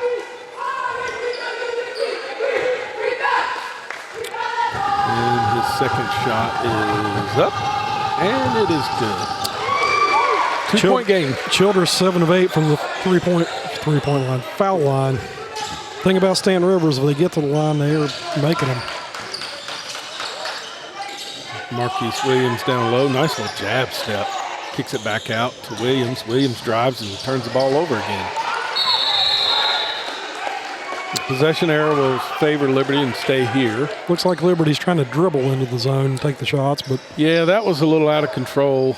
Marquise Williams seems to be under control. He kicked it out, and Damian Williams, another turnover. Didn't get back on defense and fouled and won. Technical as well on Parker Holdren. So that'll be his 5th and final. I think he's done, yeah. Frustrated, just not a good foul, and then to pick up the tee.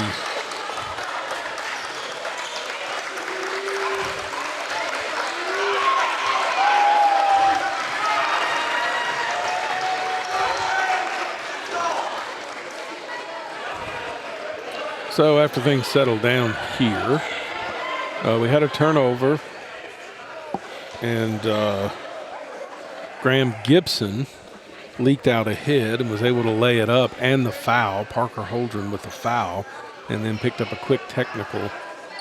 And the Stanton River crowd being very magnanimous about the whole thing. Seem to be happy now, Bart. But Stanton River ties it up, and now he will shoot, I believe, the technical. Don't think for a minute these county rivalry games don't mean anything. Oh, yeah.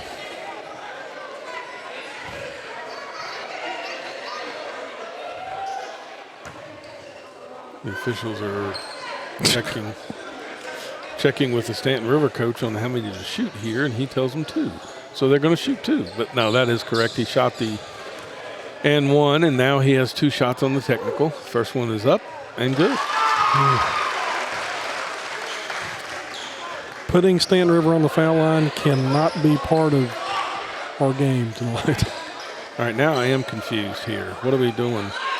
He just shot 2 shots. And now, okay, yeah. Yeah, this is right. First, yeah. Second. This should be the and 1. Yes.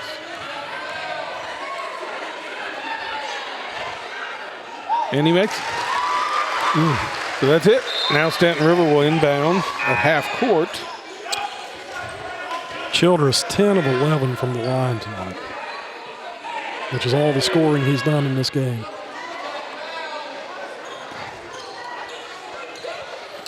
Williams asking for some edification from Justin Burton, the referee. And Coach Williams going to keep Parker Holdren on the court till 30 seconds are marked off. Yeah, smart. That's his 5th foul, so.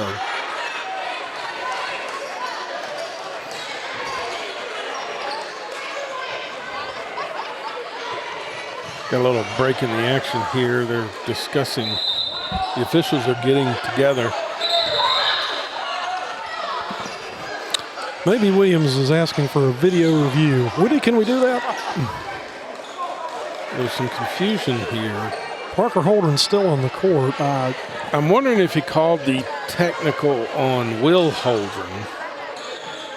And they just now are trying to sort out the foul, but they'll get it sorted away. Justin is approaching the scorer's table here. And wait a minute, we got more shots. Now I'm really confused because the only thing I can think of is Parker Holdren's still on the court, so I must have been off on my count. But yeah, all right, but we've had 3 free throws shot, and now they're Stanton River stepping to the line for 2 more. I'm really confused on this. And we're sorry for the radio silence, folks. We're all just kind of wondering what's going to happen next. This would be a good time for Trent Warner to run up and down the court. Well, he's texting me that you shoot the N1 first and then the 2 technicals, which was what was done. Unless there was another technical foul. That's the only thing I'm confused about. And now Stanton River is stepping to the line for 1 shot. I thought Parker Holdren just caught his 5th foul and he's still on the court, which maybe that could have been a technical foul if he hadn't left, but that can't possibly be what's going on. And he makes it. And this may end up being the difference in the ball game, unfortunately. I don't know what that was because he got 1 more shot. And Parker Holdren takes a seat on the bench now. All right, but anyway, we're back. 37-34. Stanton River's ahead with the ball. Coach Harris is talking to Justin Burton. He seems happy with the way things are going. Stanton River dribbles down low, all the way down low, kicks it over to Eggleston. Eggleston for 3 off the back of the iron. Nice rebound by Cutler. Cutler will bring it up. Passes over to Marquise Williams. Nice little jab step, and he'll drive the lane. Nice little floater up and in. Marcus Williams under control, a nice looking shot. Liberty picks up that full court press again. Marcus Williams goes to 20 points with that shot. Oh, nice. Down below, Stanton River missed an easy layup. Marcus Williams brings it right back down the court, drives again, shots up and off. That shot wasn't quite as good as the first one. Again, going up strong, but just losing the touch on it at the end. Stanton River up by 1 with 5 minutes left to go in the 4th quarter. Kicks it out. Barry Austin down low, misses the layup. Gibson tried to draw the foul, didn't get it. Yep. Now Cutler swing it over to Williams again. Marquise, top of the key. He'll hand off to Cottrell. Cottrell swings it over to Williams. Damian Williams surveys the court, brings it back out. Now they kind of reset. Cutler off to my left. He will bring it back up to the top of the key. Marquise comes out. Marquise Williams, nice little drive. And a foul on the shot. Very nice. It just kind of takes that handoff, a little smooth to the right, and then drives hard to the goal. Stanton River fans are wanting to travel, but that's a nice move there, and he gets fouled. So, Bart, your count was off because Sheets is about ready to come back in this game for Stanton River. Yeah. Your sheet was off. I'm not going. I'm not keeping track of fouls after losing track of the 500,000 we had in the girls' game. Yet nobody fouled out of that game. I know, that's crazy. So Marcus Williams will step to the line, and he will shoot his first, and it's short. That one was off. His second shot will come up with a chance to tie.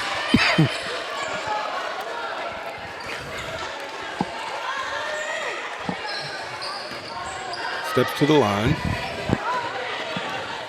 Williams' second shot is up, and it is good. And we're all knotted up with 4 minutes and 23 seconds to go in the game. Liberty again showing a little half-court trap here. Stanton River breaks it. Now they trap in the corner. Gibson with the ball at the top of the key. Swings it over to Very Austin. Very Austin and Jesse just pulls the trigger on a three. Jesse Brown. But nothing but the rim. Yep, came up a little short on that one. Cutler will bring the ball up. Drops it off to Williams. Williams back over to Cutler. Cutler jacks up the three, and it is good. Liberty will take the lead.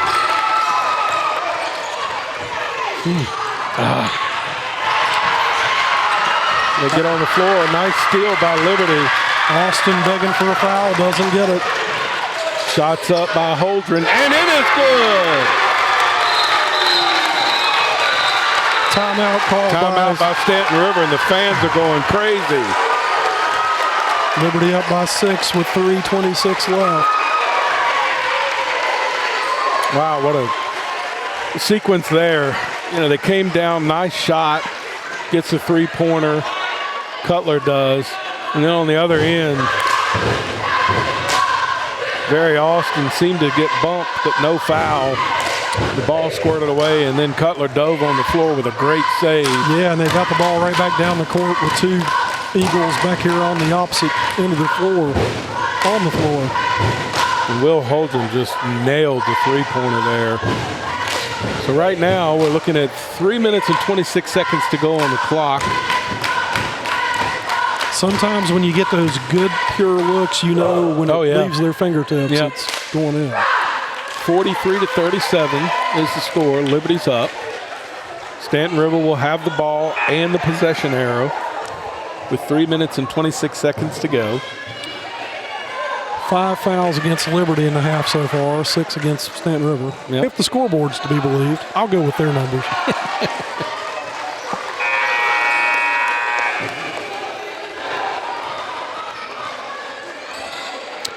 Really good classic matchup of teams that like to beat up on each other. Yeah.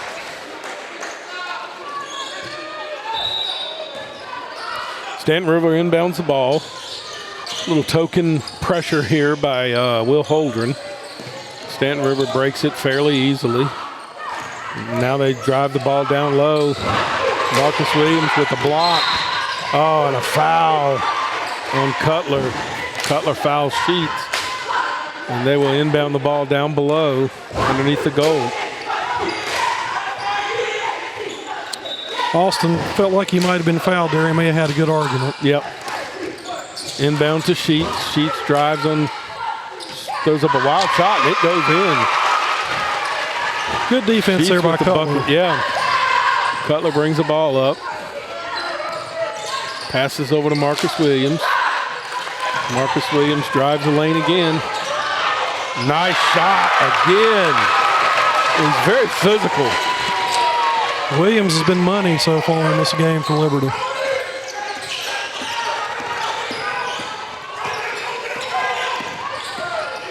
Sheets down there by himself. They break the press. Yeah, it took just too many people trying to guard the ball up top, and Stanton River broke the press easily and found Sheets down below. Wide open. Yep.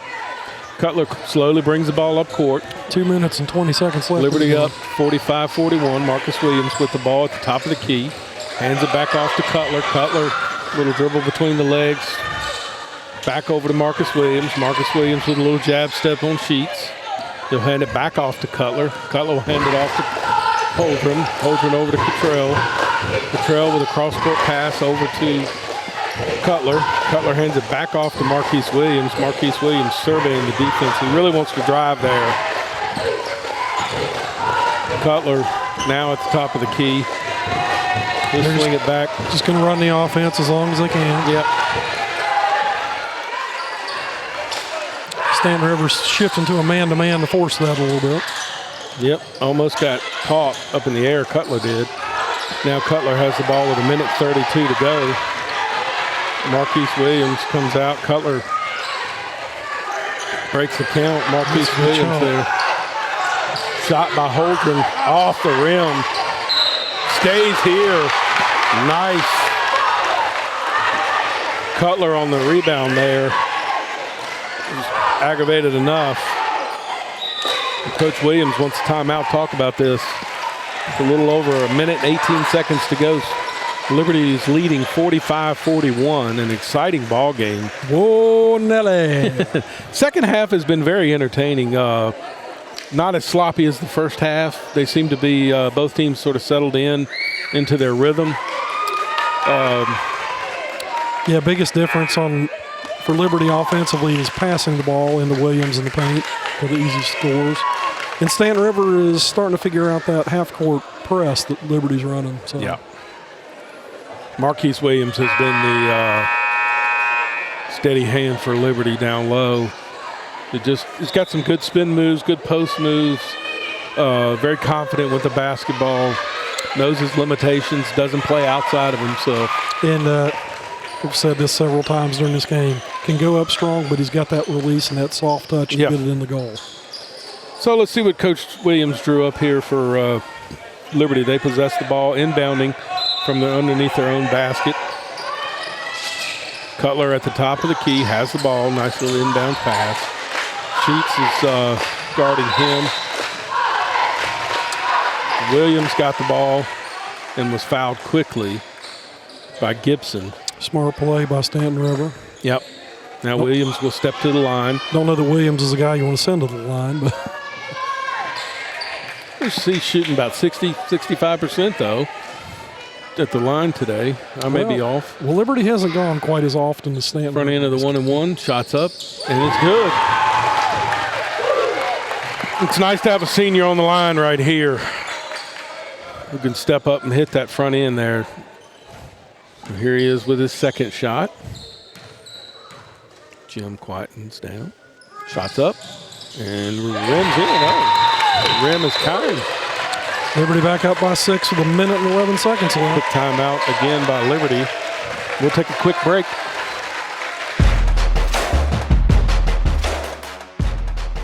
Grover here on Grove Street FM. And you're listening to our live sports broadcast. Did you know the Grove Street FM mobile app is full of local shows and content? All right in the app. That's right, you can listen to our live broadcasts, listen to all of our local shows, new and past episodes, watch our video broadcasts and all of our videos on demand. You'll also see tons of Grover the Otter shows, shorts, and goodies in it too, naturally. We have such shows as Life, Liberty, Happiness, Cool Talk, Lost in Time, Talk Local to Me, Chamber Vibes, Cop Talk, and more. Thank you for listening to Grove Street FM. And now, back to the broadcast.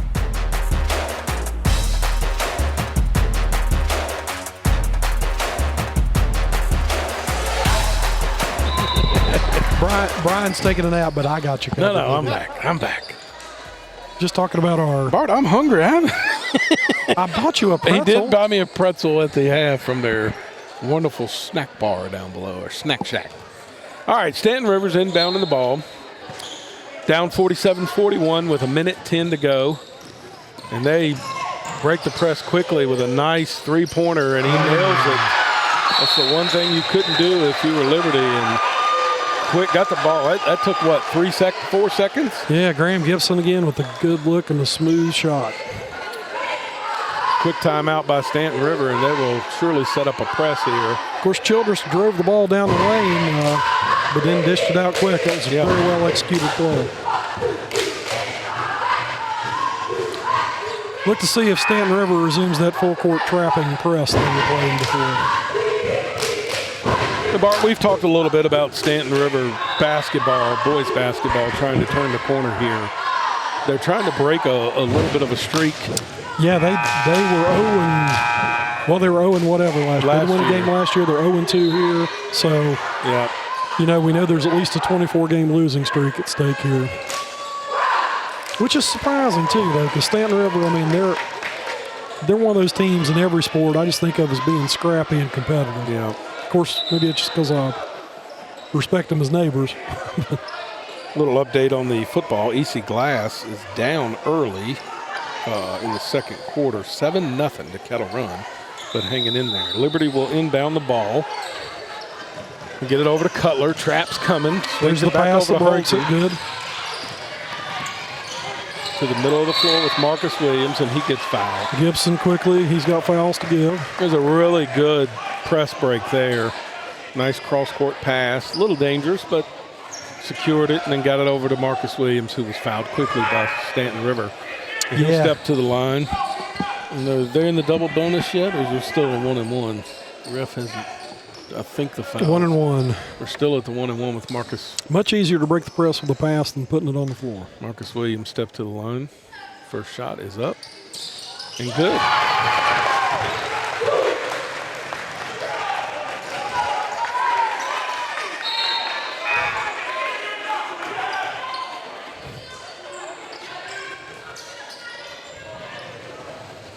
Second shot by Williams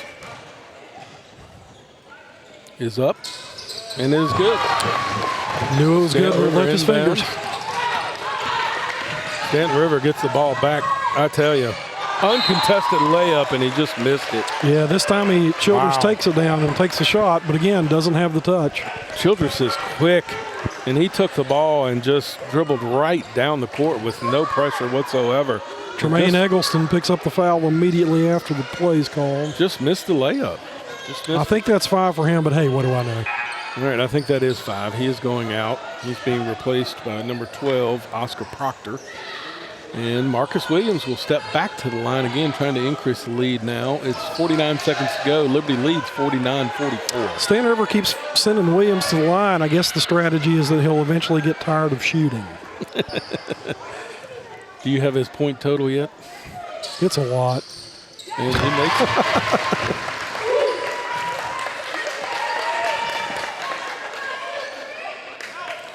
Makes the front end of the 1-and-1. He'll step to the line for a second shot. And it is off the back of the iron. 28 points so far tonight for Marcus Williams. Gibson drives for Stanton River and is fouled. Not sure you want to be fouling here. Fouled by Parker Holdren, who I thought had fouled out, but maybe this will do it. Not sure why you want to foul here. Holdren will come out with his 5th, and he'll be replaced by another Holdren. Will Holdren enters the game, and I think if you're Coach Williams, no fouls would be the message. Just get in front, put your hands up, and Gibson will step to the line for 2 shots. Make them earn what they get, but don't do anything silly. First shot is up and good.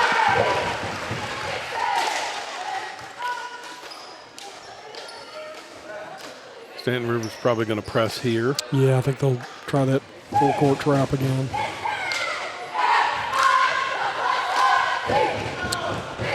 They'll probably use a timeout to set it up if they can. The second one's up and good. Marcus Williams has the ball, inbounds it to Cutler, and he gets fouled. Call the foul on number 10, Jonathan Burns. Hey, Sheets is back with his 8th foul. We just are off on the foul calling here, but Sheets is back in the game along with Jesse Brown. Hey, Bart, if I'm a betting man, I'm going to go out on a limb and say Jesse Brown's going to jack up a 3 here shortly. I think he's coming. 41 seconds, he's got time to shoot like 10 of them. Cutler with his first shot. It's up and in. Increase the lead, 51-46 with 41 seconds to go. But you miss 100% of the shots you don't take. Don't say that's right. Second shot is up and good. Nice. Ice water in that young man's veins.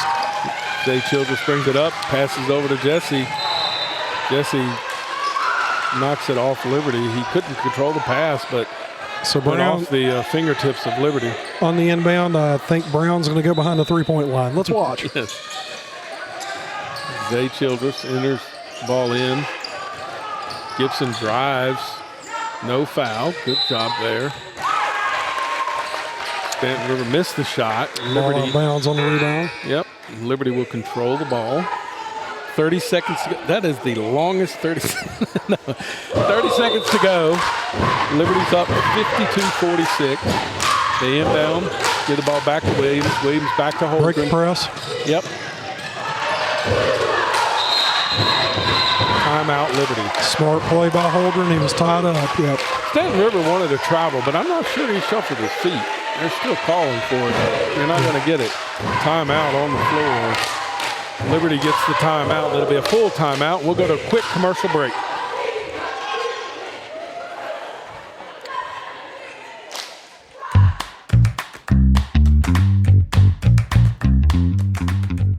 Hello, Bedford. This is your Eagle Eye Photography Community Update. Bedford is known as the Christmas capital of Virginia, and we have a ton of events coming up in the next week. Today at 6 o'clock, the community tree will be lit in Centertown Park. Then you can also take a tour through the Elk Zone. The lights will be on daily through the end of the year, as well as at Liberty Lake Park. Don't forget, Destination Bedford has the Festival of Trees that will be running through January 6th, and they will be having extended nights this weekend and next weekend. While you're in town, you can also visit the Christmas train at the Bedford Museum. And then next week, Poplar Forest has their holiday candlelight tours. These will run on Thursdays and Fridays through the month of December. Also on December 10th, there will be Christmas in Sedalia with tons of artists, artisans, and crafters for all of your shopping needs. This has been your community update. All right, we're back live. Marquise Williams to inbound at the side. He couldn't get the ball in, but wisely threw it off the Stanton River player. 31 who's checked in the game. Hadn't seen him all. Michael Reeves. He tries it again. This time. Number 10, Burns away from the ball, fouls Joe Cutler. Yep. And so now Joe Cutler will. Stanton River crowd strenuously agrees with the call. Yeah, it's been a good rivalry. These two. The girls won earlier, Liberty beating Stanton River. We have the 5th foul. No. Sheets is just coming defense, offense here, I guess. Cutler will step to the line. First shot is up and good.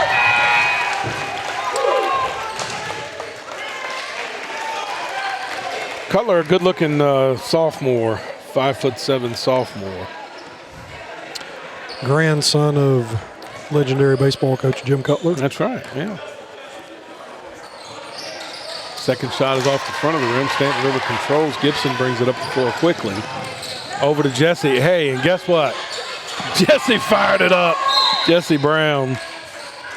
He hasn't seen a shot that he hasn't wanted to take. Cutler rebounds and immediately is fouled. Oh, me. That ball was an air ball, by the way, but Cutler secured the rebound and got fouled. So the foul's on Sheets. We think that's his 25th foul of the game, but he's still on the court. If I had to guess, Bart, I would say that Jesse Brown's nickname would be Downtown Jesse Brown. I like it. Because he will fire it up in a heartbeat. Downtown Manita. It's about where he shot that one from. Cutler's at the free throw line, and he nails the front end there. Second shot is on the way as Liberty has extended its lead to 54-46. The second shot is off the back of the rim again. 13 seconds left. Not enough time for Stanton River, but they were giving it a shot. Yep. The three-point shot was off the back of the rim, out of bounds. And Stanton River will inbound the ball, and I believe Stanton River coaches said no fouls, back off, and this game is in the books. Well, partner, our first basketball game has Liberty girls winning the first game and Liberty boys winning the second. And we're undefeated as commentators. That's right. The final score here of your ball game is Liberty High School 54, Stanton River 46. We'll try to have an interview coming up quickly, but we'll be back in just a minute. Grover here on Grove Street FM. And you're listening to our live sports broadcast. Did you know the Grove Street FM mobile app is full of local shows and content?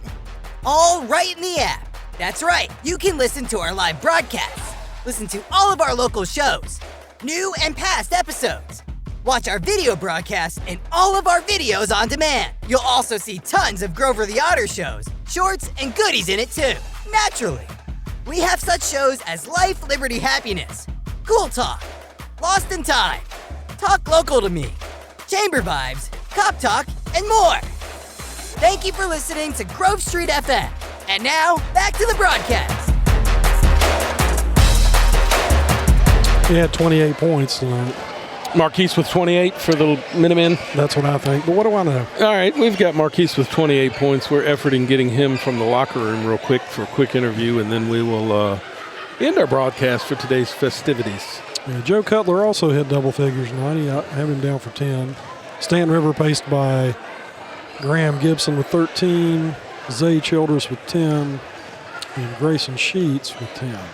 All right, Marcus is... if me and the good folks at Bic Retractable Pencils are... Marcus is joining us here at the media booth.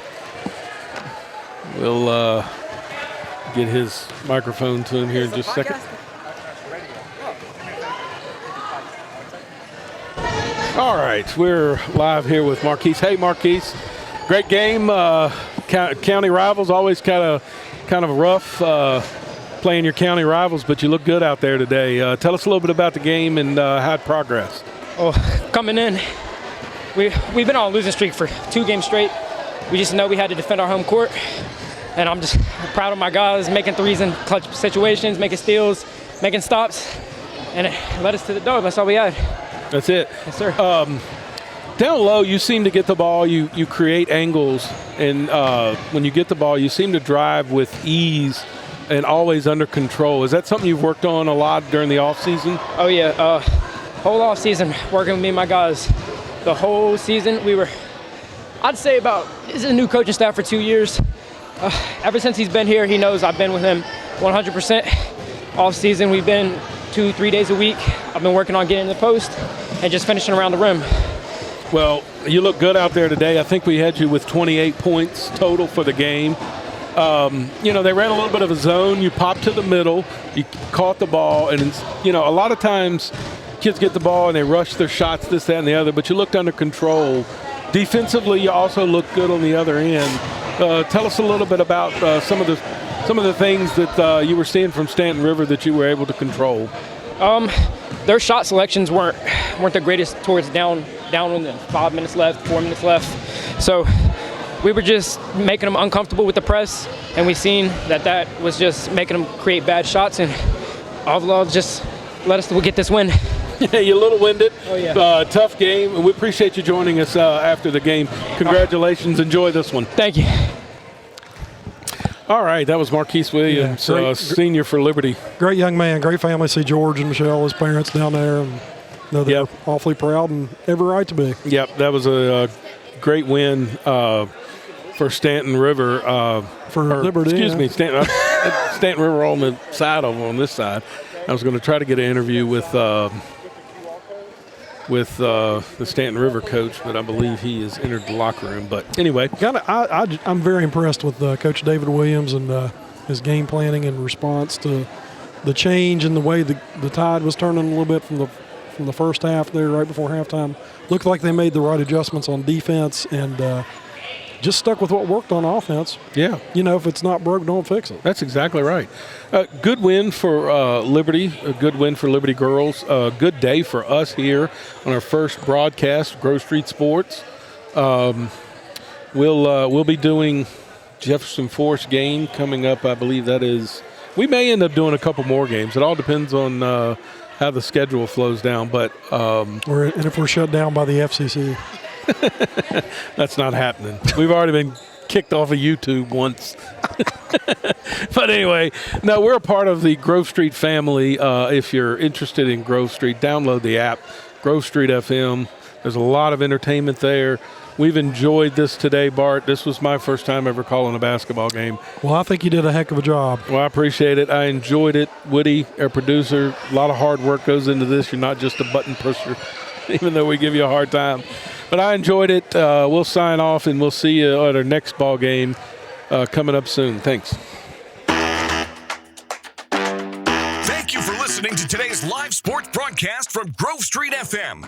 Be sure to check out all of our local shows in the app. Visit grovestreet.fm for details. That's grovestreet.fm. Grove Street FM, your local podcasting station.